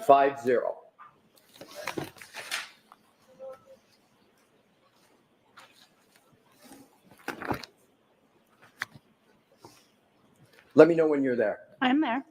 So in the conclusion, you state that starting at 12:01 a.m. on January 29, 2022, the mobile phone was in use with activity of Waze navigating to 34 Fairview Drive, Canton, MA, active interaction with the screen, steps, audio playing, text messages and calls until 12:31 a.m. EST on January 29, 2002. Did I read that correctly? Yes. That statement is also incorrect, isn't it? On what basis? Do you believe that statement is correct or incorrect? I believe that the statement is correct regarding those artifacts that are mentioned in that statement, yes. Okay, if you could please, if you could turn to page 1535 of the same report. Can you give me my page number, please? I will. I'm Okay, just, thank you. You're welcome. If you could turn to your page 13. 13, Roger. Yes, I'm there. And do you see an entry that says 12:31:56, which is the same time in the conclusion, but I'm going to develop it. I believe I know where you're going. Hold on, I'm sorry, I need to ask the apologize. questions. Yes. I appreciate you looking to help, but if I could, I'd appreciate it. Absolutely. Thank you. So it's got health steps and it has steps 36, duration 20.9 or 20.398 seconds. Did I read that correctly? That is absolutely correct. So if you look at this data point in your report on page 13, the steps began at 12:31:56, but they ended 20.39 seconds later at 12:32:16. Is that correct? That is correct. So therefore, your statement in your conclusion, if you could go back to 50, and this is in your conclusion, your statement there is that the steps, the mobile phone is used with activity, including steps, until 12:31 a.m. EST. That should read until 12:32:16, correct? It depends on your interpretation of interaction. As a user is walking, they're not actively interacting with their device. It's their movement that is. It's not direct interaction with the screen. But I would agree to your view that that could be interpreted as needing an additional 20 seconds. Isn't the more correct way to state the conclusion that the active interaction when it comes to steps is not calibrating using the screen, but the phone is calculating steps taken? Isn't that correct? That is correct, but that's not interactivity with the device. I understand, Yes. but the sentence reads includes steps, and the more accurate way to have stated that would have been to put 12:32:16 instead of 12:31 a.m., correct? I'm sorry, you just said 12:30. I did this to the minute, not to the second. Could you rephrase what you were citing? Well, I'll state it again. I appreciate that. You're welcome. So isn't the more correct way to state this important data point in your conclusion, instead of saying active interaction with the screen and steps, etc., until 12:31 a.m. EST, the 12:31 should be 12:32, because the steps that you have on your page 13, by what you concede, is the duration of 20 would have brought it to 12:32:16, correct? I would state that depends. I believe either is a correct way to state that. Based on interactivity, based on your interpretation, your definition is more correct. Okay, thank you. And it's not my interpretation. I'm reading from your report, correct? Your interpretation that 12:32 is a more correct representation of interaction is based on your theory that interaction concludes when the steps end. And I'm saying both would be acceptable. Okay, so let's follow up on this. Sure. Isn't it correct that it isn't my theory when the steps ended? Oh, it's not, if I could just finish, Please, because if absolutely, we sorry. talk over each other, the stenographer's not going to get both of us. Thank Agreed. you. So it's not my theory. It's just the simple math from an entry you've made on page 13 that the steps began at 12:31:56. They ended 20.398 seconds after that, which, just doing the simple math, is 12:32:16. Did I do the math correctly? That is correct. Okay, I'm not thank you. debating that. Thank you very much. So now what I'd like to do is to go to page 1528 of your report. Do you have my page number for that? I'm sorry. Yes, and I appreciate that you go page number, so I center in on the lower one, then I'll go immediately to the one. So it's your page 6, Ms. Hyde. Thank you. You're welcome. Just let me know when you're there. I'm there. If you could please go to Apple Health Data Steps. Mm-hmm. And we've been talking about steps because they're important enough that you put them in a report, correct? That is correct. So let's go to an important data point, therefore, in your report, in the chart, which is the second entry, which is, as you've stated, 12:21:10 a.m. Do you see that? I do.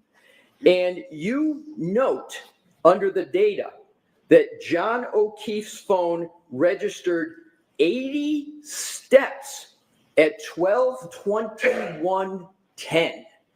Did I read that correctly? You did read that correctly. And those 80 steps constituted 191.253 seconds, as you state, correct? That is what is stored in that database, correct? And is my math correct, so that the jury understands this perhaps a little better? Sure. That 191.253 seconds equals 3.2 minutes? Approximately, yes. Approximately. I'm doing the math in my head, so that's why I said approximately. Right. Understood. So am I reading this entry correct, that you're stating what the data shows, that 80 steps were taken by the phone of whomever had the phone of Mr. O'Keefe? There were 80 steps taken at 12:21 10 a.m. on January 29, 2022, for a length of time of 3.2 minutes. That is what the phone registered. That's what the phone registered. Very well. Now what I'd like to do is to turn to the phone of Jennifer McCabe. Okay. And that is for your reports. You don't date your reports, so I can't give you a date, but it says. It's report 3, I believe, is what. Exactly. Yeah. It's 3. And there is, bear with me, I'm accommodating your page reference, and I'll have it soon for you. It is your page 7. And let me know when you are there. I am there. Are you aware of an issue regarding the time of an interactive phone activity on Jennifer McCabe's phone at 5:07 a.m.? Are you aware of that issue, and particularly a communication to a person named Coco? Are you aware of that? I would need to check in my report. May I turn to the page for Absolutely. that time? And I do see an outgoing call to someone labeled Coco at 5:07:21 a.m. And you can tell that because in your report on page 11, you list a 5:07:21 a.m. call to a Coco as outgoing, correct? Correct. Have you discussed that call with any member of the Commonwealth? No. And again, this call is at 5:07 a.m. on January 29th of 2022, correct? That is correct. There is no duration listed for that call. And if you just follow my questions, if you can, yes or no, is that correct? There's no duration yet listed.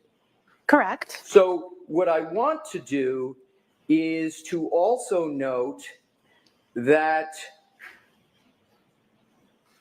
that omission is not the only omission of durations from this report, or I'll state it differently, let me withdraw that. There is no population of the duration column for any call from 14:30 a.m. on January 29, 2022, all the way through this 5:07:21 call, and you don't start listing durations until 8:59:34 a.m. Is that correct? Yes, and explainable. The artifact. I understand yes. Mr. Okay. Brennan can Sure. handle those on his redirect. Absolutely. So there's not a population of duration of calls after numerous early calls and phone, as you call it, interactive phone activity. Nothing populated in this report until 8:59:34. That's correct? Yes. All right.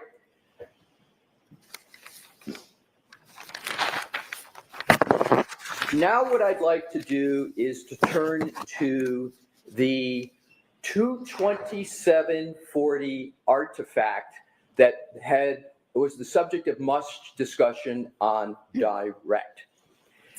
And I am going to refer to that as an artifact. Is that a parlance that is familiar to you? Yes. And if I refer to that as a timestamp also, is that a parlance that's familiar to you? Absolutely. So I can refer to 22740 as a timestamp, and you would find that parlance acceptable. Yes. Thank you. So I'm going to do that. Just to keep it simple, I'm going to refer to it as a timestamp. Now, you've been on this case working for the Commonwealth since May of 2023, correct? May 4th, 2023. That is correct. So you've been on this case for 2 years, correct? Not actively the entire time. But you started on this case in May 2023. You issued a report in May of 2023, correct? Correct. You issued a report in December of 2024, correct? Correct, after being rehired in November. Right. And you issued more reports in 2025, correct? That is correct. So all of that activity has been on this case, correct? All on this case, that And is that's correct. been all on behalf of the prosecution, correct? That is correct. None of that work has been done on behalf of the defense, correct? That is correct. So let us now go to the timestamp of 2/27/40. Your opinions on what is the meaning of that timestamp have varied from May of 2023 until today. Is that correct? No, that is incorrect. Let's cover that issue. Sure. Let's turn to your May 2023 report. Isn't it correct that the report and your findings were pursuant to a request from Detective Lieutenant Brian Tully? Correct. And how many interactions have you had with Lieutenant Detective Brian Tully on this case approximately? I really don't know. I'd have to go look back at email and call logs. Is it more than 5? Yes. Is it more than 10? Yes. Is it more than 20? I don't know. So somewhere between 10 and 20, would that be fair? Again, I'd have to review my call logs. I'm not But it going to was test. more than 10. More than 10, I'm sure. So the issue was your use of various forensic tools that revealed a timestamp, 2:27:40 a.m. timestamp on January 29, 2022. Is that correct? Is that a fair characterization of an issue you looked at? Correct. So if you could go to page 5 of that report. And I would ask that you go to the last paragraph that starts with "in the instance of the Google search," and let me know when you're there. I'm there.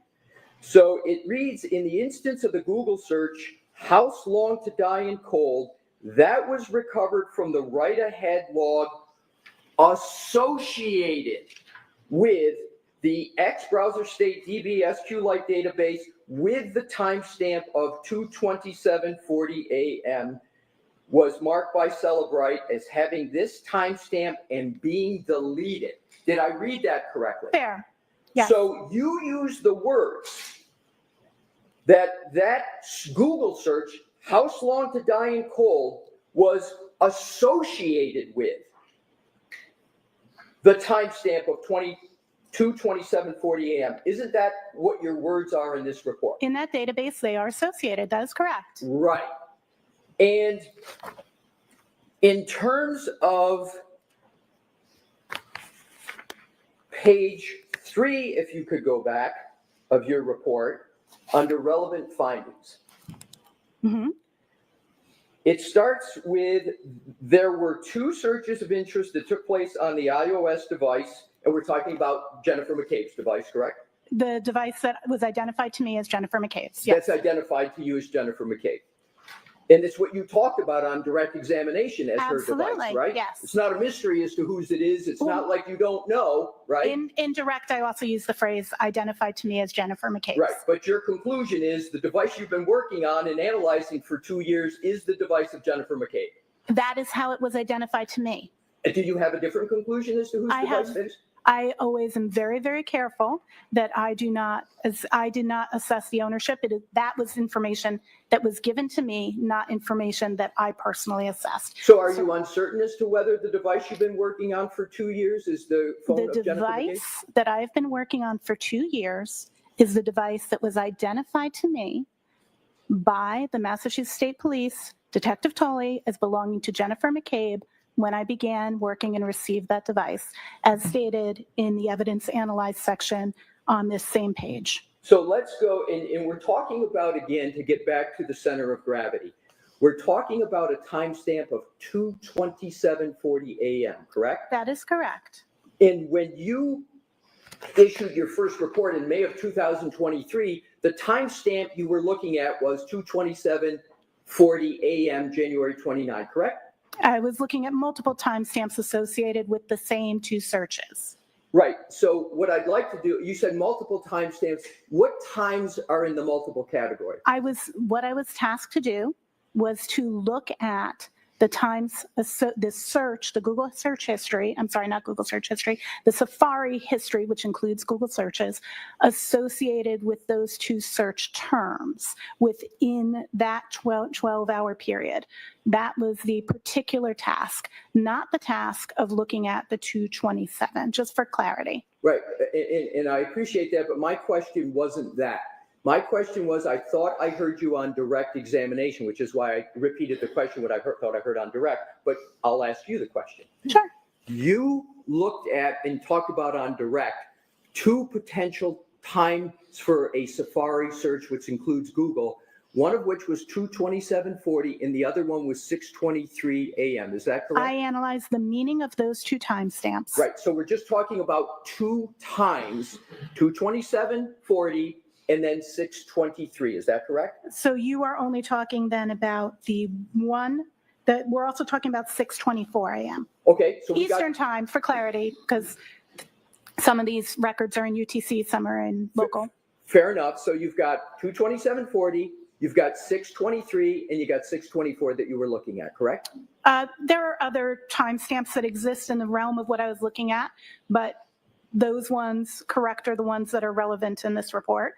Exactly. And that's what we're talking about. Okay, We're just talking about this report. Yes. And so if you look under relevant findings, at the very bottom paragraph, you say, second sentence, a Google search for how long to die cold at approximately 11:23 a.m. and then how long TIDIE in cold took place at 11:24. That is in UTC. I apologize for not having the timestamp format there, but that is the UTC time. The UTC time equivalent in Eastern Local Time would be 6:23 and 6:24. So to be clear, in your report, you wrote 11:23 a.m. and 11:24, and you didn't put UTC next Correct. to it, did They you? should. You are correct. That should say UTC. That is a typo. And there's a significant difference between 11:23 and 2:27:40, correct? 11:23 is UTC, so its equivalent in Eastern time would be 6:23. The artifact of 2:27 is already in local time, so that is in Eastern time. So what we would be comparing is 2:27 and 6:23 and 6:24 to be appropriate. They're taking into account the data storage and which ones are in UTC and which ones are in local time. I understand your explanation now. Perfect. But in this report, there is no UTC time down. You have two additional times in addition to the two times, two different numbers added to the two, correct? The UTC was a typo. It should say UTC next to those. And the chart shows all of those artifacts in EST and is clearly labeled that they're all in EST. So you would agree that it's better stated to state it a different way than you have in your report? I would say that both are equivalent. I should have had UTC there. But yes, it's easier for the audience to speak in EST. I would say forensics examiners typically communicate in UTC, but we translate for our reports. And I should have either communicated that in EST or included UTC. I will definitely contend that. So in terms of your May 2023 report, your first report in this matter. Yes.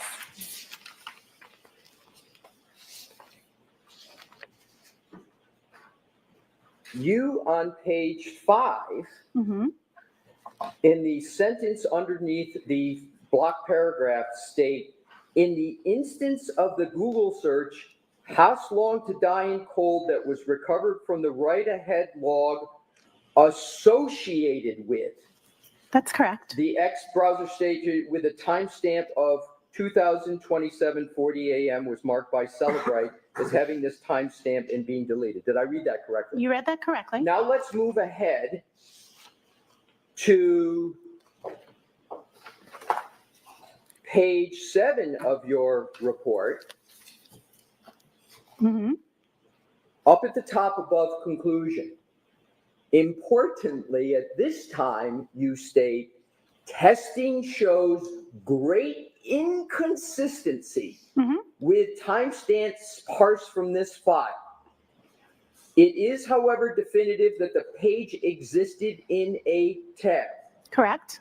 While a definitive reason as to why the timestamp is listing the time of 2:27:40 is unknown, the time is inconsistent with the timestamps associated with the same search. Did I read that correctly? You did read it correctly. So as of May 2023, you said the definitive reason as to why the timestamp is listed as 2:27:40 is unknown, correct? I'm just asking, is that what you wrote? Unknown. I believe that the wording here is, sorry, I know I do use the word unknown. It says, while a definitive reason as to why the timestamp listing is the time of 02/27:40 is unknown. Sorry. So you use the word unknown, your word in your report? Yes. Okay, so now what I'd like to do is to go on to the first proceeding in this matter. Do you remember giving testimony in a proceeding about a year ago under oath? Yes, I do.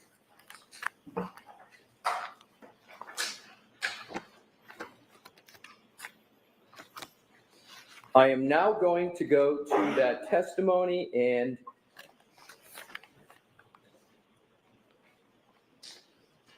if at any point you would like to have a copy of that, if it's the honor, if your honor would like, I will do it, but I'm going to start and then we'll see how it goes.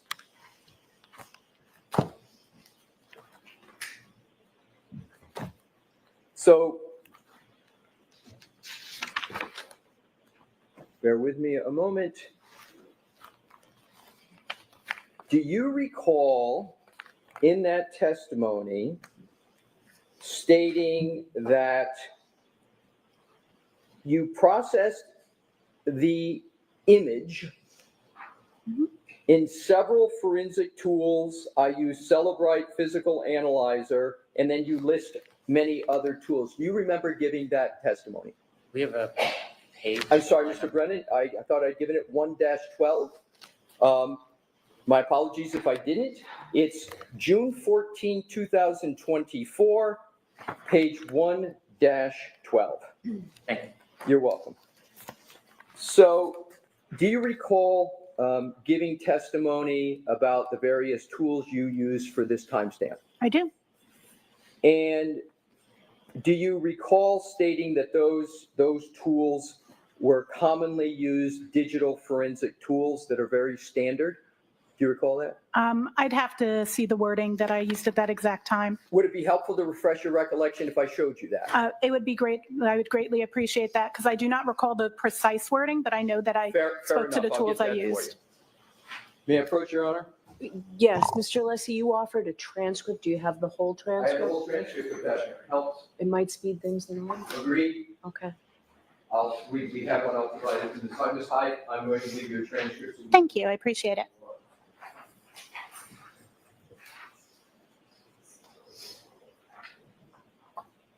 So, may I approach, Your Honor? Yes. Thank you. Mr. Brennan? Transcript. 112. Thank you. You are. That's, let me turn it over to you. It's going to be 112. Okay. Got it? Okay. You're welcome. Thank you so much. And you said we're on 112? Yes, please.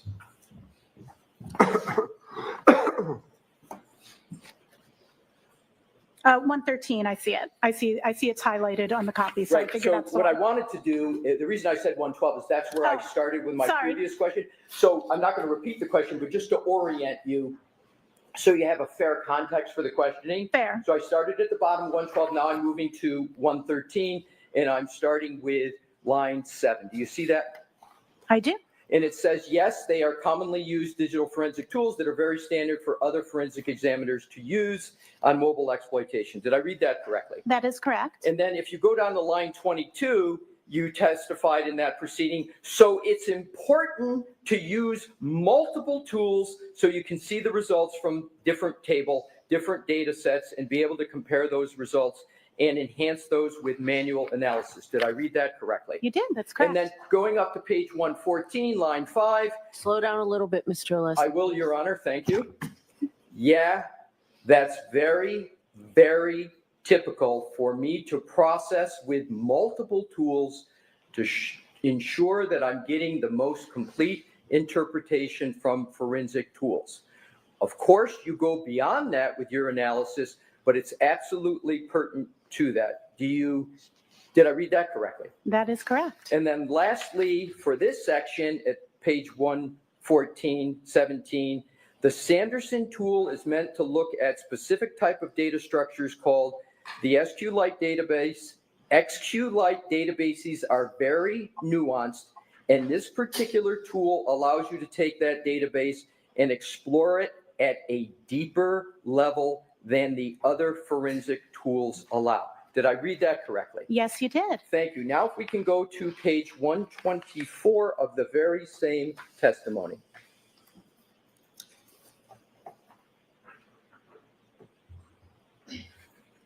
And feel free to go back a page just so you can see to page 123 that the topic is the 2/27/40 timestamp associated with how long to die in cold. Can I have a moment just to review and get context? Absolutely. Thank you so much. Page 123:13, but if you need to go back further, feel free.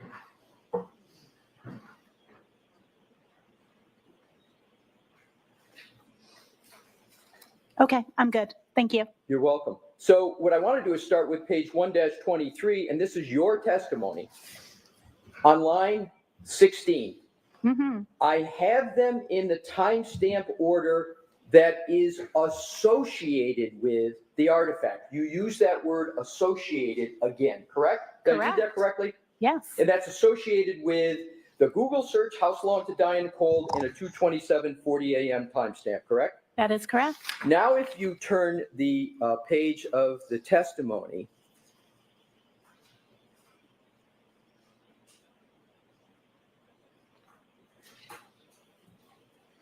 you state back then that on page 124, line 1, the browser state DB is an artifact that speaks to when tabs are moved. So when you're using your browser and you open different tabs, you may have a search that this time pertains to the time that the tab moved. It could be lots of things. Did I read that correctly? You did. Not one thing, you said it could be lots of things, correct? That is correct. And then you go on in line 10, and you talk more, and then you go down to the bottom. You go down to line 20, and you testified, we cannot tell by this particular artifact what time that search occurred. Did Absolutely. I read that correctly? That is specifically pertaining to that particular artifact that gives in browser state DB that does not tell us what time a search occurred. That is correct. Right. So you stated, and it was your statement then, we cannot tell by this particular artifact what time that search occurred, correct? That particular artifact. Okay, so now let's keep going.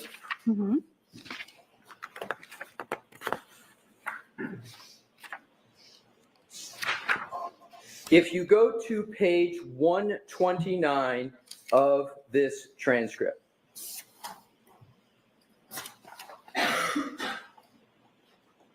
I'm there. at the top, Sure. line 1, 227 isn't necessarily one time when the tab was closed. That's in my report. I say it's undetermined. Remember, we were just reading your undetermined in your May 23 report? Correct. Because there's a lot of things that can cause that timestamp to be there, including tab being moved, tab being minimized. The next sentence. I don't know exactly what caused the tab to get that particular entry, but it's not, that timestamp is not indicative of the time of the search or any URL that's visited. But the first part of it is, I don't know exactly what caused the tab to get that particular entry. Did I read that correctly? You read 100% correctly. Thank you. Now, if we could turn to page 130 of your testimony. I need to object. Right, I'll see you both.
Thank you for your patience, Ms. Hyde. Absolutely, sir. What I'd like to do is to go back to your testimony in the first proceeding, and we can go back to page 1-30.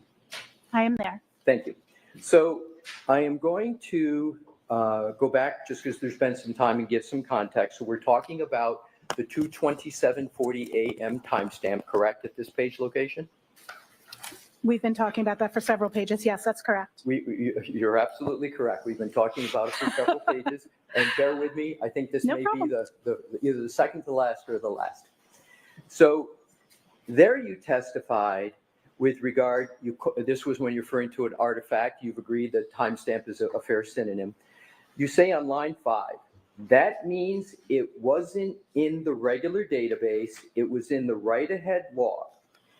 And to Celebrite's credit, that tool actually parsed the write-ahead log and displayed it where the other tools did not. So did I read that correctly, number one? You read it correctly. So am I correct that here, what you're stating is Celebrite was actually showing the 2:27:40 a.m. timestamp at that time during your testimony in the first On proceeding? that date, that is correct, Okay, yes. so I just wanted to establish that, and you were giving Celebrite credit for actually showing that timestamp at that time of 2:27:40 at the time of your testimony back in June of 2024, correct? That is correct. Okay, so now let's go to page 1-36. 136, you said? 136, yes. Thank you. And on line 12, you note that Celebrite and Magnet Axiom, and then you elaborate, both Celebrite Physical Analyzer, which is a specific tool, right, of Celebrite, and Magnet Axiom, another specific tool, correct? Correct. Both have file system viewers that then have SQLite database viewers. And you, skipping down to line 17, you talk about they don't allow for deep analysis of the write-ahead logs, which is why in my analysis I use the specialized Sanderson forensic browser for SQLite, correct? I read That is correct. So is it fair to say that what you did up to this point in June of 2024, with regard to the 2:27:40 a.m. timestamp on January 29, 2022, you applied a variety of tools to analyze the issue of when did the Google search occur, that you use the words associated with a Safari Google search, house long to die in the cold?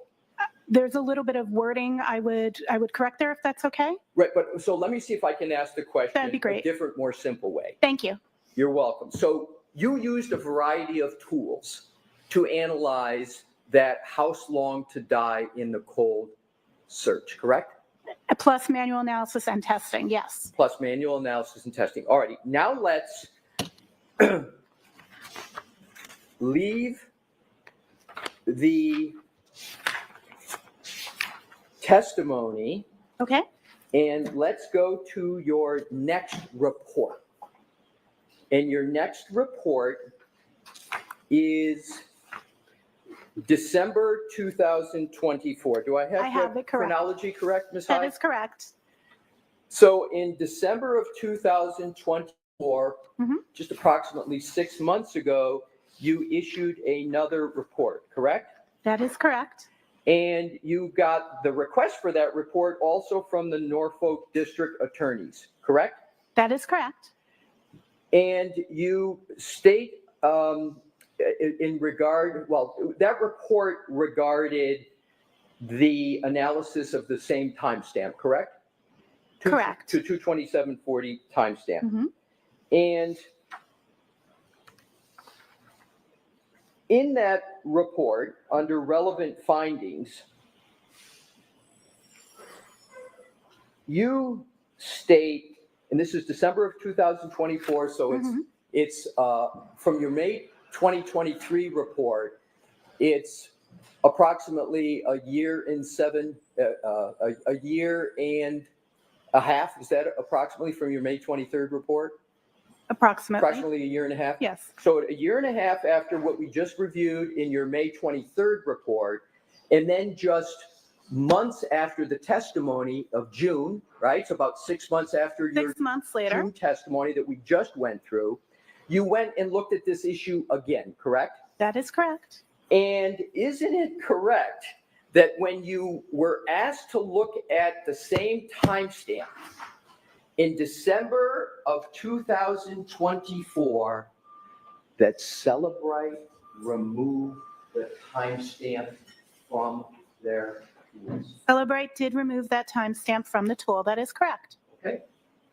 And that timestamp was the subject of extensive reports and testimony that you participated in the first proceeding, correct? That is correct. And even though that timestamp, 2:27:40 a.m., that showed up in Celebrite tools, Magnet Forensic Axiom showed up, that was removed by Celebrate, correct? Celebrite no longer reports it. The evidence is still in the data. I want to be clear, just that it doesn't change the data. They just removed it from their automated parsing and reporting. Right, so they Correct. removed it from their automated, still shows it. Yeah. Magnet Axiom Forensics currently shows it as a carved artifact and still shows that and gives a description in their artifact reference guide as to what they believe causes that artifact. I'm going to ask the question. Yes, it does. Magnet Axiom Forensics, where you used to be the director of forensics, That is correct. still shows that timestamp. Yes, yes, But Celebrite doesn't in the automated that is correct. tools. That is correct in their automated parsing. And you would agree that Magnet Forensics is a very reputable company, correct? Correct.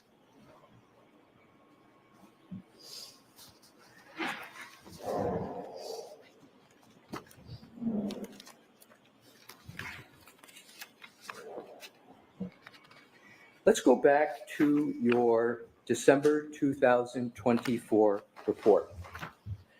Do you recall just moments ago when we went through your testimony in June of 2024 in the first proceeding where you stated various times how it was, I'll use the term best practices, to use multiple tools to analyze the timestamp? Correct.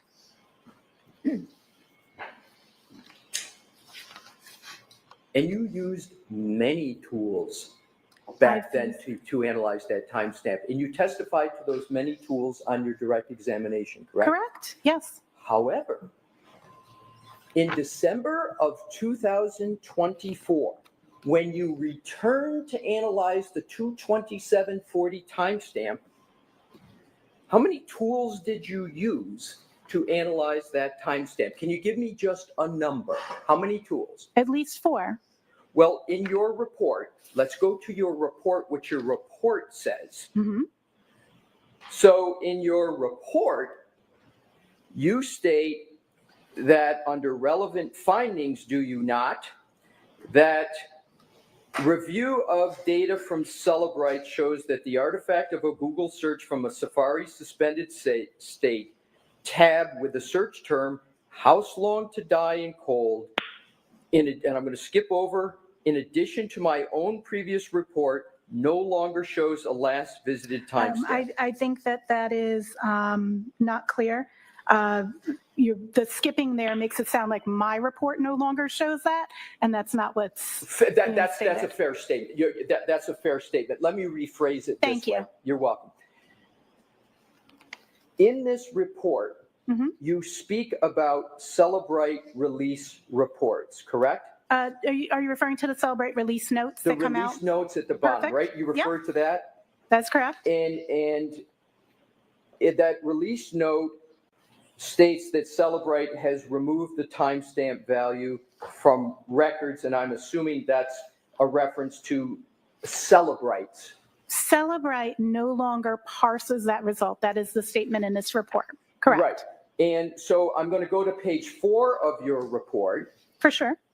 I'm there. And I'm going to go down all the way down to the conclusion.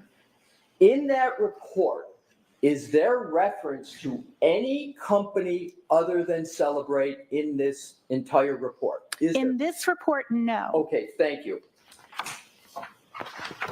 Now let's go to your prior testimony in the first proceeding, where you said that it was important to use multiple tools. Absolutely. Do you still stand by your position that you've given today and that you gave in June, that it's important to use multiple tools? Absolutely. Now let's go back to the issue of the extraction of Jen McCabe's phone.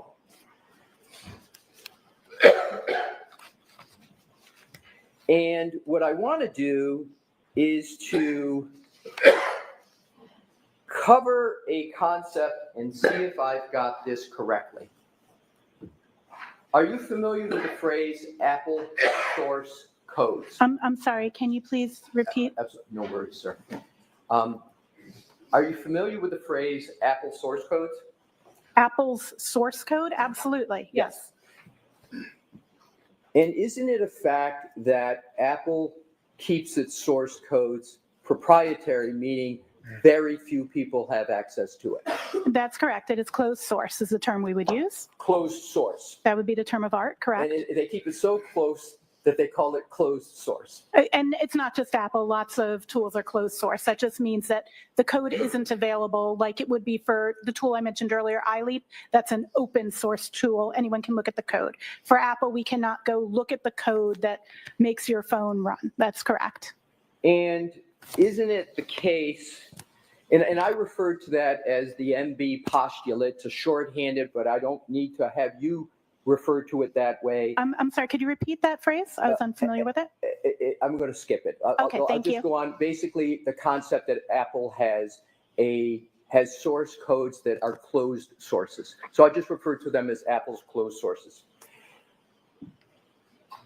Wouldn't the best information about when a search occurred, what it's associated with, wouldn't the best information be in the Apple source code to answer that question?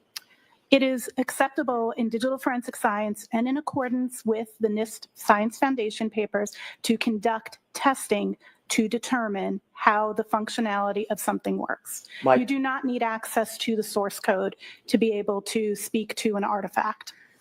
My question isn't that. My question is, isn't the best place the best place to go is to the Apple source codes themselves? Or are you saying these physical analyzer tools are just as good, and the information they pull is just as good as an Apple source code? Those are very, those are incongruent statements. Apple's source code is not a healthy way to do an examination because it would be so onerous, and we do not know the level of documentation, we don't know the language. That is not necessarily the most effective way to determine what data is.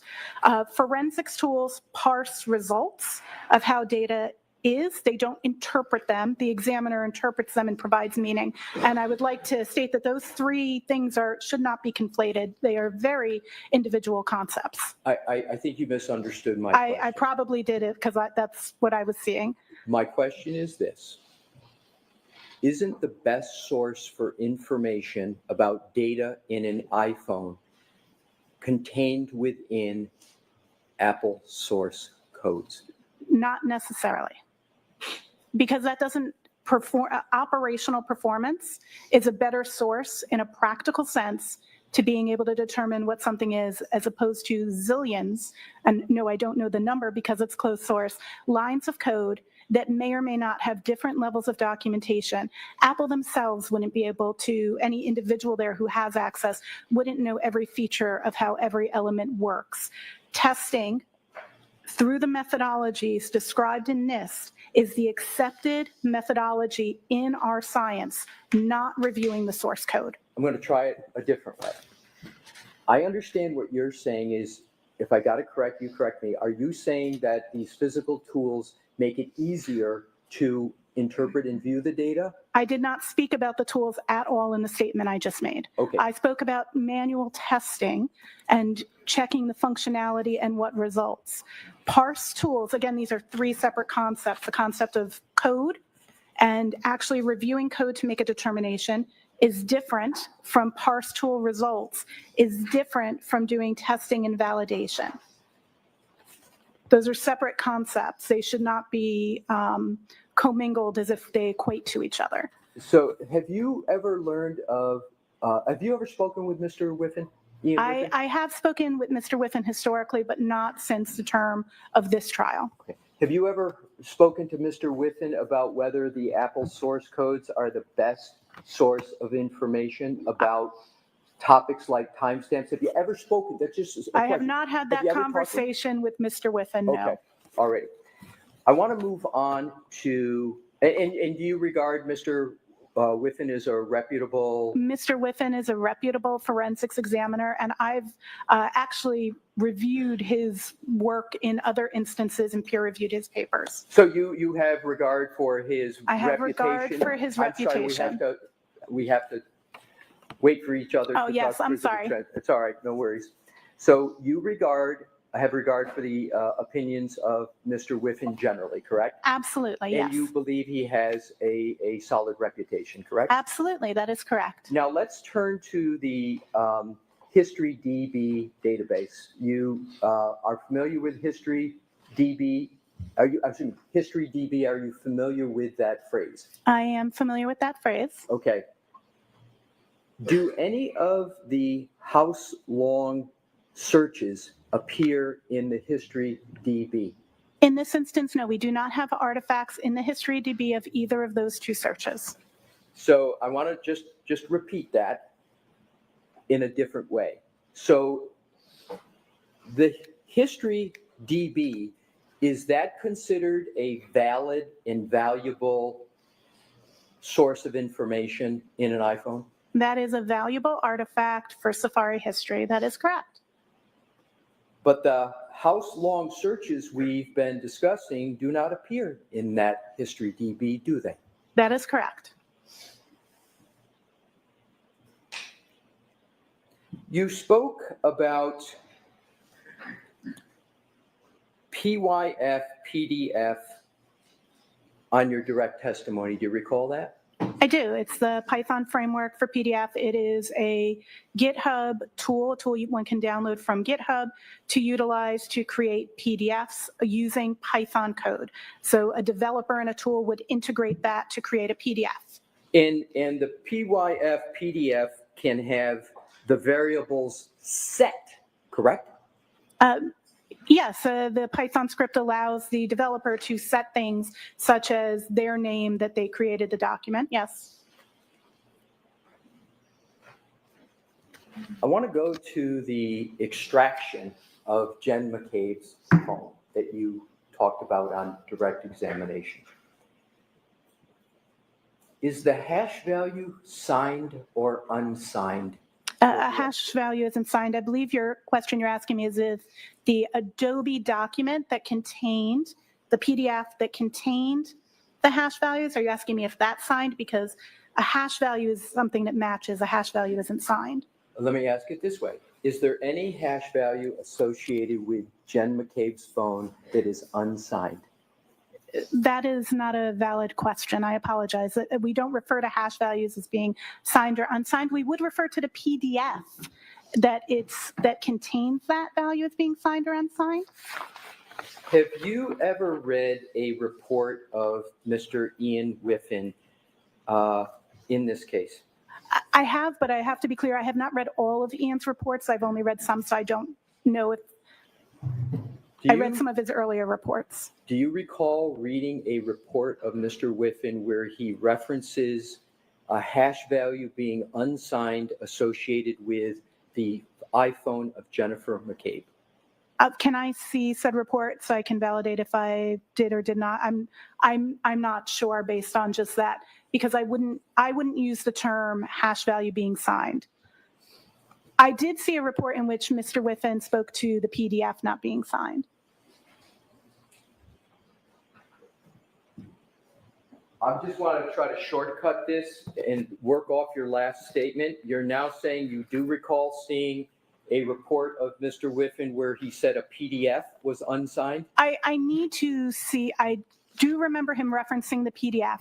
I would need to see the report, especially since the characterization of hash value being unsigned is not a term of art that I am familiar with in our field.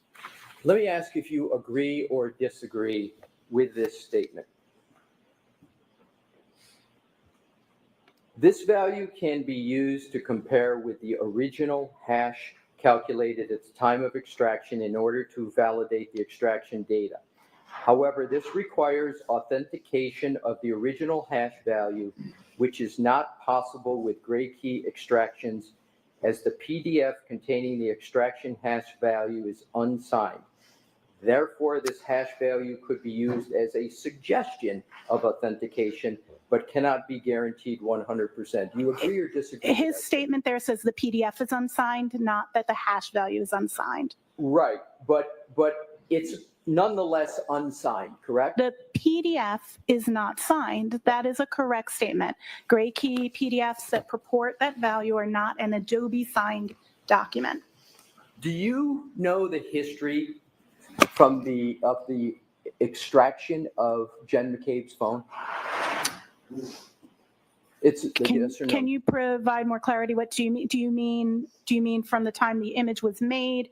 Do you mean from the time the device was received? Because I don't know the information pertaining to the receipt of the device into evidence, and then when I only have the documentation of the image forward.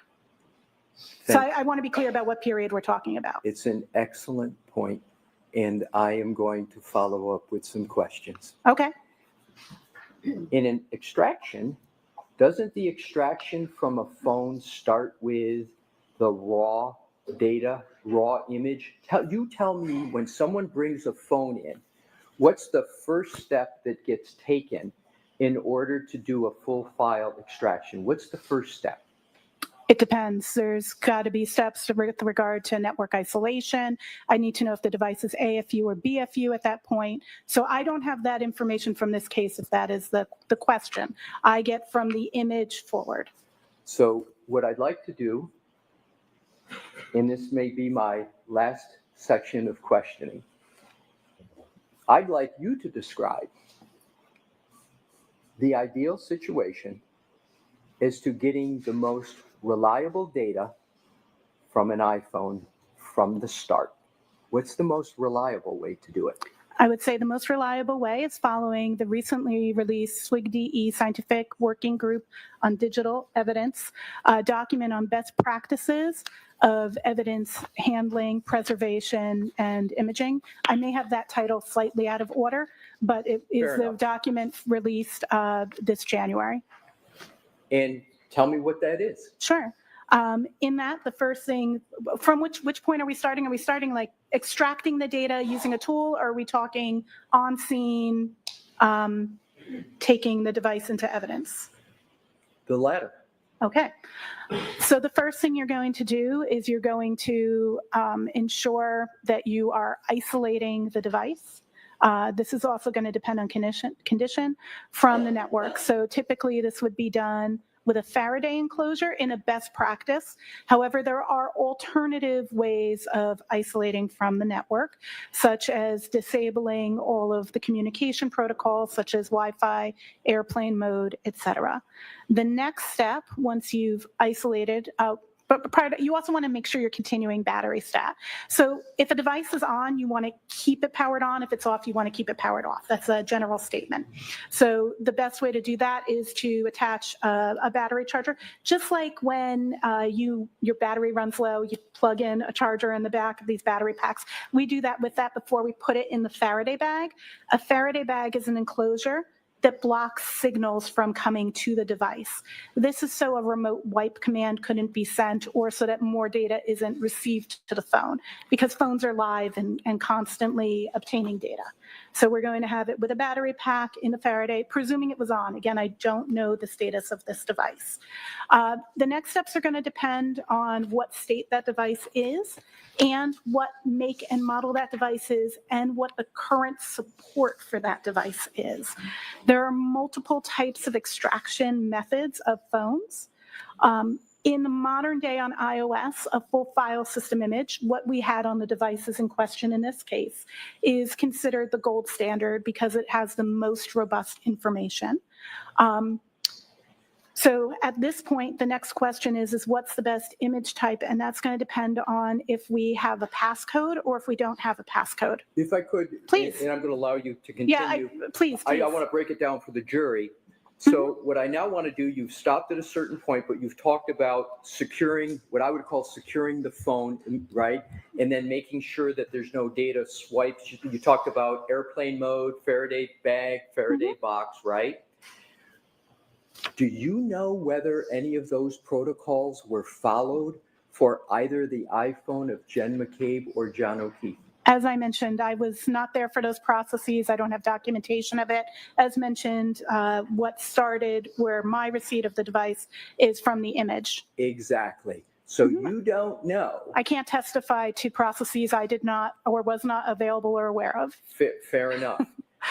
But do you have a little bit of hint as to whether the phone of Mr. John O'Keefe was properly secured in airplane mode, a Faraday bag, or a Faraday box, based upon your own report of the iPhone of John McCabe? Can you determine that from page 5 of your report? Obviously, there is data signals that are still being made and created. I believe that is what you're referring to. So the assumption is that I don't know at which point a Faraday bag is employed, but I also want to be clear, I don't know when, I don't have information outside of the digital forensics realm about this case, so I don't know precisely when the phone was taken into custody by law enforcement. Fair enough. So assume that Mr. O'Keefe was deceased around the latest 9 a.m. on January 29th, 2022. Isn't there activity on that phone, health data activity, up to around noon of January 29th? Health data activity would continue to be reported regardless of if the device was isolated from the network or not. Health data has to do with the movement of the device. So if the device was being moved even within a Faraday bag, that data would still be populated. How about location data? Location data is unlikely to be reported in a device that is Faraday enclosed, but I do not know what location data you're referring to, so I cannot speak in absolutes without having a better reference to the artifacts in question. If you're saying it's in my report, I'll look at it, but again, I never knew when the phone was seized, so it was not part of my initial analysis. Do I have permission to look at that time now? Yes. Thank you, Your Honor. So, bear with me, it's a big report, as you know. It is a big report. And it was at the bottom of my stack. Pardon me? All right, it was at the bottom of my stack. I had to lift up the other ones to find it. All right, so. Your Honor, may I assist and point her to a page? Sure. That'd be Thank great. you. If you could turn to that report on your page 47 and continue on to page 50. I do see incoming data that is consistent with the device not being Faradayed, such as the receipt of SMS messages, notifications from Ring, etc. So, the iPhone of Mr. O'Keefe was not secured in the manner you described before we got to this, as would be the best practice with regard to getting the most accurate data from a phone. That is, once it comes in, that it's to either be put in airplane mode, Faraday bag, or a Faraday box. That's correct. By your own report, you see activity. I do see activity. It was not Faradayed. Faraday prevents wiping of the device and additional data. So actually, in this instance, it doesn't appear that the device was at risk of wipe because it was not wiped. And we actually have more data because we get to see the data that continue to come into the device. I'm not saying that's in accordance with best practice. I'm saying that that's what I see based off of what you just had me review in the data. It sounds like you're trying to justify. Oh, I'm not if trying to right or justify. wrong, you tell me. It sounds like you're trying to justify the fact it wasn't secured. Am I correct? No, you're incorrect. I'm just stating we have, you asked if we had more data or less data. We actually have more data with it not being Faradayed, but no, best practice would be to Faraday. That I wasn't my 100% question. agree. My question wasn't, is there more or less data? My question was simply, doesn't your own report Sure. show activity up until noon on January 29, 2022? Correct. And for clarity, my scope was till noon, so I don't know if there was activity beyond that. Right, but as far as your scope goes, I want to be clear. Yeah. There is activity on this phone. Absolutely. The Which phone shows that it was not put in airplane mode, it was not put in a Faraday bag, and it was not put in a Faraday box, and that failure is not best practice. Correct. It is not in accordance with the best practices. I agree. I would have Faradayed it. Thank you. So if I, that's all okay. things. I have no further questions. Thank you for answering my questions, Ms. Hyde. Thank you for your questions. Have a great day. All right, Mr. Brennan, redirect. Thank you.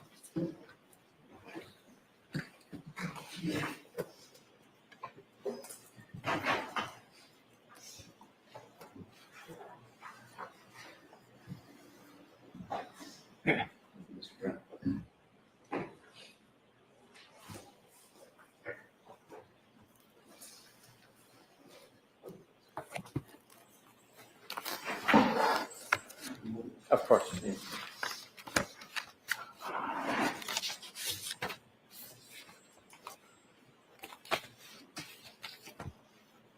Whenever you're ready. Thank you, Mr. Chairman. You're welcome. You were asked when you began working on analyzing phones in this case, and you said it was in May. Was that of May of 2023? May of 2023, May 4th, 2023 is the email I have of a note. Thank you. Yes. It's easy to remember because May the 4th be with you. When you first were asked to begin work on this case in May of 2023, what was the catalyst for you to begin working on this?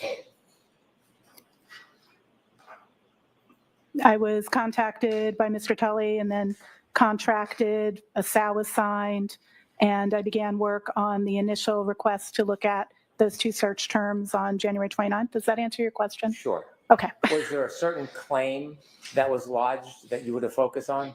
I was to focus on the two search terms from January 29th, 2022. And would you inform why? Was there any context to that? Probably, I don't recall the exact conversation that I had with the DA's office and Lieutenant Tully at that time, but I'm assuming that I was given that context. I have in my notes that I was to look at those two searches on that date and do an analysis about those. Were you asked to reach any particular result? No, I was asked to provide my report, not to reach a particular result. Were you asked to reach a conclusion that the 227 timestamp was inaccurate? No. When you engaged in your analysis, was it independent of the district attorney's office? My analysis was independent of the district attorney's office. I actually, in the first case, had very little communication with the district attorney's office during the period of my analysis. Was there any input from any outside source on what your result or ultimate opinions would be? No. Would you ever allow anybody to affect your input? No.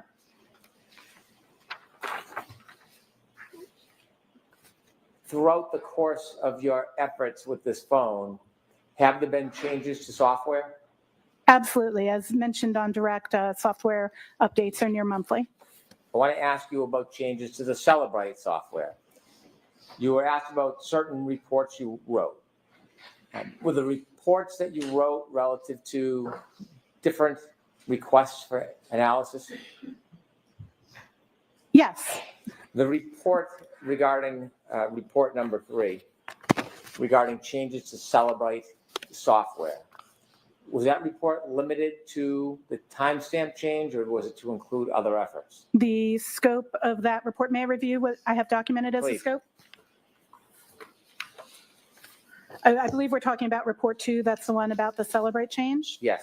And I have the request was to understand changes made in the newer version of Celebrate Physical Analyzer to artifacts pertaining to the timeline of a particular Google search on January 29, 2022, namely How's Long to Die in Cold.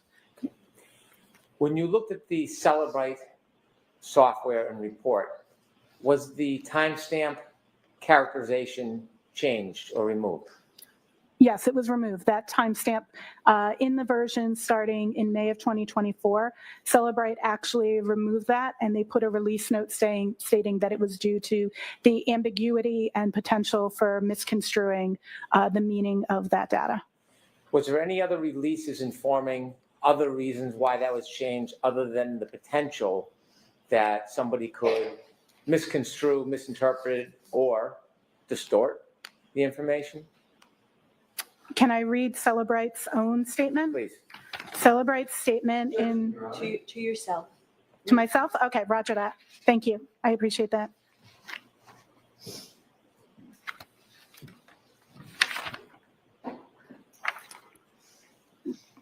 Can you repeat the question? Share with us, was there any reason other than the concern about misinterpreting or They distorting? said that Your Honor, they said?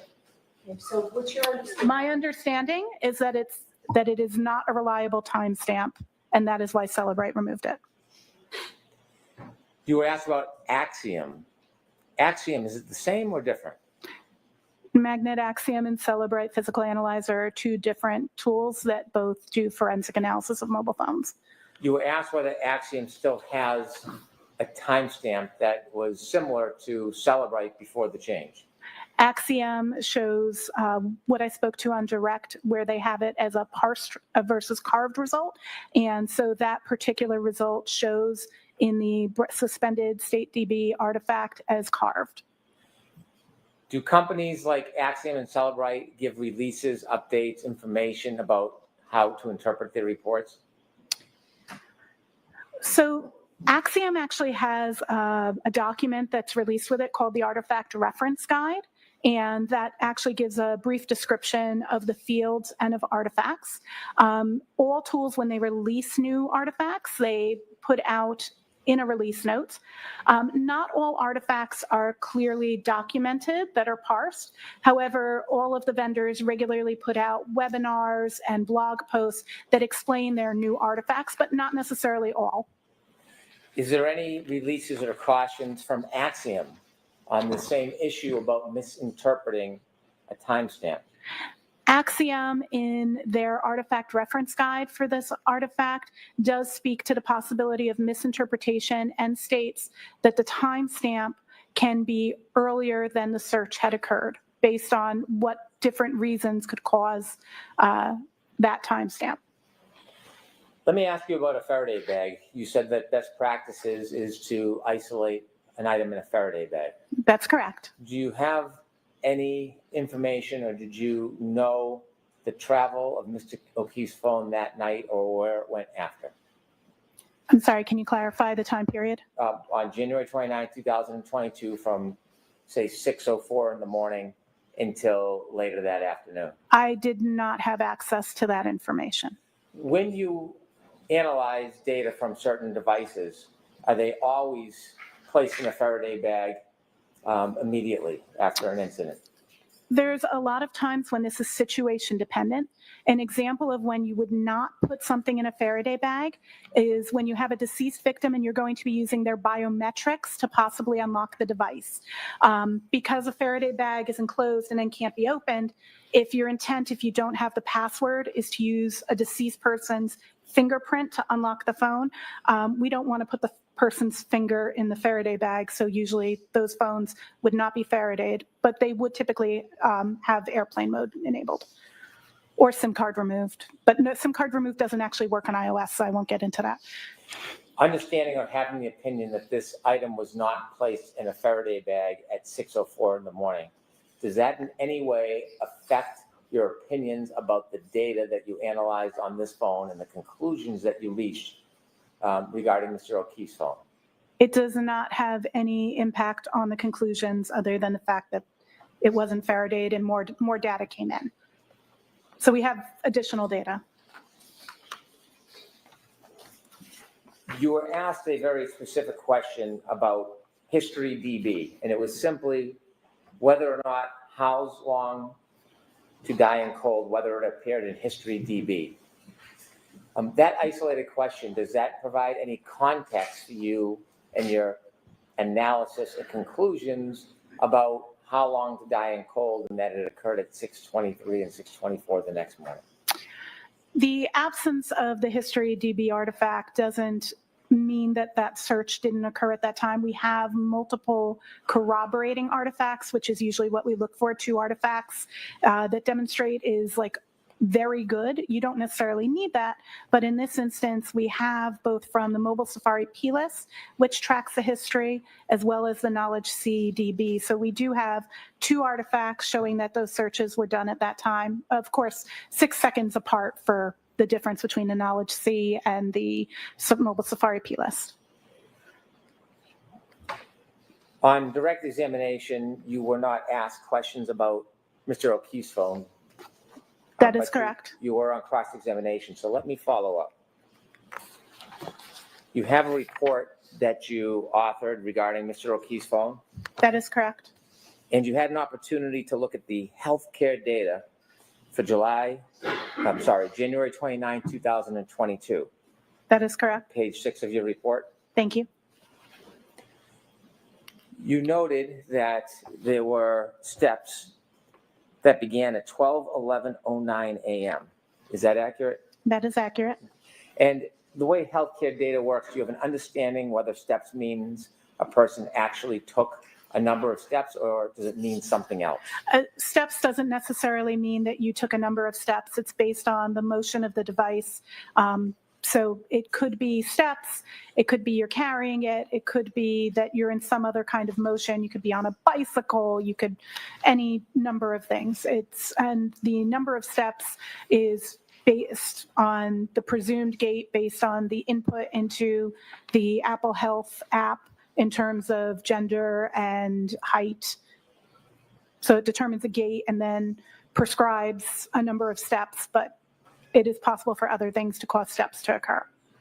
You were asked specifically if you saw that there were reported movement or health steps at 12:21:10 a.m. and specifically pointed out to you notation or characterization of 80 steps. Is that accurate? That is what's stored in the database. I try to clarify, as I did for you, sir, that that's what's stored in the database. I'm not saying that 80 steps were taken. And by the way, in addition to the healthcare analysis, you did some analysis on the movement of a car, didn't you? For Ms. Your Honor. I'm going to deny that question. Can these health steps occur if somebody's holding a phone while traveling in a car? As mentioned in my report, it's caused by motion. It could be various motions that could cause it. You could be using an elliptical, you could be in a vehicle, you could be on a bicycle. It's not necessarily steps taken. Based on your analysis of Mr. O'Keefe's phone and the report that was pointed out to you on cross-examination, and do you have information or opinion where Mr. O'Keefe's phone was located around 12:21:10 while those steps registered? Objection, Your Honor. So, That's beyond the scope of the class. It was pointed out to you at 12:21:10 there was a registered 80 steps. Is that accurate? That is correct. Okay. And then you were also asked about the last healthcare data, the last movements of this phone. And it was pointed out that began at 12:31:56 for 20 seconds. That's correct. Per the data in the database.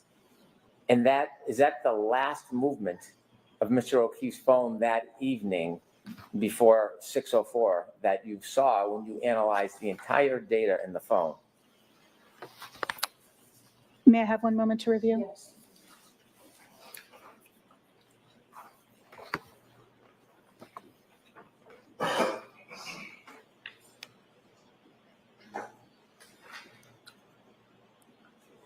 That appears to be the last before the 6 a.m. hour.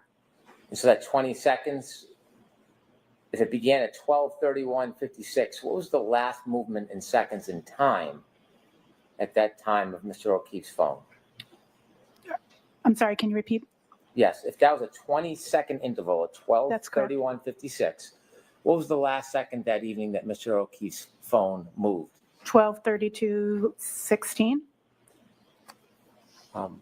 And then when you analyze the phone and were asked about these times, is there any movement between that last movement and 6:04:01? Between the 12:32? Yes, 12:32:16 and 6:04:01. Any movement of that phone whatsoever?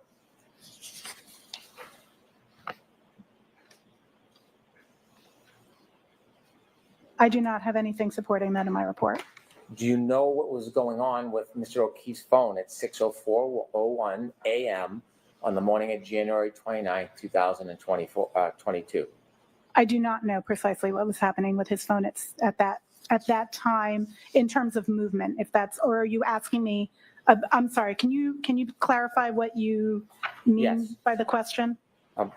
The next movement after 12:32 Is the 6:04? 6:04:01 Correct. a.m. Correct. Do you have any information about where or why there was movement of the phone at that time? I don't. That wouldn't be inside my digital evidence, I don't believe. And the last question is, the next movement at 6:15:14, do you know if that phone was being moved by somebody or somebody else than Mr. The O'Keefe? phone was in motion. I do not know if it could be by a person, it could be on a rail car. I don't think it was on a rail car for clarity, but I don't know what is causing that motion at that time. Thank you very much. Any follow-up, Mr. Yes, Lexus? please, Your Honor.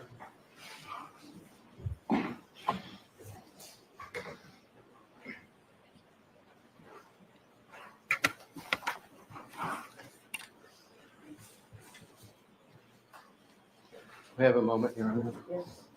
Excuse me, please. Go ahead. No. Thank you.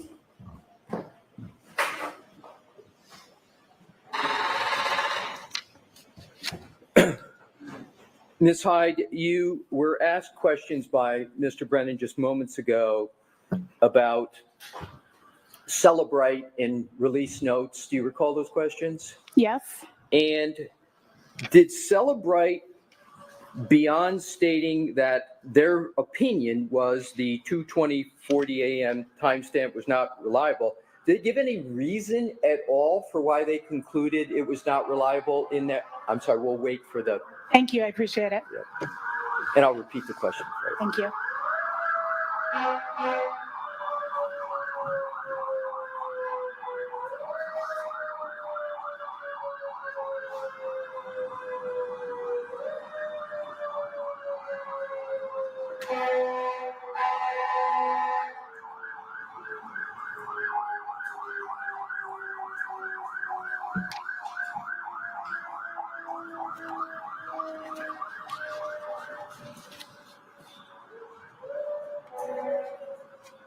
May I, Your Honor? Thank you.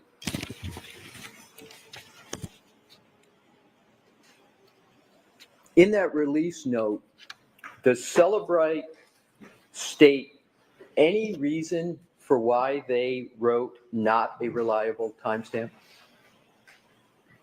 There are other. I'm sorry, my published, but question not is, do they Celebrite? state in the release note whether there's a reason for why they concluded? May I look at the release note, ma'am? Thank you, ma'am. Thank you, Your Honor.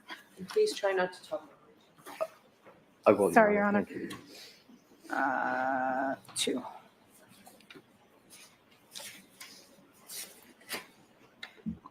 Not asking you to read it, just asking whether or not they give any reason for the conclusion, not a reliable timestamp.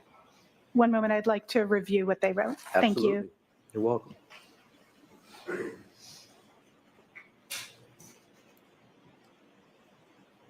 Yes, they do. They state that further research since is the reason that they're doing it, that there's further research. Do they state what that research is? They don't, but All right, but they don't state what the further research is. that is correct. They All right, state now that what I'd like it's to do is unreliable. move on to Axiom. You were asked questions by Attorney Brennan, and you referred to Axiom as using a different parlance with the timestamp of carved, correct? Celebrate uses this deleted demarcation or recovered demarcation. Axiom does not do that at all. They speak to how they recovered the artifact, be it that it was parsed. When I say parsed, I mean the item was where it was expected to be in the algorithm, found it, located it, and said it's here, versus carved, which is when they have to go into an unexpected area, such as slack space, which would be the areas that are not yet used or were previously used to extract the data from that. So Axiom actually recovers the timestamp, but Celebrite does not. Is that correct? Is that correct? Yes, Okay. currently, previously, when we did the first case. Right, but it's the currently, opposite. Celebrite doesn't, but Axiom does. Axiom recovers 2:27:40 a.m., correct? Timestamp? They That recover- is the timestamp that they show for that artifact. correct. Exactly.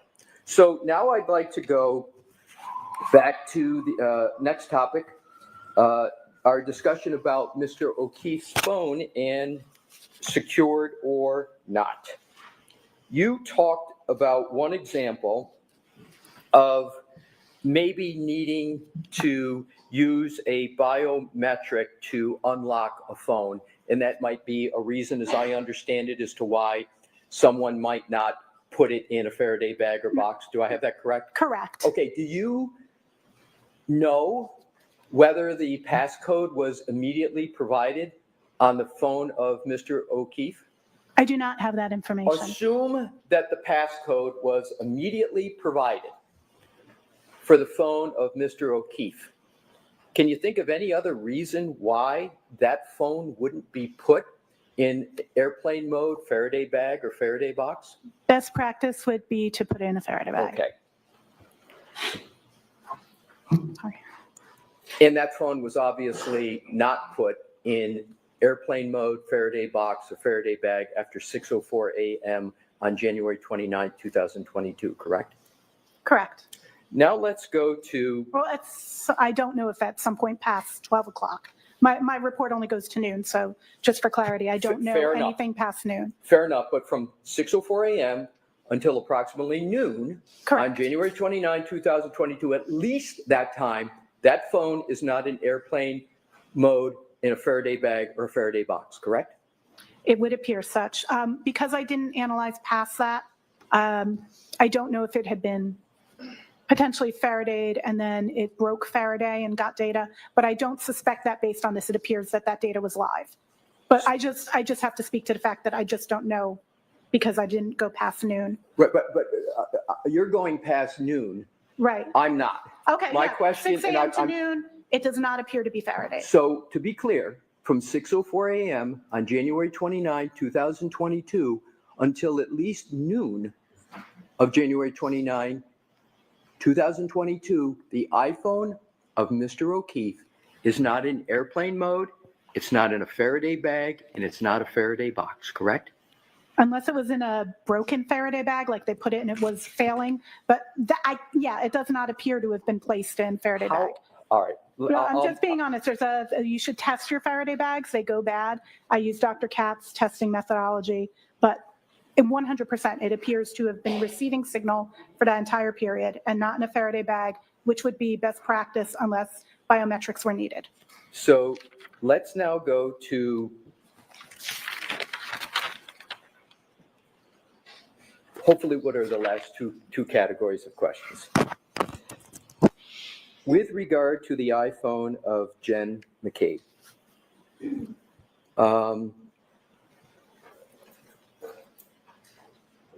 do you have any knowledge as to whether over 200 calls were auto-deleted on her phone? You analyzed it. we can see that calls were auto-deleted. You're asking me if the number of, I just want to make sure I understand the question. If the number of calls that were auto-deleted, if that exceeded 200? My question is, do you know whether there was auto deletions on Jen McCabe's phone? Do you know that? I'm uncomfortable with the term auto-deletions because I don't know what that is inferring. Okay. Did you analyze her phone at all for deletions? I analyzed her phone to see if there had been deletions of call logs, and what I found was that there were records that were removed by the system and not recoverable from that database, but were recoverable from biomes. Understood. Now, what I'd like to do is to address your answer in response to Mr. Brennan's questions, where you said that the issue with regard to Mr. O'Keefe's, or just generally your proposition, that there was no impact on your conclusion because more data had been obtained. Did I get that correct? I believe my statement was there was no impact on my conclusion with the fact that it had not been in a Faraday. Right. So isn't it, though, the case that when a phone's not in a Faraday and is therefore active, data can be overwritten? Yes. So if data can be overwritten when it's not in a Faraday, you can lose that data, correct? Is there data that we're concerned? Yes, theoretically. Right. Yes.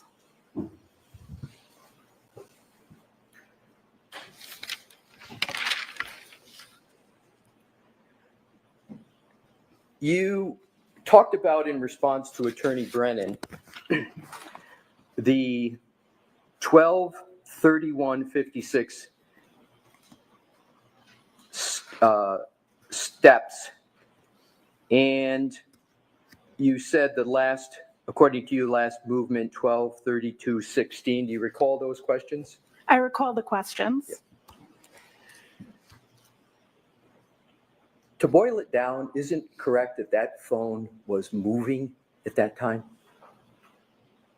May I check the timestamp again? Absolutely. I apologize. There's no. a lot of timestamps going back and forth. Please do. 12/31/56? Is that Yeah, that's the start. Yep. Oh, yes, this one there definitely is. Yes. So, doesn't matter what kind of movement, but that phone was moving starting at 12/31/56 and still moving until 12/32/16 a.m. on January 29, 2022, correct? Yes. Thank you. Appreciate again you answering my questions. Thank you. All right, Ms. Hyde, you're all set. Thank you, Your Honor. All right, I see counsel about scheduling here. Jurors, feel free to stand up and stretch.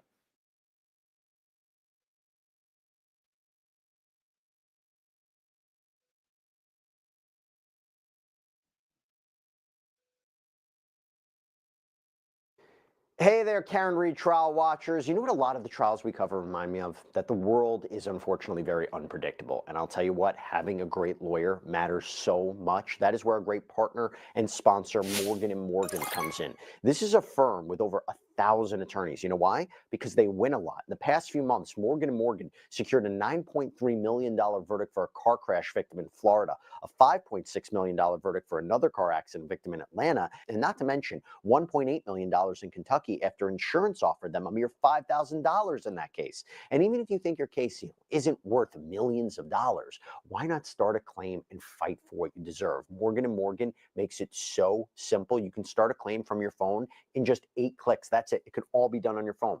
So if you're injured, you can easily start a claim at forthepeople.com/LC Live by clicking the link below or scanning the QR code on screen.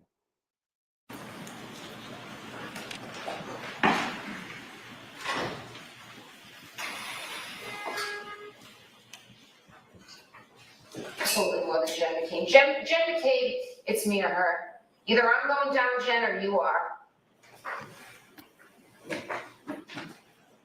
Okay. All right, so Folks, I talked to the lawyers briefly about scheduling at Sidebar, and I'm told we're actually ahead of schedule. So with that, rather than beginning a witness who's probably going to take a while, we may as well let you go and enjoy the rest of this beautiful activity. So we're on schedule, ahead of schedule. We're going to reevaluate that tomorrow. Now, you will see lawyers at Sidebar asking for as well how to talk a little bit about scheduling. So same cautions, please. Do not discuss this case with anyone. Don't do any independent research or investigation into this case. If you happen to see, hear, or read anything about this case, please disregard it and let us know. And be very careful with your social media use. So see you tomorrow morning. Thank you. All rise to the court, please. Closing no close to follow me. Why don't you come on up?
Thank you. We'll see you tomorrow morning.